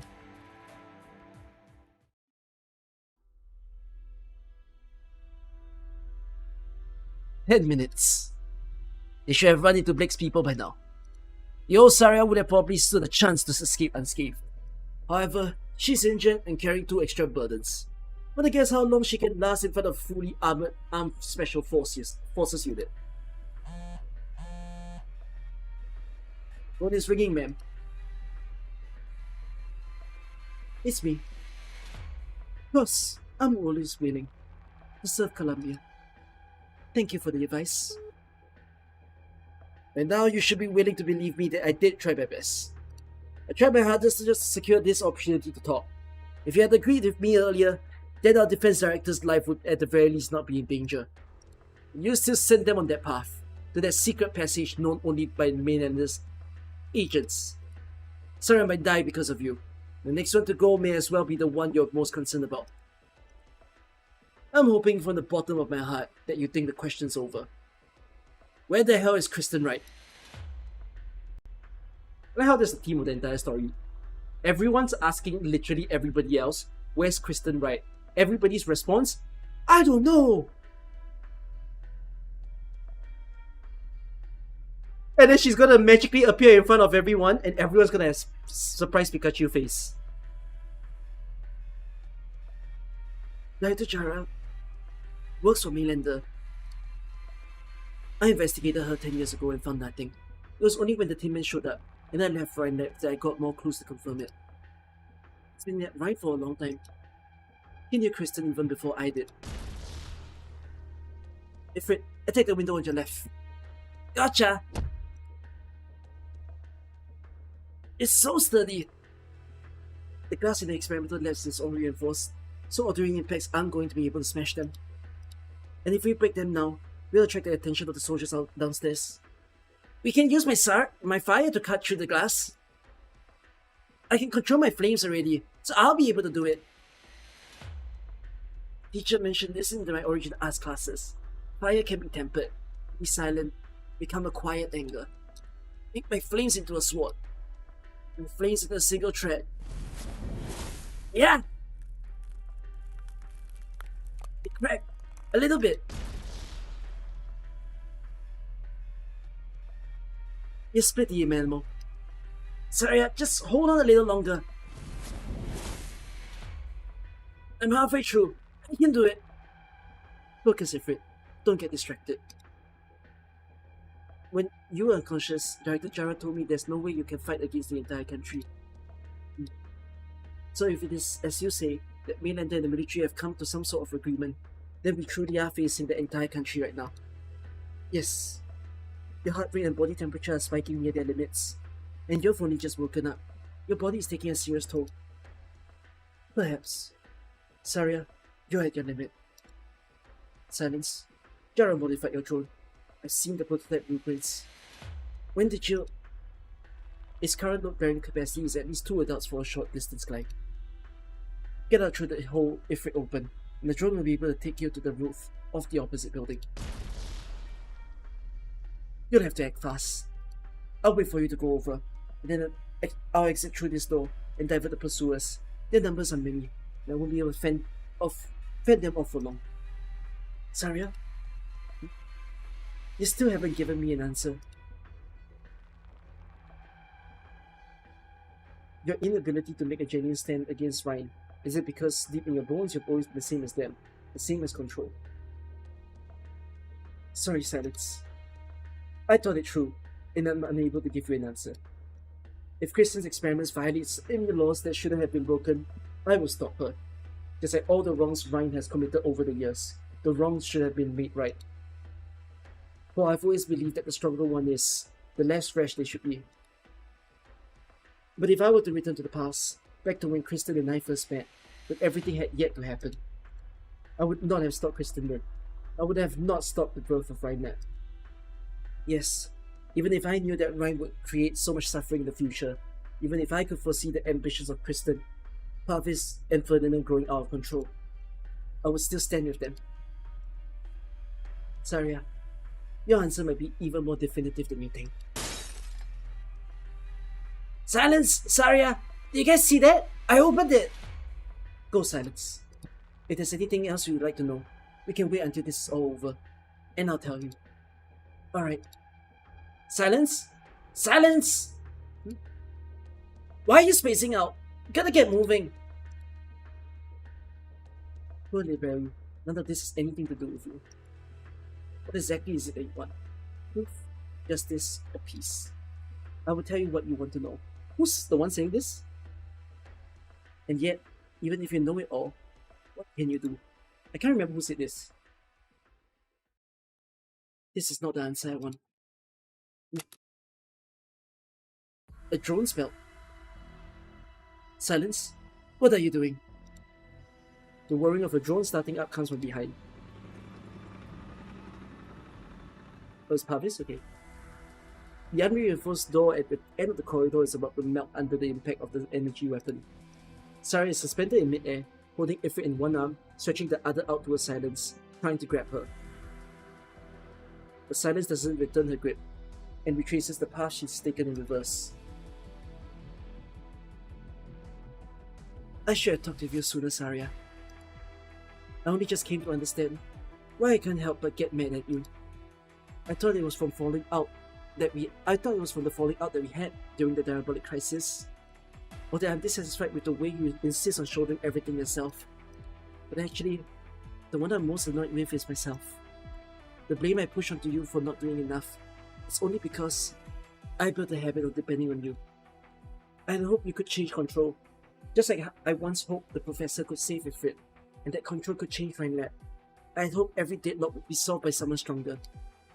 I'm so weak, aren't I? On the one hand, I loathe the powerful figures that manipulate everything and treat innocent lives like expendable resources and numbers. On the other hand, I still pin my hopes for the future on people stronger in not just power, but also morality and empathy.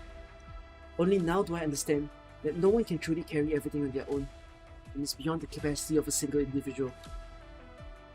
Everyone who has been willing to help me on the way here, Lord Silent, Director Milsis, Director Jara, and you, all of you want me to stay out of it. If you hadn't collapsed in front of me, if Ifrit hadn't been in danger, I might have just obediently thrown in the tower. And now, I won't back down. I refuse to allow myself to stay under your wings. I refuse to accept that I can only stand in vain as the gunfire rings right above us and open my arms to the injured. This time, I'll step into the flames before any of you. Did she audibly say this to Silence? To Saria? Or Ifrit? Or did she say that to herself? The drone sends her to a lower floor of the neighboring building. Saria smashes a window and they land smoothly. There must be more of Ferdinand's people on the lookout downstairs, but as long as there's room for action, he believes she can find a way to break through the encirclement. However, Silence! What are you doing? Silence, hurry up and fly over here with your drone! Ifrit anxiously yells at the room across, but Silence takes a long look at them before turning her back. Just as Silence begins to turn, Saria gets a look at her eyes. They are brimming with regret. But more than that, is determination.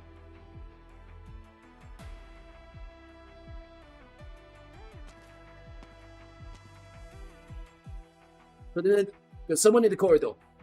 He says she has business with you. Silence? Why are you... I'm sorry, Director Jara. I've already made up my mind. I have unfinished business, so I can't leave here just yet. I remember you. Pavis stellar student. You and Alina gave me such a headache back at Site 359. Yes, my name is Silence. I would like to make a deal with you. A deal? You really think I would let Saria go? This isn't up to you. No, this is the only thing that's up to me. That's transmitter. From Site 359. What are you doing? Even if you put transmitter in your body, it's not going to work. Dorothy's hub was destroyed.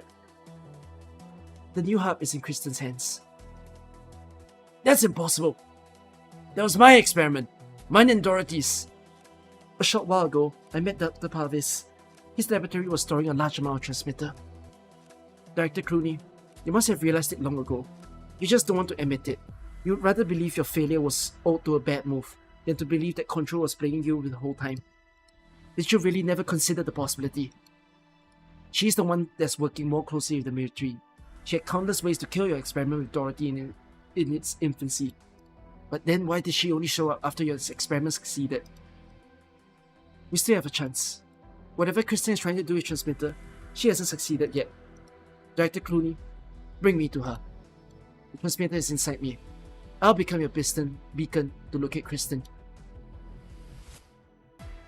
There's no way she injected herself. She's a liar. She did not inject herself. I don't believe.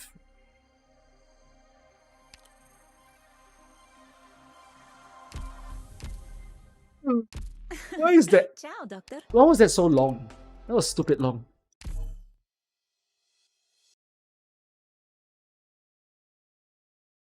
Oh, there was an SFX for that. There's a very unique SFX. Oh, I guess that's when it is. What stage did we end at? We're at 4. No, I'm not done yet. I have to read 5. della dama elegante. Di rosso si tinge il fiore sottostante. Remember, sample the data Wow. every 20 minutes. This will be a 12-hour read.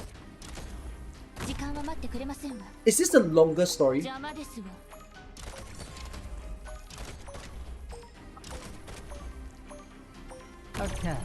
Or is Absolve worse? What's worse, 14 or Lonetrail? I hear the waves drumming against the hull. They herald our victory. Both 14 and Zwillingstra are longer. Zwillingstra longer ah, shit me. Close. 焦っちゃダメだよ Resistance, is it correct? Odio e rancore son da scartare, salvo in un'esplosione di rosso autunnale.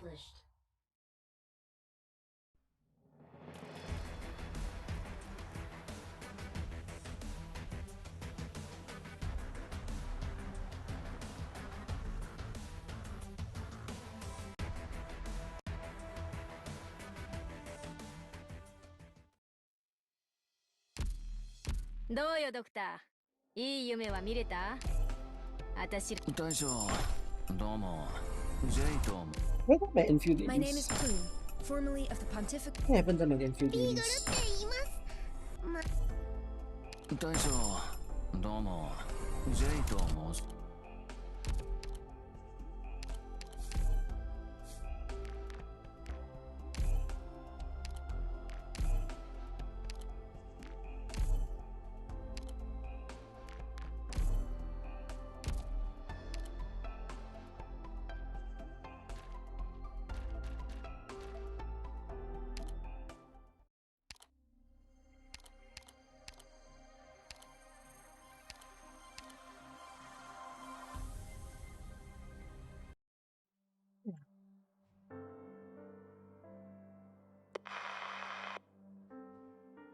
It's not getting through. Who are you calling, Saria? Tinman. The metal guy? Did something happen? I'm afraid so. Melander would not have joined our pursuers otherwise. The army has an agreement with Melander. Why are they targeting us? What happened to the Tinman? I had a look around the way you taught me, Saria. All the soldiers are gone, and so are the agents who were with us. The pursuers would not have disappeared if she was just staying as the rear guard. Unless she offered something that satisfied them. Is silver liquid? I saw it around her. Transmitter? He was in contact with Dorothy at Site 359 and undoubtedly got the transmitter from her. Does Dorothy expect her to do something? Dorothy is still in military custody. She couldn't possibly be trying to reach out to the military and Ferdinand through her. Could it be Parvis? Saria? Don't worry, Ifrit. He'll be fine. I'm trying to tell you not to squeeze your communicator so hard. You're crushing it. Thanks. There was a slight face change that they did there. I'm not worried. Silence isn't so reckless. She stayed after she talked to you. I'm sure she thought it through. She doesn't know what she's up against. The machinations of the site are far crueler than she can imagine. You think she doesn't know that? I'm sure she thought about it. Silence works hard.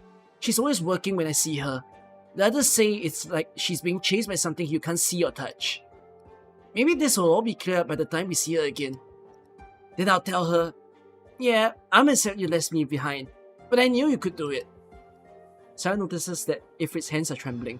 She wants to say something to comfort her, but words fail her. He realizes even though Ifrit's words were in part intended to comfort, he doesn't know that the silence that Ifrit speaks of. Silence is ready. Silence knows what she's about to face. She has never thought about it that way. Over there, Saria. The army is pulling out, but not in the direction of the military garrison. Is the transmitter really the clue to Kristen's whereabouts? Let's follow them. Silence wouldn't want you to put yourself in danger again. She promised we would go together. She said Sarah will return here the moment she wakes up. That's the sort of woman she is. It's not the rational way. Is that what you're trying to say, isn't it? We're not here to take risk, not to waste Silent's courage.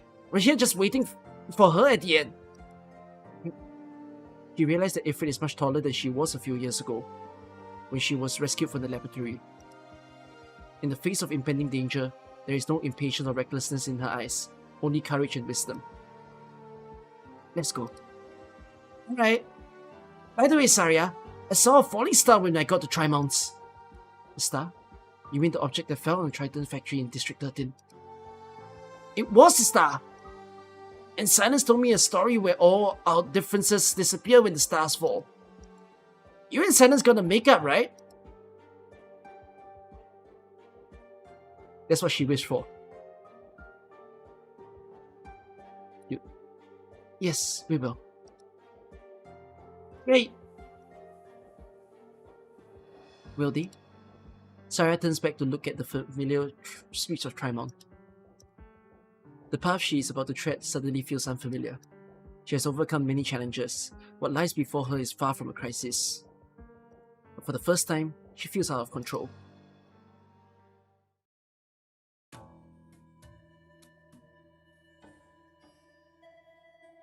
Holy hell, I'm freezing! Look out, there's a car! That was a close shave! Couldn't even think clearly in this cold. I tell you, sir, this weather, it's all that tech company's doing. They use drones to spray chemicals that make our lungs freeze with every breath. They want to kidnap us, put our brains in jars and turn us into nutrients for their artificial sun. Look up there in the sky. What? Those stars aren't stars. They're cameras that the monsters sent up there to watch our every move. They even kidnapped our president, put his skin on and locked all of Columbia under their control. Here's a few bills. Find a warm place and spend the night. I don't need money, sir. I'm just waiting for dawn to break. Between the two of us, I'm organizing a protest against the vice president and these tech companies. The people must wake up. Take this too. All my money. You can have it. Wait, sir.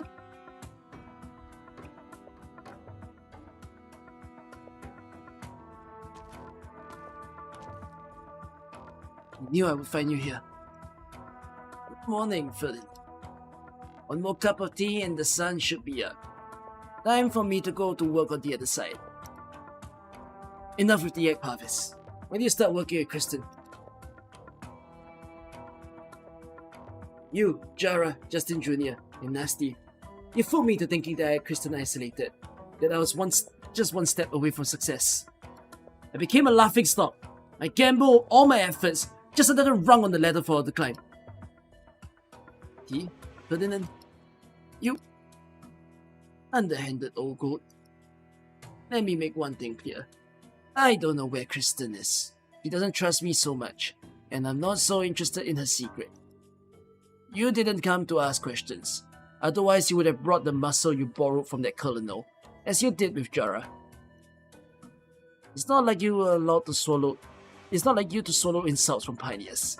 Come back to grovel at the feet of the colonel after he abandoned you once. You set your mind to it.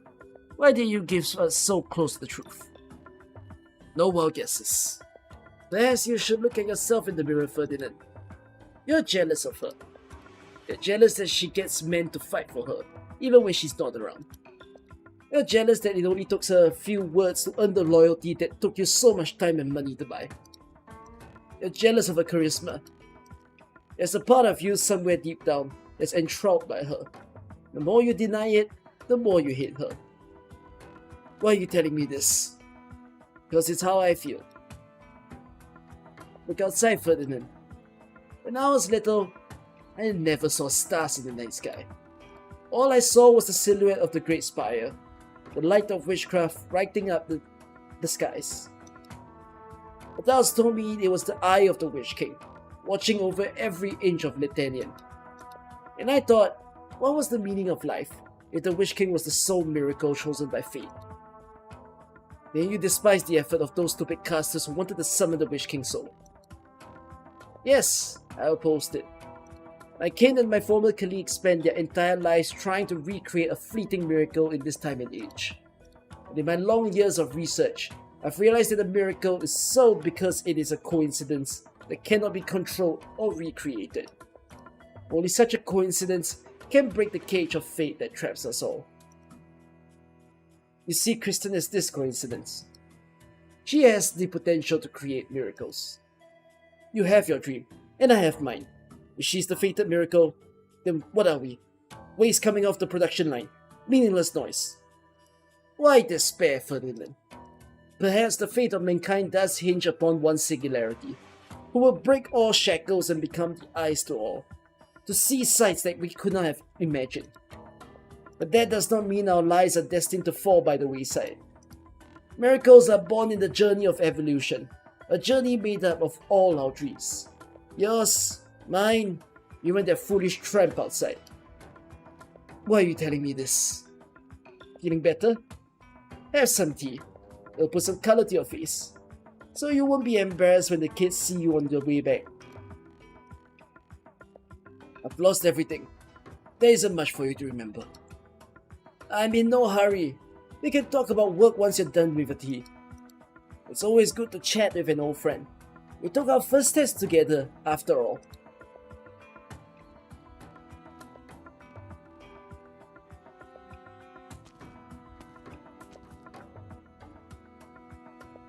Hello there, good sir. Megaphone and signboards?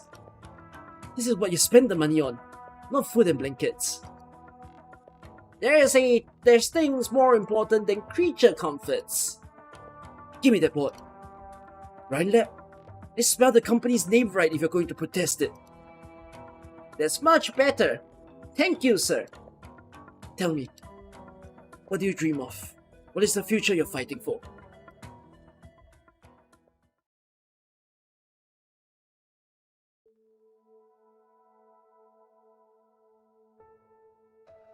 That's an interesting one. How do you like my vivarium, Doctor? Nobody can just barge in, and Rosmontes seems to like it. Rosmontes stands quietly in the verdant lab. She carefully observes each plant, then meticulously records their form in her notebook. The gaze stops on the last page of the notebook. You know it is where that letter is kept. Are you still reading the letter, Rosmontes? Yes, Doctor. I want to remember what happened today, and record it in my terminal before I forget. Logan Williams. What is the home that he talked about like? Is it like Rhodes Island?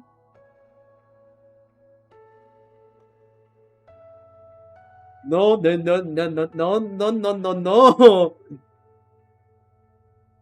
No way. Then he's not my family. I don't like him, Doctor. He came into contact with many feelings I didn't like through him. I want to pick them out and put them somewhere that won't bother me. Amia helped me clean them up before she left, but they keep growing. What kind of feelings? Loss and destruction. I want to destroy them. It's not right. Cliff would be angry. I shouldn't see Logan again, should I, Doctor? You want to learn about your past? Memory is precious. I don't want to use it on bad things. Ah!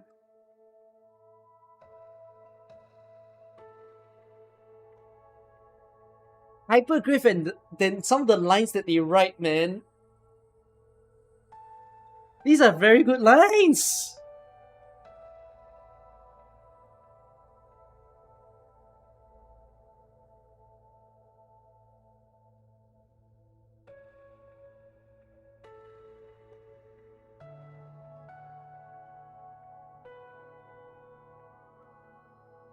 But I want to see with my own eyes again. I want to know what I would do. It may not be to learn. It may be to throw it away again. But I'll say goodbye properly this time. We'll find Logan. Get some rest before that though.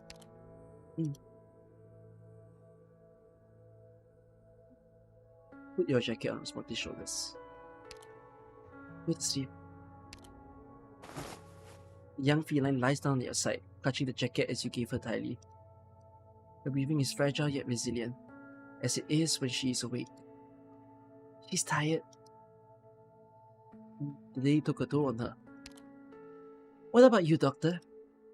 Let's talk somewhere else. Let Rosemonte sleep.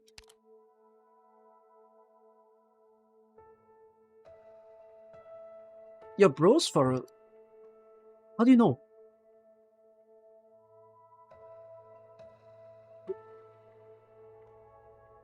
I would say that we've been dragged. The maelstrom of Primonts. The explosion at the Triton factory, the attack on the Vice President, Kristen's disappearance. Primonts is in chaos right now. I mean, this chaos is worse than... There's more moving parts in this story than any of the other stories that we've read thus far. It may be irresponsible to say this, but neither the Army nor the Mainlander Foundation have time to deal with Rhodes Island. You're not at the center of the maelstrom. No need to be so nervous, Doctor. Still, I'm responsible for your situation here. Our partnership's still good. You helped me, and I'll do my best to help you. If it comes to it, I can arrange to get you, Rosmontis, and Iffy out of Trimons right now. Sincerity is the foundation of cooperation, you sis. You're looking for both Saria and Kristen? We're partners, but I don't know what you really think. A dance, Doctor? It's no fun being interrogated like this. Musis puts her hands behind her back, turns around and takes a couple of steps. She looks at you with a rare, serious expression on her face. Music fills the air. It is relaxed, soothing tune.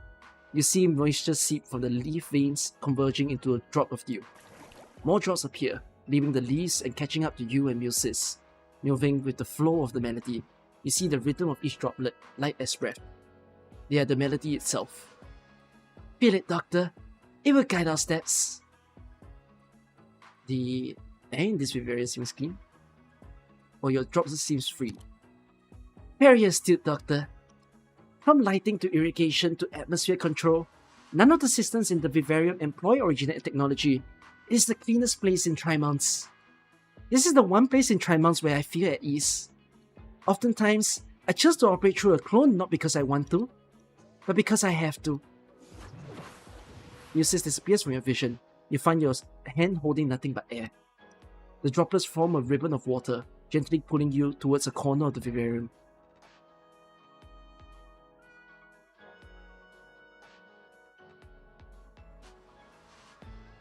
Commentary. The pale fur is extremely sensitive to his environment. Pollution from original industries have reduced his habitat to a small number of hilly areas in Colombia. The droplets scatter and shatter, creating a mist between you and the furs. You see a faint silhouette of a tombstone. Musis sits quietly by it, picking away at the weeds that surround it. You have not seen her so sad. Is it a shadow of a past? Tombstone.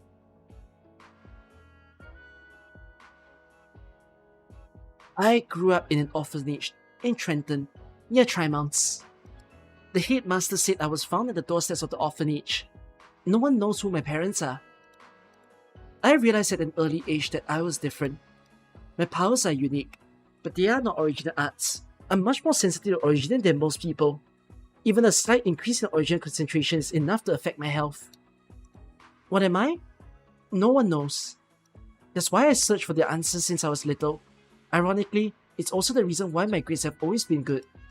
Finally, I found the word hidden away in some ancient books. Elves. The word is not unknown to you. You do have many secrets, don't you, Doctor? Well, it's not important. Anyways, I tracked down my biological parents' old Trimonts home, but the house had long since changed hands. I followed the trail they left behind, and eventually found where they went. It's this village right here. So remote, I thought I made a mistake. Most of the buildings have fallen into ruin. They look to be centuries old. I didn't see anyone. I had a feeling that as I went into the hills behind the village, I saw a simple cemetery surrounded by pale firs, where dozens of tombstones lay. This village was not an elven settlement. It was their graveyard. Musis stands up, looks at you, and fades away into the mist before the firs. Your partner returns to your side.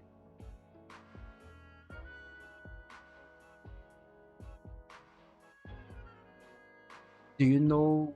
I mean, if it's too much to ask, why did your parents abandon you? Did you figure that?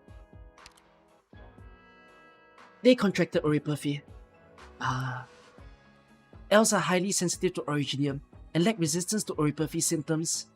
Few live more than a month after contracting oripathy.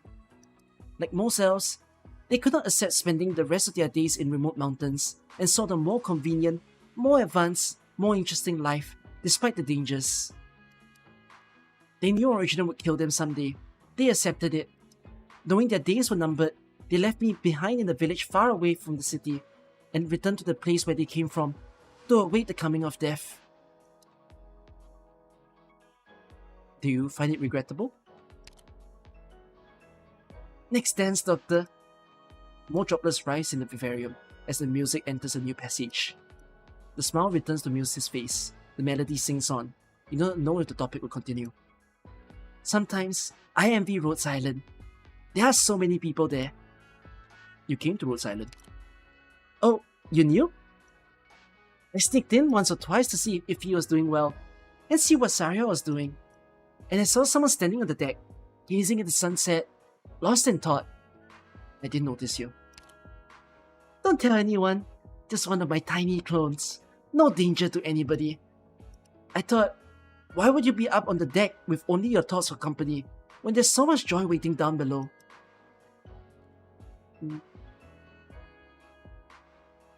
Ooh.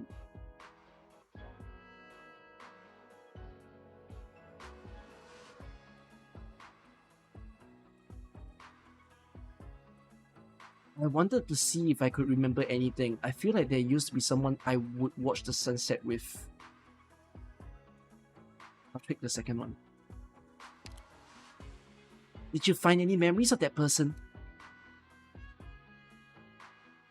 After all these years, all I know is a name. So there are answers beyond even your reach. That makes things seem a little bit fairer. He leads you on, doing a half pirouette. You're a good dancer. Of course I am. I was the ace of my university dance team. After I left the village, I spent all my time studying. Every Colombian child knows that science and tech are the best way to change your life. I studied to become the top of my class, then went to school in Trimonts, where I stayed on top. I spent a lot of effort to blend into modern life. Fashion, gaming, literature, music, dance. I studied etiquette. Met a lot of people. For others, these are hobbies, but for me, it's a mission, an exploration, a test. I know it sounds weird, but I tasked myself to live life as hard as I could. It's been a long time since I danced though. With Saria and Kristen? The droplets go around you. The lights of the vivarium cannot penetrate them.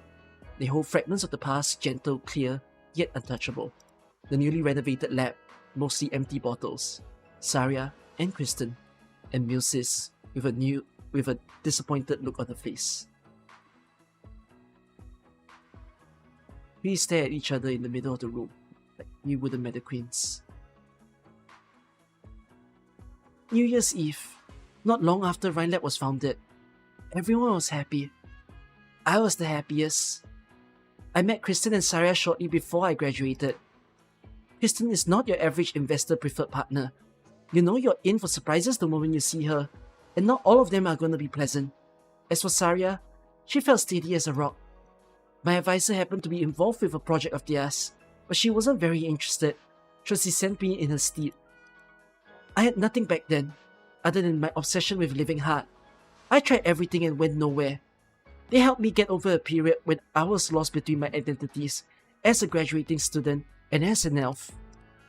It was just me, Kristen, Saria, Parvis, and Ferdinand at the time. But Parvis hid himself upstairs, saying he couldn't stay up all night. Ferdinand left early for other business. Can you believe it? At the end of the day, I couldn't find anyone to dance with me. I ended up grabbing Saria and Kristen. None of us knew how to dance in trees. I can still remember the look on their faces. Ooh, why are you obsessed with Kristen? Let's ask that. Because of my dream, we agreed she would help Nasty set out on her journey, and that she'll bring my dream with her. The music ends. The vivarium is empty except for Muses standing opposite you, calm as a pale fur. You hear the sound of the air circulation system running. The wind on your face feels unusually moist. The scent of plants, the soft earth. You realize that the drops of water, the music, and the dance really existed. You found my wobbliness, Doctor. Yes, I'm trying to manipulate everyone, including you. But everything I do for myself. The few kin that I have left, so we can breathe, feel the wind, run, and travel safely. Really, I mean. To make our journey a little less hard. After all I've done, I did to keep a few friends I have, so that in this city, I won't be so... This is all I can tell you. All I can promise you. There are a lot of things that you haven't made clear. You didn't really manipulate me, let's say that. And so, help me one more time, Muses. I must find Logan Williams. Even if I could help you, why do you not ask me to help you and Rosmontis get out of Trimont safely? Rose Island only goes forward. W key. Saria and Dr. Kelsey have reason to get involved, but what about you? Will you get to the bottom of all this, even if the price is a two-front war with the military and Mainlander? That's not the most logical choice.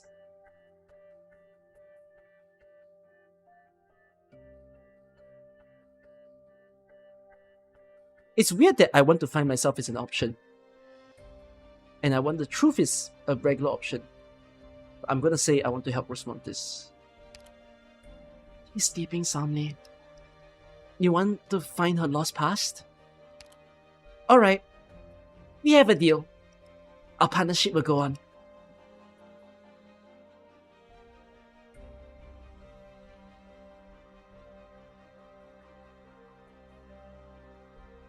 Who was that on the phone? A lonely soul, searching for companions. Since when have you two become such close friends? We just happen to be going the same way for a while. Same for you. When are you going to leave my lab? The smell of alcohol affects the equipment. That's so cold. Thanks to you and the agent's improvisation, I have a dozen calls to make tonight just to keep you out of jail. Like hell am I doing this sober? You got what you wanted. Is Kristen's price not enough for a businessman like you? Price? Are you reminding me how much I lost to this crazy plan? Then you should have gone to Kazimierz. Join the chamber and play the knights and speculators. Yes, the plan has been lying in my terminal for years. I could make more money, and do so in a safer way. But all those great projects are about a nation, an era. I want to seize the opportunity before me, to see a future far beyond anyone's wildest dreams rise from my palm. Is that a dream? From a practical person like you? Anyone can dream, especially facing the fickle tides of fate. You put it astutely, going the same way. Look at those scientists. For all the conflicts they went through, from friend to foe and from foe to friend, they all end up on the same path. They all saw a part of themselves in the least likely of all futures. What about you? A meaningless question. What do you think I've tolerated your presence for so long? Why do you think, sorry? That's why I like the going the same way part, even if it's only temporary. Miss Nasty Lunary. If we still have our life and liberty after tomorrow, will you come with me to the highest point in Trimont and take a good look at the sky that hasn't changed for 1,000 years? What is this guy trying to pick up like on every girl that he can find?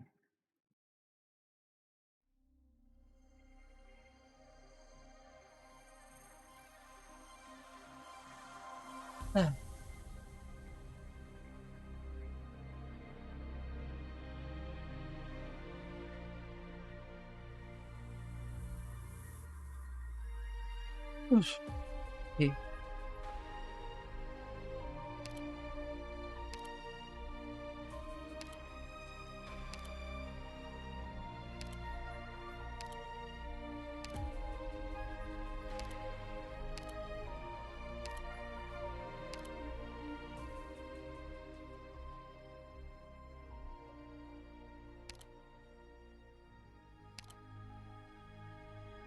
I have a prediction.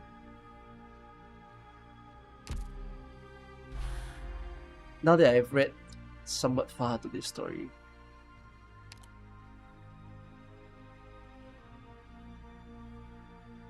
Because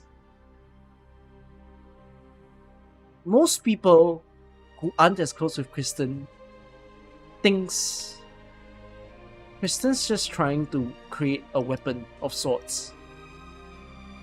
You know? And because it's not made public and it's not voiced in any way what she's trying to do, no one seems to know that she's just trying to transcend space. Basically, to cross the barrier that her parents have never crossed before. And so, the way I see this story panning out is eventually they will get to her by the end. But somehow it becomes too late. Like when they realize what her actual ambition is, no one's there to stop. The people who supported her will just let her do what she wants. And the people who only just finds out. For some people in this story, they're gonna be pleased. Yeah, Nasty is supportive. Right? Nasty is one of the supportive people. Hohiak can't give a fuck. And then Musis and Saria are definitely not supportive. Because Saria still thinks that it's something to do. Like, Saria has not figured out what Kristen is trying to do. And then Musis is completely in the loss of what she's trying to do. Pavis cannot give a shit as well in this story. Jara slightly cares. And then Ferdinand will be a happy man at the end of this story.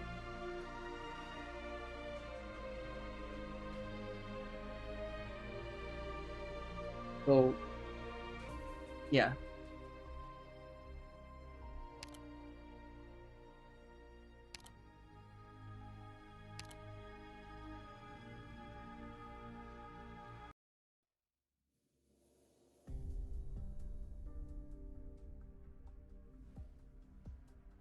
Lot of noise.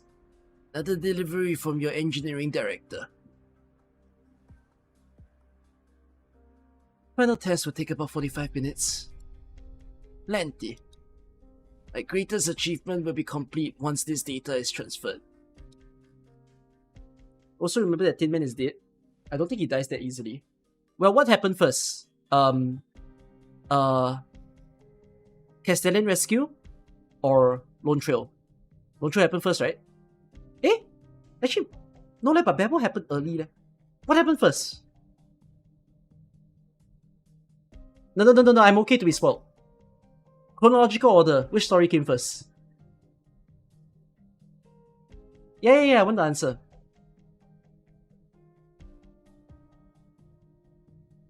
Castellan came after? Okay. What did I ask? I said Castellan Rescue came first or Lonetrail? Why does Man want spoilers? It doesn't matter to me. Your definition of spoilers is not my definition of spoilers. Like, who stays alive and who's dead does not matter to me. I've said this before. I care about how they died or how they are alive.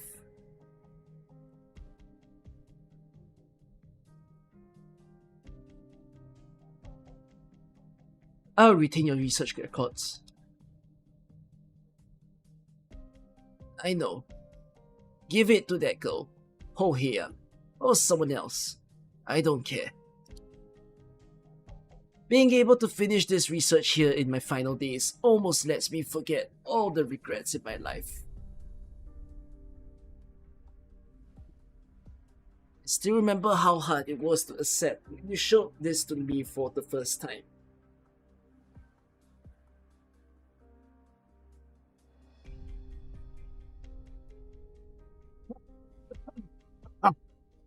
The irony, how it scorns every conceited researcher who walked the halls of science for the past few centuries. Laughs in the face of our research, made it all worthless. What is this, Kristen? How are you able to speak of its theories and emerge with such confidence when you've never performed a single experiment? This thing is beyond my understanding. Even more frightening is that all those tales you tell of these black cubes are true. Black cubes? Tell me, Kristen. Tell me. What is this that I'm about to study? That's your job. Where did you find it? How did you gain this knowledge? Don't be so hard on a dying man, Kristen. Who gave this to you? God. God. God. That is a word I don't exactly expect to hear when reading this story. When reading AK in general.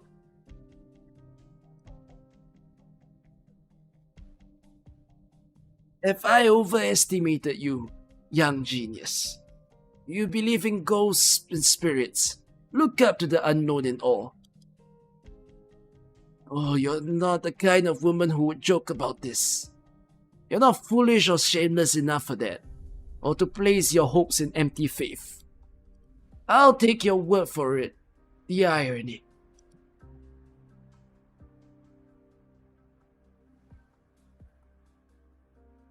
God. Another month has passed since God bestowed on me his mercy. This short period of time, I completed more work than I could have imagined for decades. Even I can't help but wonder. What miracle do you plan to bring us? Bring to the people on his land? Kristen does not answer. She gazes at the star outside the window silently, lost in thought.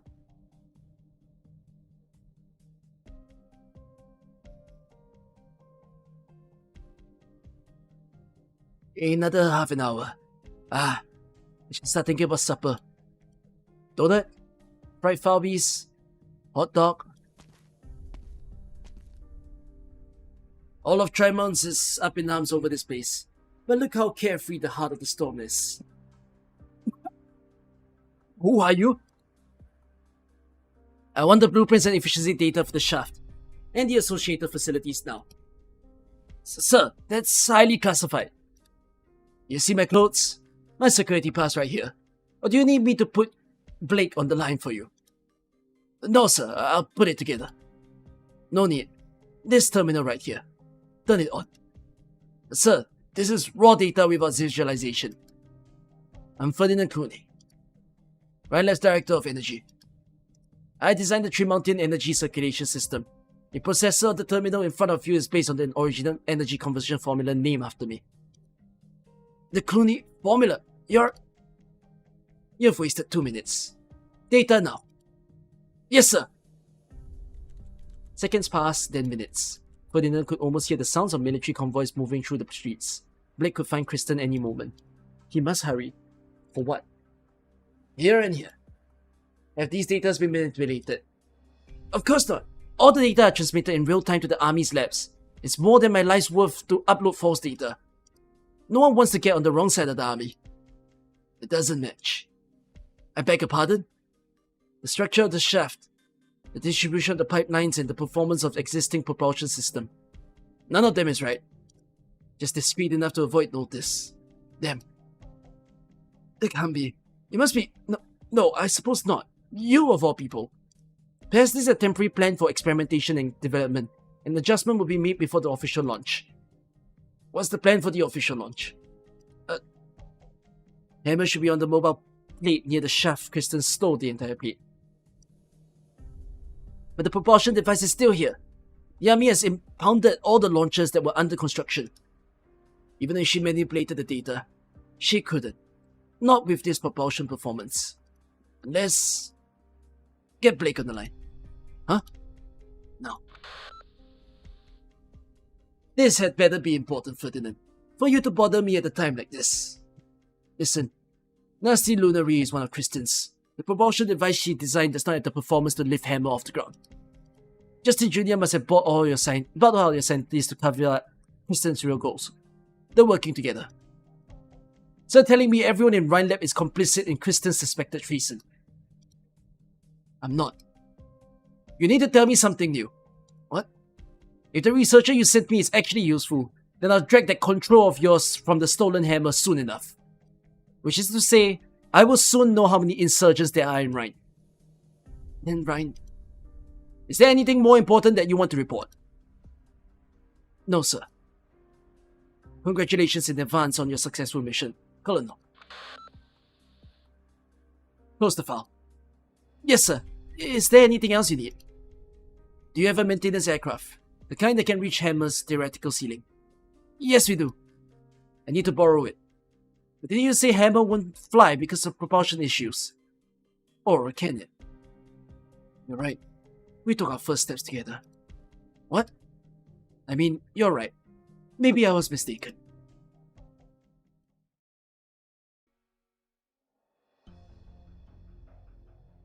Strong transmitter reaction. I can feel a lot of it lying ahead. Right in the middle of urban trimonts. Yes, sir. The area ahead is sewage treatment and garbage disposal. Very few people live here. You mean Kristen right the hammer in some other building, right under our nose. Target may have set up jammers in the area. Our guys didn't detect any signals when they passed through.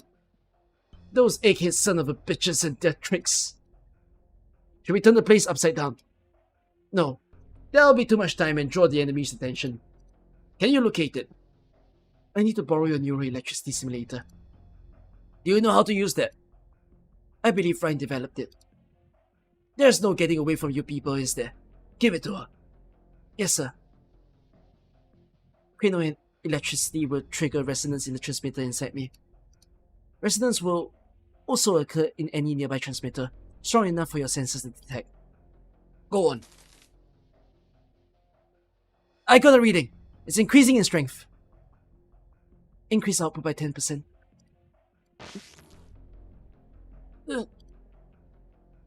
The epileptic symptom. Should I take over? I have mech operating experience and long-range arts units in plan. Her transmitter is from Site 359. It's the only one that will work. Proceed. I can take it. We got a stable signal. Coordinates have been synchronized to Officer Terminal, sir. Good. We know where Hammer is now. Proceed to the target ASAP.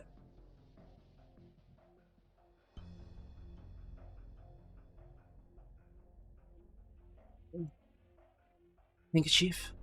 W can even see through all that sweat. Thank you. Director Jara, did the soldiers bother you? Oh, no. Just usual chit-chat. Did you say anything? Nothing. The funny thing is, I don't even know anything. I know Kristen like Kristen knows me. I didn't sign on to her adventure, and she refused to let me risk my remaining life for her.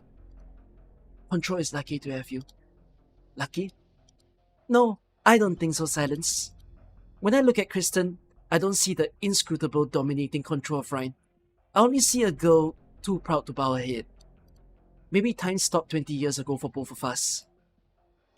You mean the day when Control's parents were killed in a flight test accident? It was supposed to be a sunny, cloudless day. Is it regret? Remorse? Is it because I watched them fly to their end? Because I didn't check their flight plan carefully? Or is it because I didn't expect the government and capitalists would allow that sensitive little girl to become the target of all the attacks on her parents in order to protect their name? No, It's neither. It was just one failure. Even if it was only me, it should be nothing for an experienced agent. But I could never forget the look in her eyes. The ball of fire falling from the sky continues to burn in her eyes. It's appeared in my dreams on many a night. I don't want to see it extinguish again. You left the Maylander Foundation because of control. A scientist stops being a scientist when she develops an emotional attachment to a test subject, huh? You of all people should understand. I was never a mother, but I have a child. She sees Kristen as a child? It's...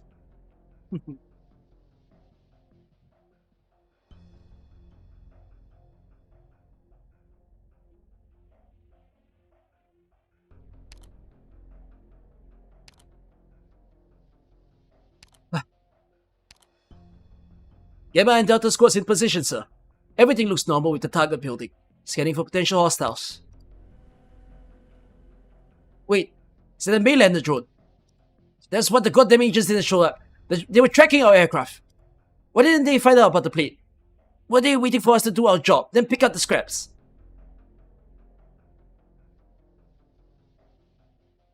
Maylander's eyes are everywhere. Columbia has changed a lot in the past 20 years.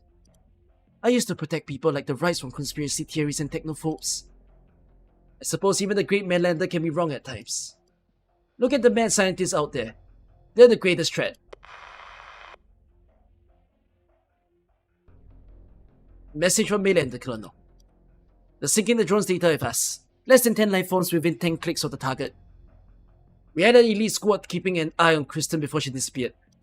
Are you telling me that a bunch of scientists and a few assistants took out an entire squad of commandos? Maybe we went to the wrong place. No, that's not impossible for the control I know. Keep your eyes open. Don't let your gut... What was that? Did we just hit something, sir? No, sensors aren't picking up anything.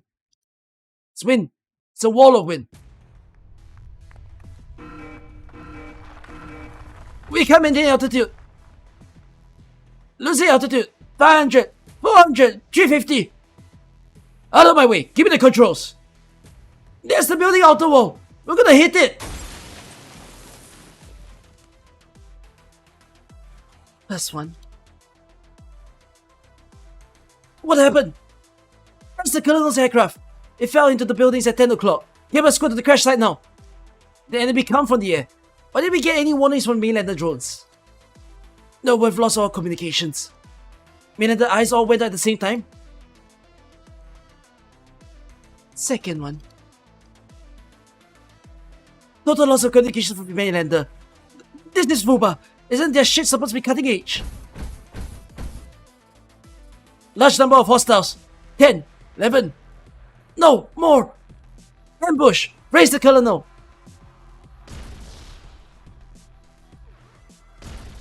It's funny because these soldiers were fighting us in the story, but then they're getting hit by the robots. Oh! The Maylander douchebags said that they were less than 10. Was the data wrong or did they screw us? It's not the data that's wrong. No, you're safe. Bomber! Gamma and Delta, pull back and find cover. Have the armor assault team move up. Let everyone know. Facing the latest prototype unmanned power armor.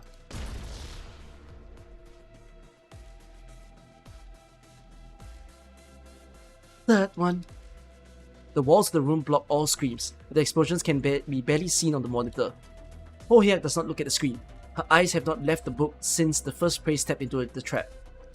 She swings her tail back and forth in boredom, pressing one button after another, directing the show happening not far from here. Where are you going? Fulfill my final wish. Sneaking out to meet someone again. You'll die out there, and I won't be there to save you. Don't quote before the work is done. Otherwise, you can't take it from me. It's not ready for activation yet.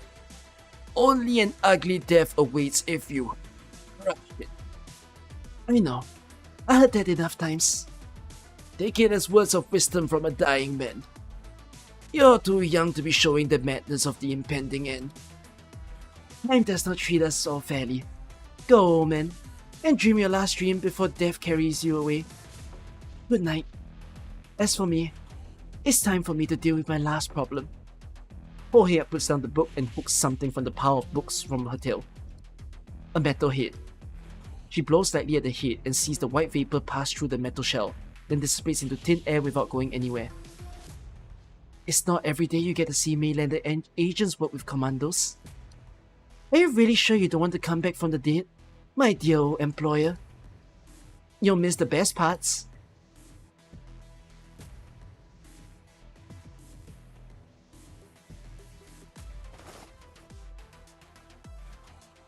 Who's the enemy? Only some with internal access codes can disable all Mainlander's eyes at the same time. Control has someone from Mainlander with her. An elite Mainlander agent, codenamed Hohea. She took over the task of monitoring Kristen from me. I wasn't sure if she had turned traitor until now. Hohea? Yesterday. Hohea means yesterday. It's unknown whether it's her code name or the one she was born with. Kristen brought her to Rhinelab 1 year ago, saying she was Rhinelab's new bibliology consultant. I looked into her background and found nothing. Mainlander had concealed most of her files, of course, but that wasn't much of a problem for me. Not even Mainlander knows about her past. It's like she popped into the world yesterday. Her knowledge, her powers, her arts, none have anything to do with modern technology. Have you ever heard the legend from the days when the world was just a barren land? She's Liberi. She's Phaedia. She rides with the wind and dances with the stars. She's the last elder still blessed by the heavens. Forward! Forward! Stay in formation. Cover the others. Wait. Up in the sky. Hostile approaching. Take aim! Energy beam. Wait. How could this be? It won't fire! Our weapons being attacked. No, the weapon's fine. It's the sky being affected. Unknown energy interference in the area. A great force takes hold of him. Even in his metal armor, the soldier feels frail and helpless, like a naked infant. He weighs his limbs futilely, but he could not control his body, or the exoskeleton wrapped around it. He is flung like a plastic toy, smashing into another power armor. Silver green shadows leave the shattered armor. A silhouette approaches slowly in the smoke.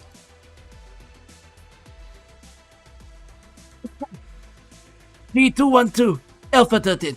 Abandon the exoskeleton. Hostile contact. Support requested. How many hostiles? One. I'm afraid I'm the only one you're facing. Do you need time to surrender? You guys are right, leh. They made Hohea look so strong in the story, but she's so weak in game. We're almost there. That's the hideout Kristen prepared for Loken. We walked a few hours underground. Where do you get your info, Muses? I befriended a straightforward engineer. Well, I've smelled better. He smells. Important story point for whom it may concern.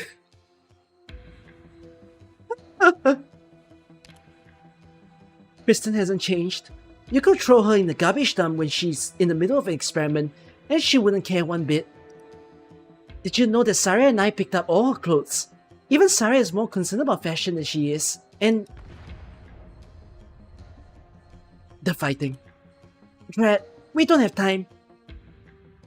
Shouldn't we be more cautious? Doctor, Loken is a convict with a few hundred years on his sentence. You want to take Rosmontis to see him, then you have to beat them to it. How do you plan to explain to the military if they find us all together? Rosmontis? What's with the kitten? Is she thinking about something? There's something interfering with her thoughts. Keep an eye on her, Doctor. I need to find a way in. Maybe I can use my water to get in through the vents, then hack the door circuits. The door's open, Rosmontis.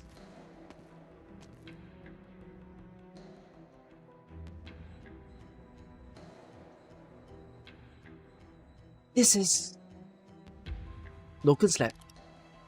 Loken, I remember this place. It's not in my memory. I've never been in this corridor, but my eyes, ears, mouth, emotions, they all tell me that I've walked a path like it. Welcome home, child. Welcome to the court that I prepared for you.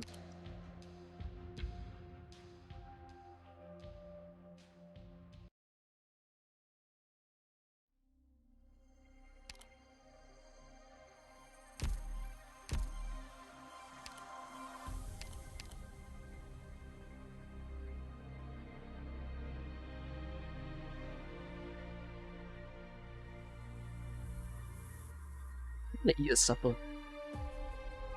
I'm not ending on that cliffhanger. You thank me for that because there's an after.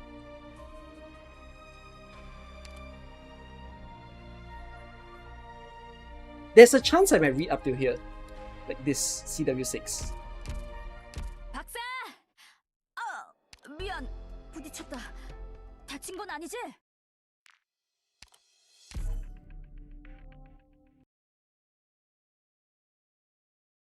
I'll read for as long as we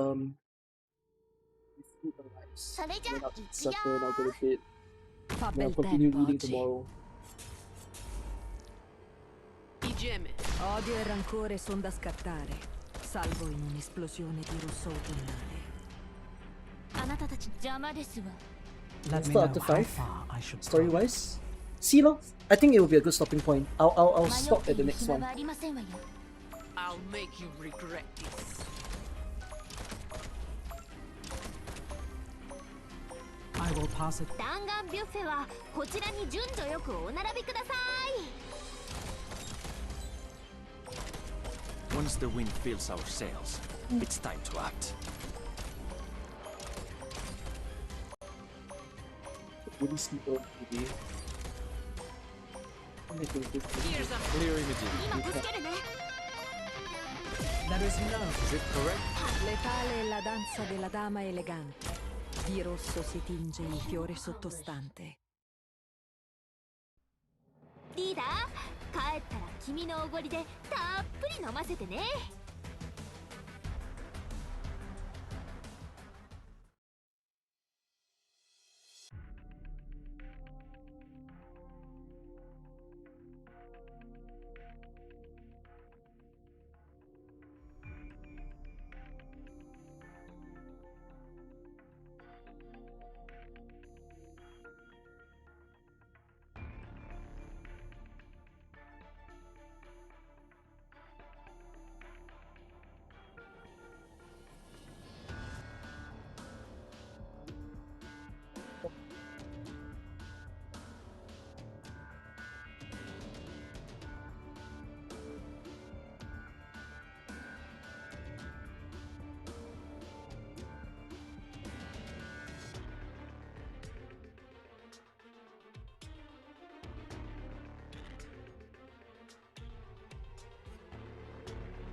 I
as the last break that I should be taking for the night, because we are gonna end it on the final story note.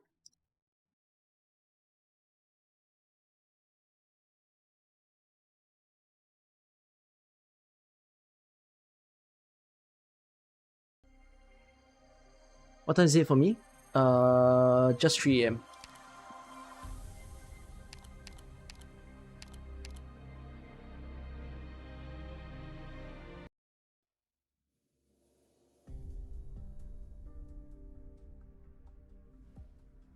A lot of noise. Another delivery from your engineering director. Final test will take about 45 minutes. Plenty. My greatest achievements will be complete once this data is transferred. Oh! Oh no, wait! If Kristen's hiding in Loken's lab... Oh! So Momo and Doctor becomes the first people to contact with Kristen out of everybody who's looking for her in the story. I will retain your research records. I know. Give it to that girl here, or someone else. I don't care. Being able to finish this research here in my final days almost lets me forget all the regrets in my life. I still remember how hard it was to accept when you showed this to me for the first time.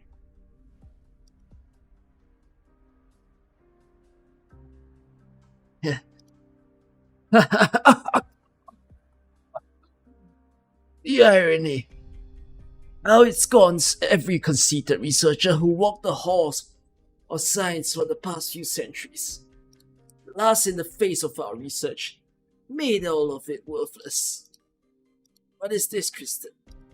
How are you able to speak of his theories and emerge with such confidence when you've never performed a single experiment? This thing, it's beyond my understanding. Even more... Didn't we just read this one? Wait. Oh! Oh, then I have just time to eat into CW6 then. Sorry.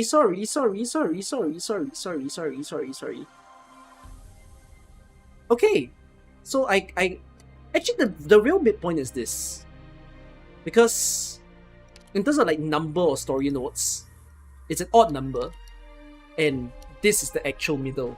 So I'm going to read till here. So I am cliffhangering you guys. Yes, or am I? I don't know. We'll see. Okay, you know what? At least I get to read about Rose Montes before I end the stream. And that would be good. So wait, is Rose Montes titled the local water tank incident? Or is it not the same? It is, right?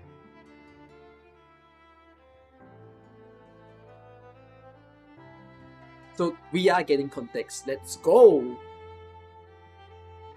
The flowers, they're so beautiful. Have you come to see me again? I don't know today's flowers. Can you teach me how to spell them? Of course, Narcissa. What do you want to do after you learn it? I want to put these petals in my picture book, just like I used to. Mom loved flowers. Dad knew a lot about plants, just like you. They're not around anymore, but I want to record these new flowers and tell them about them when I visit their graves. You'll bring me there, right? It's almost April. Narcissa, my child, you're always a strong one. Leave the flowers on the table. I'll teach you writing once I'm done with my work.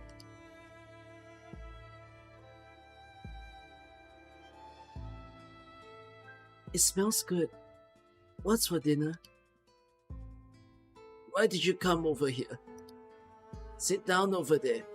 We're having your favorite potato soup. I'm hungry. Can you cut quicker? Do you want to help out? No need to be scared. I'll hold your hand. Like this? Well done. You'll do even better in the future. The future? Will I grow up to be as tall and strong like you? Become a great scientist? No, you'll be greater than I am. Much greater. Does the wound on the back of your head still hurt? Not anymore. My brothers gave me lots of sweets. They used to say that one sweet before going to bed helps with the pain. It makes me dream of cotton candy. Good girl. You can have them once you've had your dinner. Then there's a place I want to take you to. Over at the corridor? The place my brothers went yesterday. They said there's a nice garden there, just like those in the storybooks. And that's the place you get your flowers. Yes, those who pass through its doors are blessed by fate. At the end of the corridor is... Rosmontis! Rosmontis! They can't get the door open! And yet... Muses? Any ideas, Muses? We need to go! Rosmontis! Don't go. Not alone. Rosmontis. Who is Rosmontis? Who is Narcissa? Have I checked Rosmontis' files? Nope. Welcome. You're waiting for me? Always have been. Where are the doctor? Where are the others?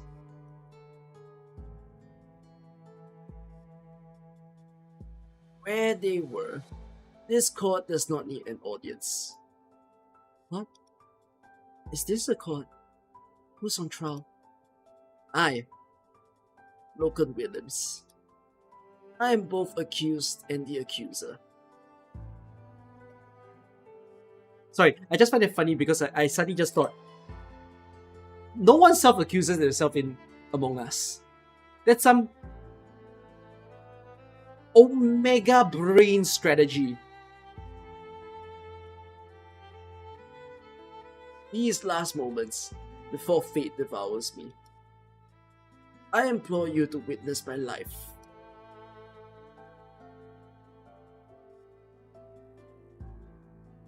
Here and now, I confess to all my crimes. Read. Yes, my teacher reproached me. He chided me for my recklessness and admonished my extraction of infected organs from the dying as being both illegal and immoral. He said my actions did not help patients, only accelerated their deaths. They were already dying. Their consciousness had already passed over to the other side. I did not intend to cause any more pain, nor did I change their fate. But my teacher did not agree. He and his teacher pronounced my death sentence in academia, in a private trial with no justice to speak of. They refused to admit that greed is a virtue for a scientist. A small-town boy's biological education is limited to delivering burden beast cows, unless he musters the courage to dissect newborn calf in the middle of the night. Thirst for knowledge was enough to overcome his empathy. He needed to seize every opportunity to climb, to continue on the path of exploration. Cowardice. I have not often, been found wanting of courage, but there was one thing that I yielded to. Maylander banned me after my teacher reported me. Mark of shame that shut me out of all universities and government-sponsored research institutions. It was the cruelest punishment you could inflict on a scientist in his prime. They stripped me of my right to research. It was akin to murder of the soul.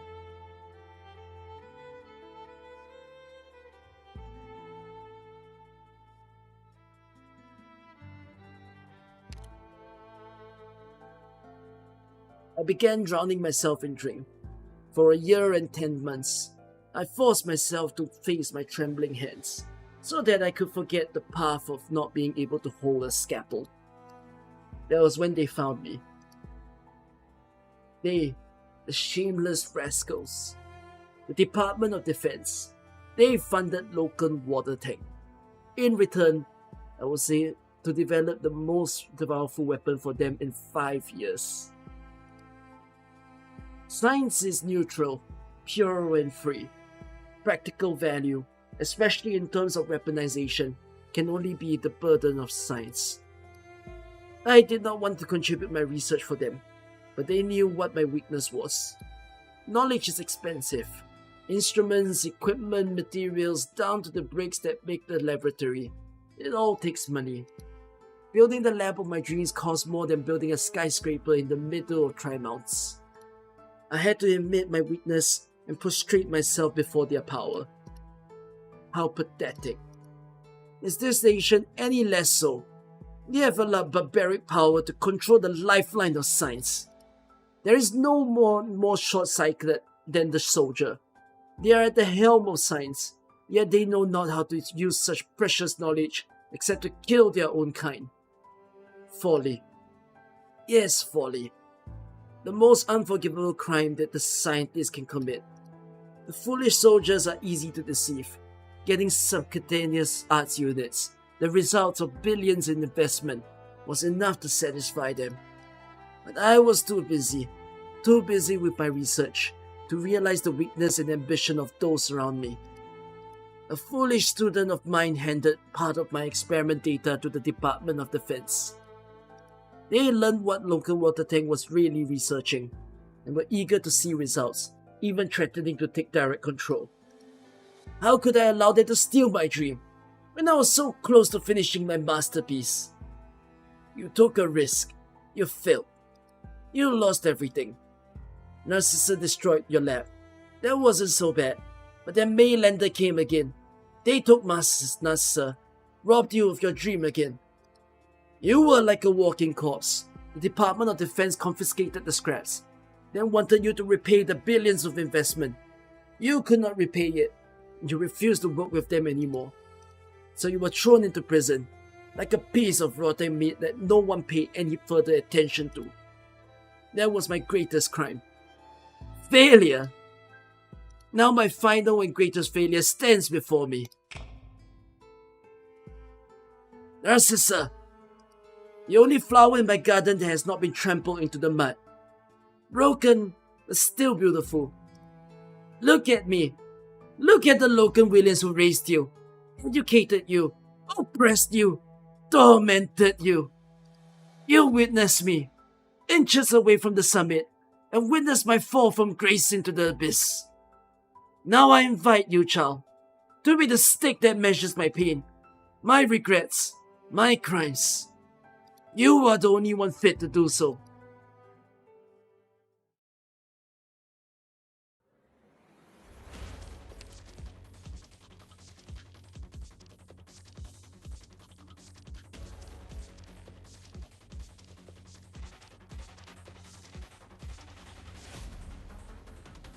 I find this one strange. The Department of Defense is the one that funded local water tank.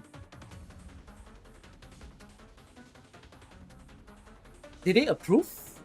Did they know what local water tank was? Because Department of Defense would have been Saria. Unless you're telling me this was a time when Saria was not the head of the Department of Defense.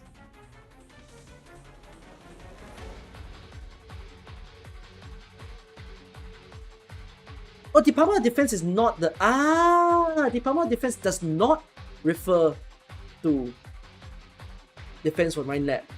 I see. Department of Defense in this case refers to the government. Oh, it's DOD. Oh, my bad.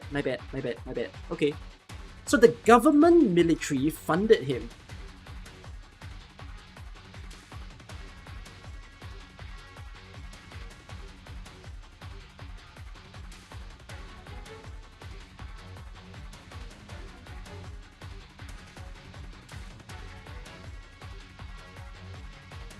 So the front part of his story is him expressing that he's a talented guy.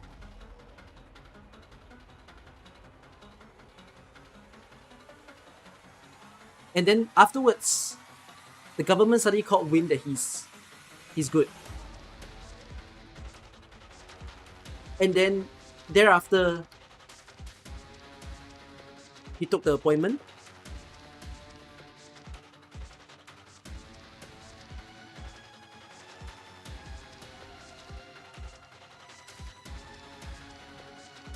Subcutaneous mean? I don't know what the word or what the fuck is that word. Subcutaneous.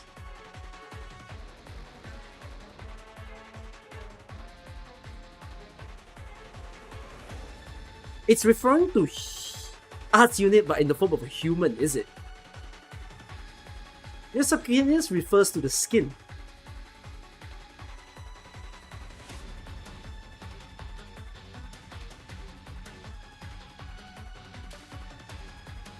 Yeah, it's an implant. Implanted arts unit.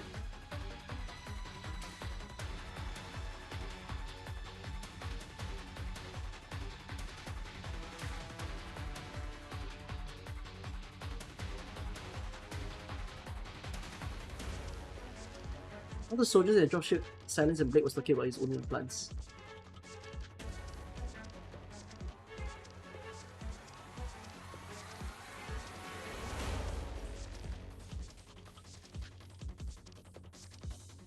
No, but in this case, right, he succeeded in his experiment in a way, like he's the creator. Is he the creator of implanted arts unit, or did it come before him? Because what it seems to have transcended after is people started using it into the military.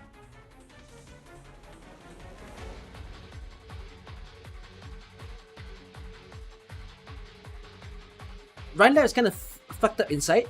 No, but this has nothing to do with Rhinelab. The government, the military funded him.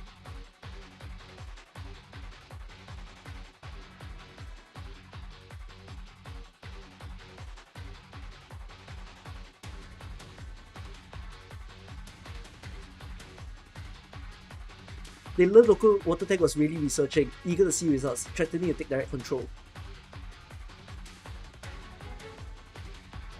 So, when they say Narcissa destroyed your lab, it means that he succeeded in creating an actual mega destructive weapon in the form of Rosmontis.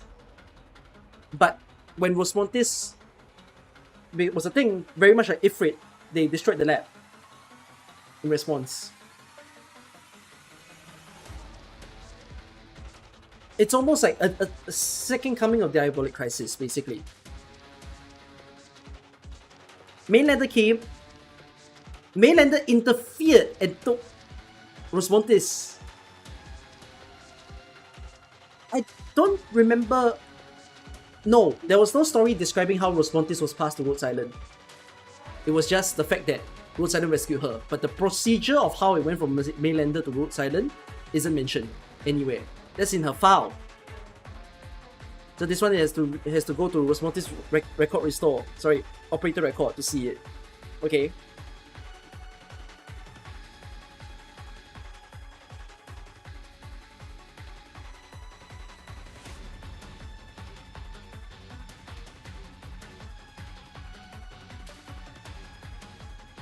Local water tank directly leaked transmitter, as Dorothy got the data she needed from the ruins of Local's lab. Yeah, I'd imagine transmitter is very similar to local water tank. It's almost like a derivative of it. So, okay. He also implies he made Rosmontis destroy the lab.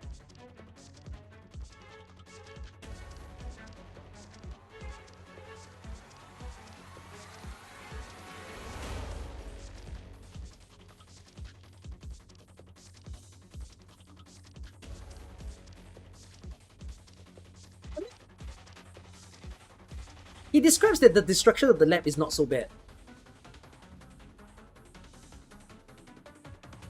He wanted the result.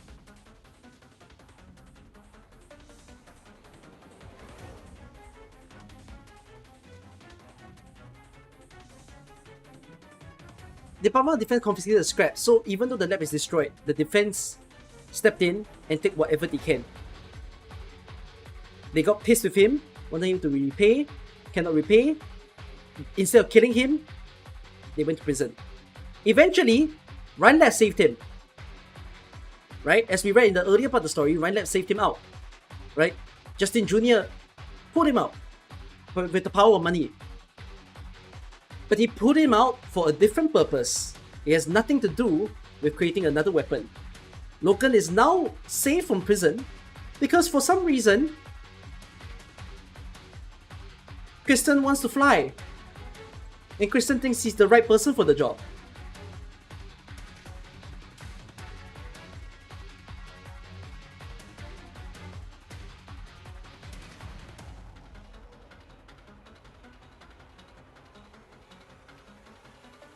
Rosmontes describes that she has brothers. Are her brothers biological? Or are her brothers referring to people who's also part of the experiment and perhaps didn't survive?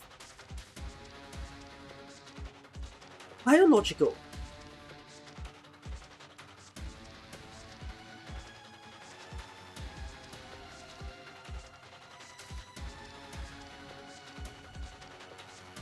Read more?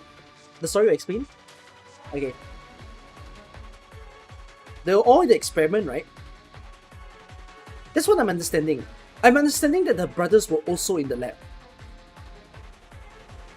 So if that was the case, when he describes that she's the only flower in the garden, I don't know if her parents are already dead. The orphans at that point. So basically all her siblings were in the experiment together. Unfortunately, she's the only one that survived. So while her parents... Well, did they explain why her parents died? Am I a bit lost on that?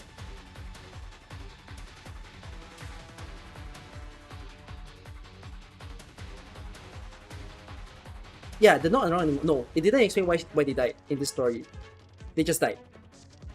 It's just she remembers her parents. Her siblings went to this place. And then they became test subjects unethically. And yeah. Wow. Okay.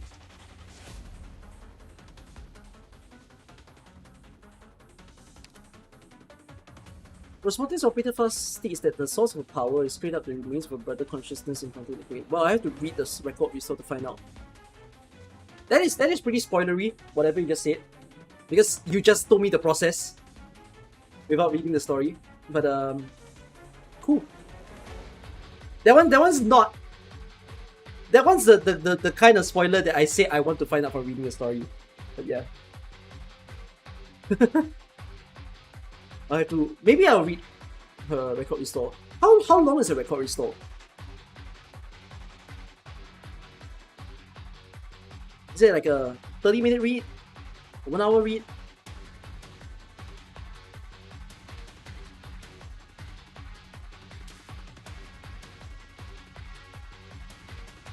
Oh, it's in her files? Oh. Okay, maybe I will. Let's continue, shall we? Push forward! Area suppressed. Gamma and Delta. No more reinforcing power armors. Excellent. Continue the attack and prepare to breach the building. Not so fast. No. Let's start with you. We're killing you, buy more time.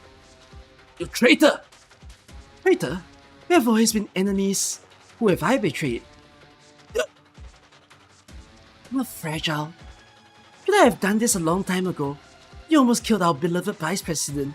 Maybe I can exchange your head for a pardon? All units, take! You want to be a martyr. Perhaps I should oblige.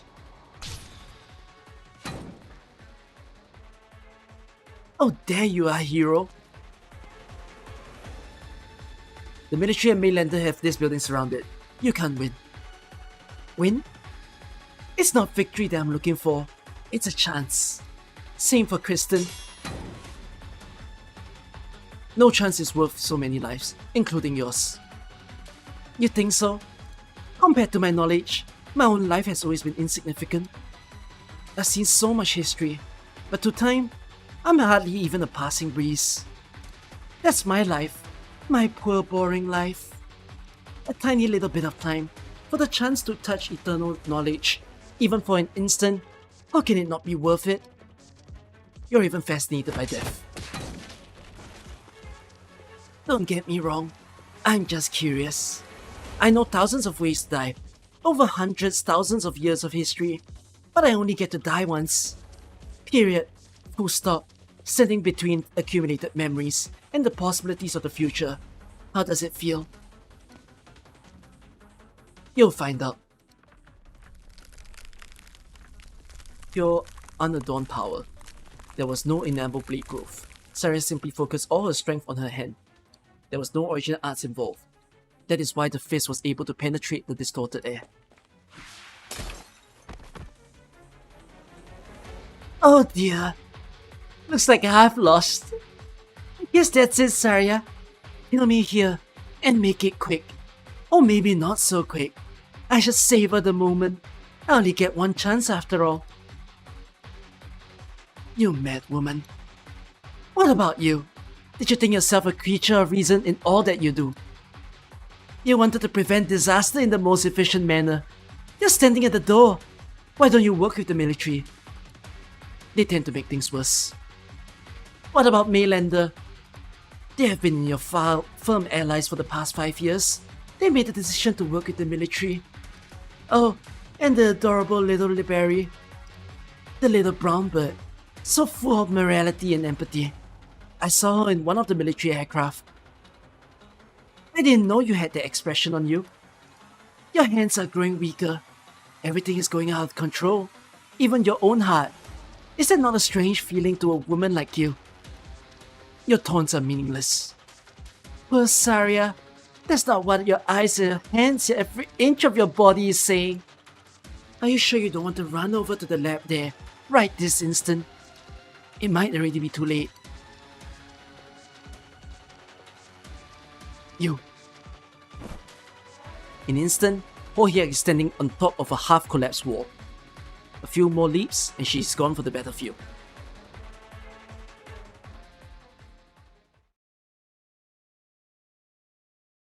The door to the lab is broken. How could it be? Logan, well, time is almost up anyways. Might as well call it a day.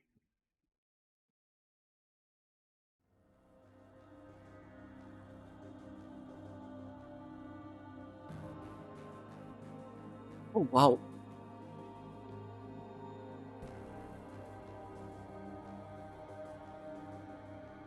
Wow, that's an insane CG for me. You're Logan. You came to the orphanage every Friday evening. You brought different flowers each time. Your clothes always had a strong smell to them. The smell of swimming pools and freshly painted fences. I didn't really mind that smell. I wanted to tell you that you didn't need to hide it with flowers. But I didn't say anything because I liked your flowers. I liked the stories of plants that you told. It reminded me of that. Good. Good. Your memories are coming back. Yes, I'm remembering. You used to be very nice to me. Then you became very mean. I'm sorry, child. I'm sorry. I promised you. I wanted to give you a happy future. You and your brothers should have been the perfect life forms. You would have redefined original arts, freed yourselves from the shackles of talent, the plague of oripathy. Yes, you. No, we should have conquered fate itself together. Why? Why couldn't I do it? I ruined us both. Why are you crying? Tears falling on the hand. Salty. Painful. I have seen you cry before. That day. No. I don't want to remember. I don't want you in my memories. It's painful to forget, but even more painful to remember you. Don't forget. Remember me. Please remember me. Remember the criminal.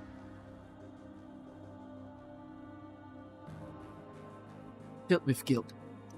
Filled with pain. No. No. My brothers. Why? Why? My memories are coming back. It hurts. It's cold. Grab me. Grab my neck. Touch it in your hands. Do you feel the pulsating veins? The blood is warm. It won't be cold anymore. Blood? How could it be warm? It's colder than ice. More suffocating than water. It's you. It's all you. You took my life and my brothers away. You turned me into a monster, a weapon, a destroyer. Then kill me. Destroy my broken body. Crush my guilty soul. For all that you've lost. Kill you. Will all the crimes disappear if I kill you? The lives that people should have lived won't be taken away again. They can be with the ones they love. I can't lie to you anymore. But at the least, I deserve it. Time is short. We'll have company soon. I'll go to them. I won't let anyone stand in the way of what's right.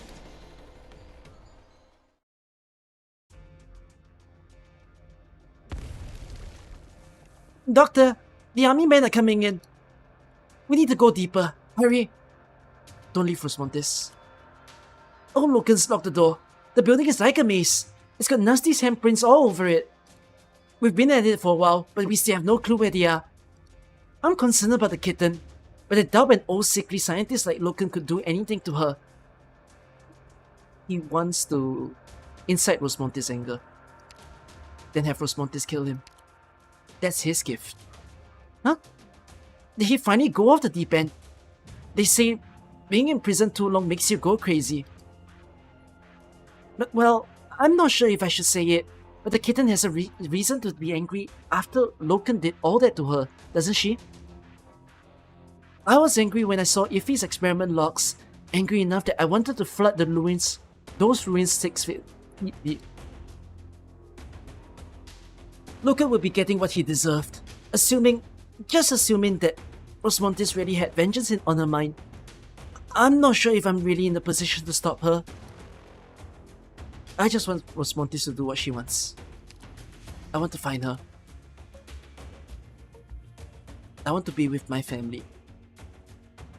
I want to help. Yeah, let's say I want to be with my family. Then we'd better hurry. That was close. We almost got roasted together. Army power armors, get inside. Doctor, we have to. Over here. Am I starting to hear things? Why do I feel like I just heard Iffy's voice? Come with me. What's wrong with you? Step on it, you FNG or something. You're the FNG. Huh? Huh? It's sounding more and more like... Target, 3 o'clock.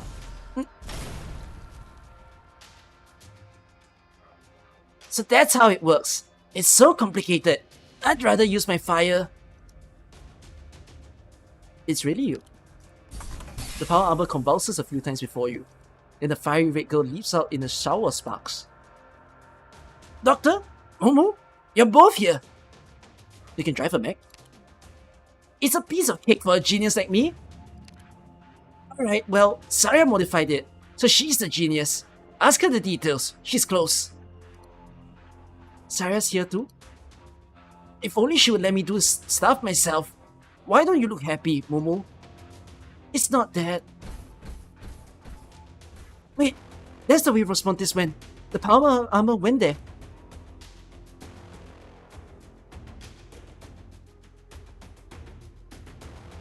Go, go, go! Hostile It's a young girl. Sensors indicate the presence of an elderly male further in. Should we wait. Giant floating weapons? Threat target identified. Attack! You're a soldier. Cold outer shell. No warmth.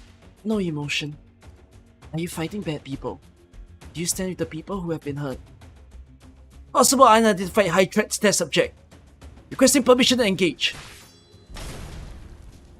No, you don't have your will. You don't think about right and wrong before you act, do you? Then you're just a puppet on strings. Go away, or I'll destroy you. Did she kill him? Oh, I wouldn't know.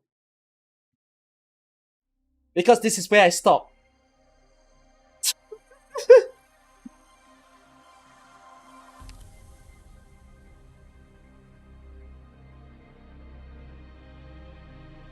Yes, I don't know if she died or not. Or did he die on his own?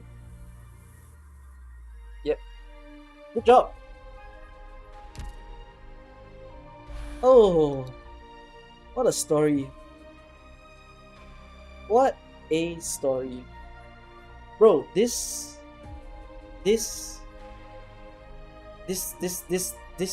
anime. I mean, it's good that people did the fan-made Lonetrail movie, but like,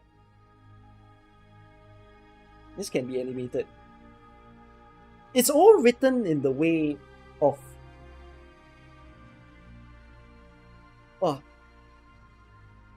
can I get Lonetrail in Enfield?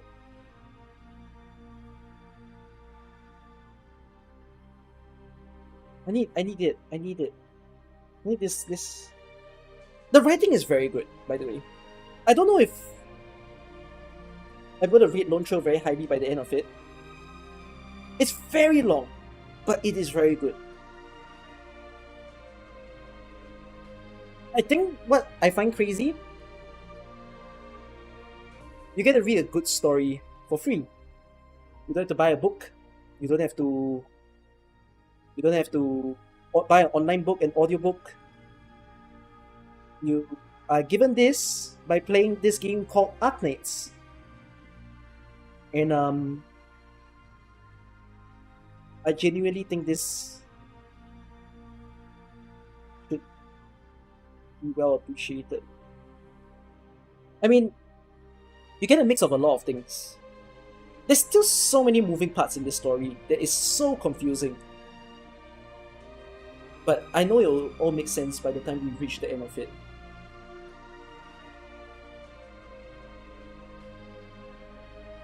You like the story, but you don't like. It's not your top 10 because you dislike the characters. I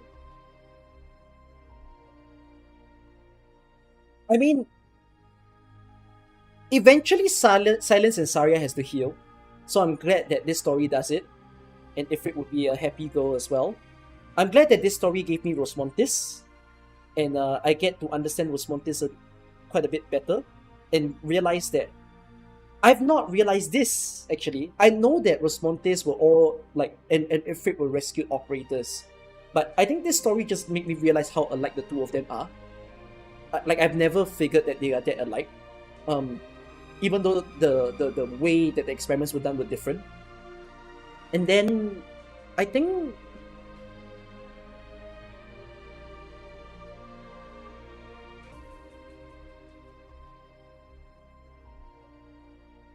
Muru's an interesting one.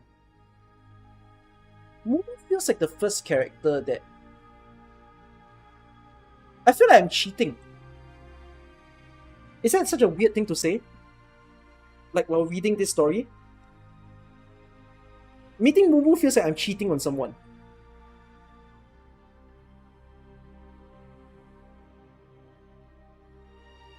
Question mark? Guys, what will Keltsit think? What will Priestess think? I gotta think about them. Don't make it weird.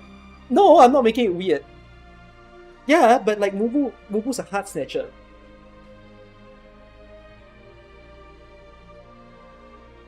I mean, it depends on who you're shipping Doctor with. If you even ship Doctor with anyone. You can ship Doctor with no one, which is kind of what I do.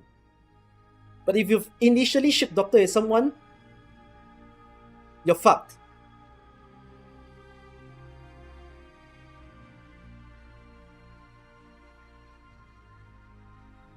Let me think. What other characters are there? Oh, this one is not. This story isn't very good to Saria, I feel. It was even better to Saria in the manga, and I think in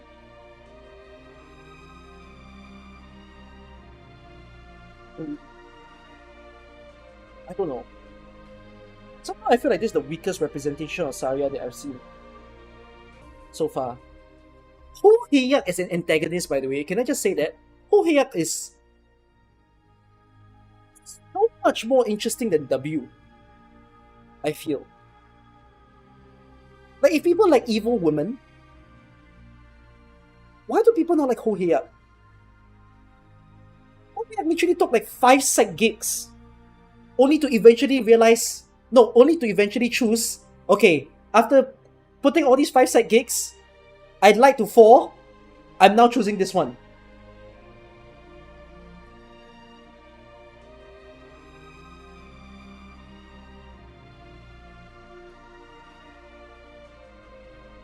Her characterization is really good of a story, I feel. Like, insane lah. She's rationally insane, and I think that's crazy.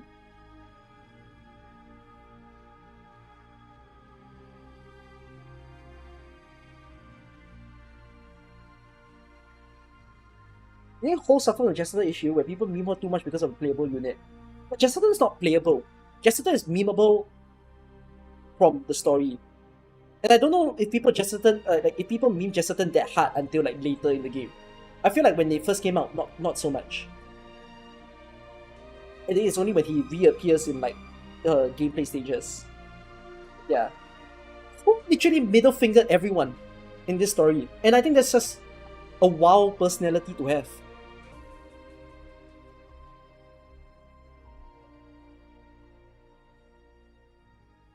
Then, let me think. Who else is there?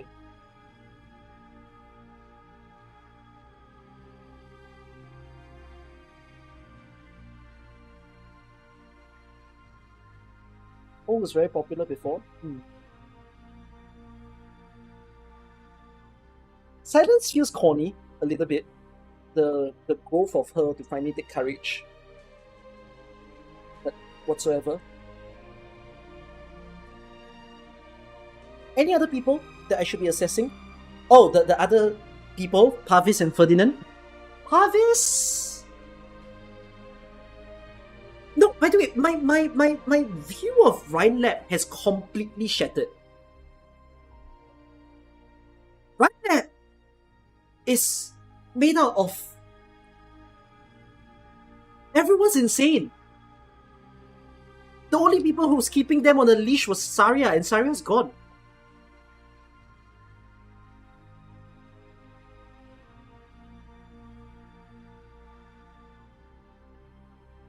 Like, you think of a science lab, you think of like, oh, Rhinelab, like cool, reserved, good people doing their job and everything, you know, progress in the world and all that kind of stuff. And then when you read it, it's all like, oh my god, this place is fucked up. No, okay, Jara is sane because her job does not involve science. She's HR, so she's literally welfare. Like most HR of a lot of companies. HR people don't give a fuck what kind of thing happens in a bank, in a science laboratory. They don't care what progress happens. All they care about is they hire the person, and then hopefully the person doesn't put their company on the newspaper because they say that they have employer mistreatment. That's all HR is. She's a classical HR person.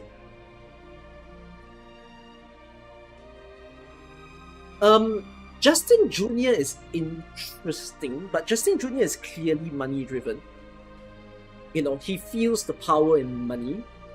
Ferdinand is also interesting because Ferdinand is a classic pride-filled character, but I can really see how Lonetrail is trying to like give him his introspection. The whole thing where he was interacting with the homeless guy just now, and then the guy was like this conspiracy theorist and everything, and he gave money to silence the guy. We haven't really seen like a conclusion to the interaction per se, except the fact that he just casually asked the guy like, "What is your dream?" But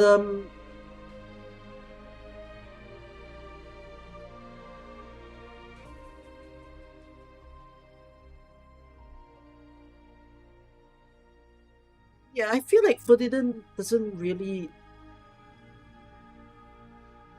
understand too much. Like, he's all brain lah. He's an all brain, no heart person. And I wonder if this story will help him find a heart. That's how I feel towards him. And even if he does get a heart, he's still not a likable character. Because he's been an ass to literally everyone around him.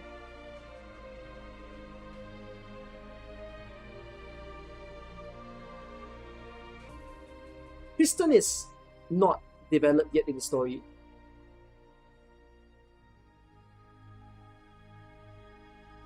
I'm a content creator, I have to do popular slot things. Prepare a Lonetrail character tier list after the story. No, I don't have to. Any other characters that I should talk about before I close out the stream? I still don't like Dorothy. Because it's a bit like... I mean, Dorothy came to a realization, but it took her very long to come to the realization that she's not doing very sound things. You think Kristen has enabled all these maniacs? You're not wrong, because if their hierarchy is the fact that they need to always get their projects approved, you are not wrong to say that Kristen, whether directly or indirectly, has enabled them. Because Kristen, as we've seen in Dorothy's vision, cannot give a shit what all her heads are doing. They can run their projects, she'll give them a clap, she'll give them the funding, she's just gonna approve, she don't give a shit what they're doing. All she gives a shit about is the company progresses, hopefully make some money, hopefully make some good progress in their work, so that eventually whatever progress that Rhinelander gets, and even bigger that Rhinelander becomes, with the funding that they get, it helps her actual objective. Like, she doesn't probably care what happens, because as long as the company is functioning and it doesn't interrupt, in fact, if it supports where she's trying to get to, even better. But if it doesn't interrupt her, she's fine.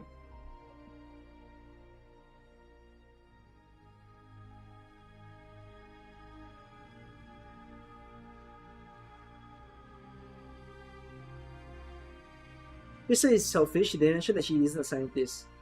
Yeah, I mean, I can sense that Kristen is not a scientist. Kristen inherited her family wealth, made a lab, roped in like good prospects with the likes of Saria, Parvis, and Ferdinand. Got them, lead the show, conduct your own projects, do your thing, go big. Columbia sees them, claps for them, government loves them. Company gets bigger, all hell's break loose.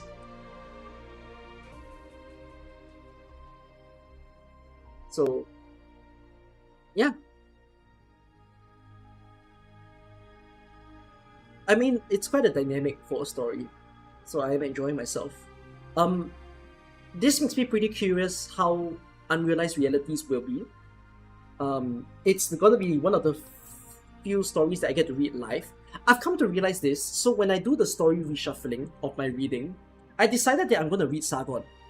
I can't read all of Sargon because some parts of Sargon involves reclamation algorithm, but what I'm going to do is I'm going to... can we read Ross file before we start tomorrow? I could. I'm not going to read Reclamation, unfortunately, but I will be reading Pepe's storyline. So I will read Inudi Herek. The reason for that is I'm going to read into...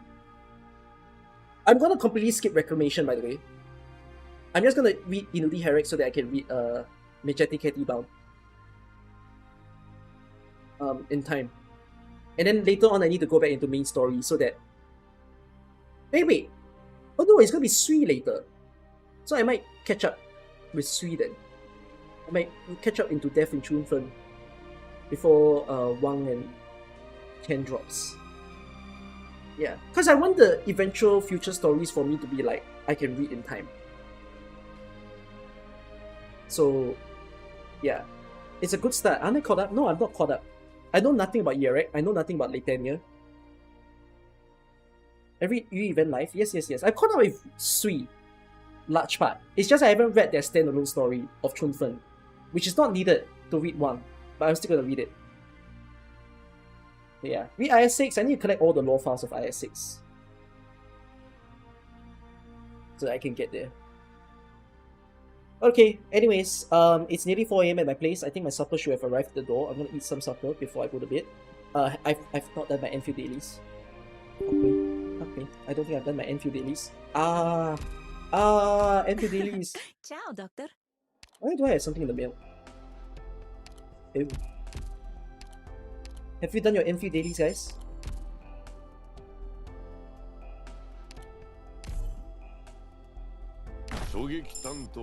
Alright, anyways, yeah, I will go to sleep. See you guys back tomorrow. We will finish Lonetrail once and for all. And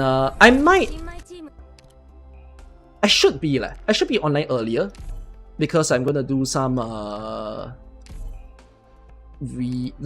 filming before I get into Enfield. Enfield, Lonetrail. So, alright, see you guys possibly in the afternoon tomorrow. You better not leave me here Alright. on my own. I might get Boy. curious and go tapping around with my hammer, which I'm could gonna go lead play to me Enfield seeing stuff I in shouldn't, 5 you minutes. know.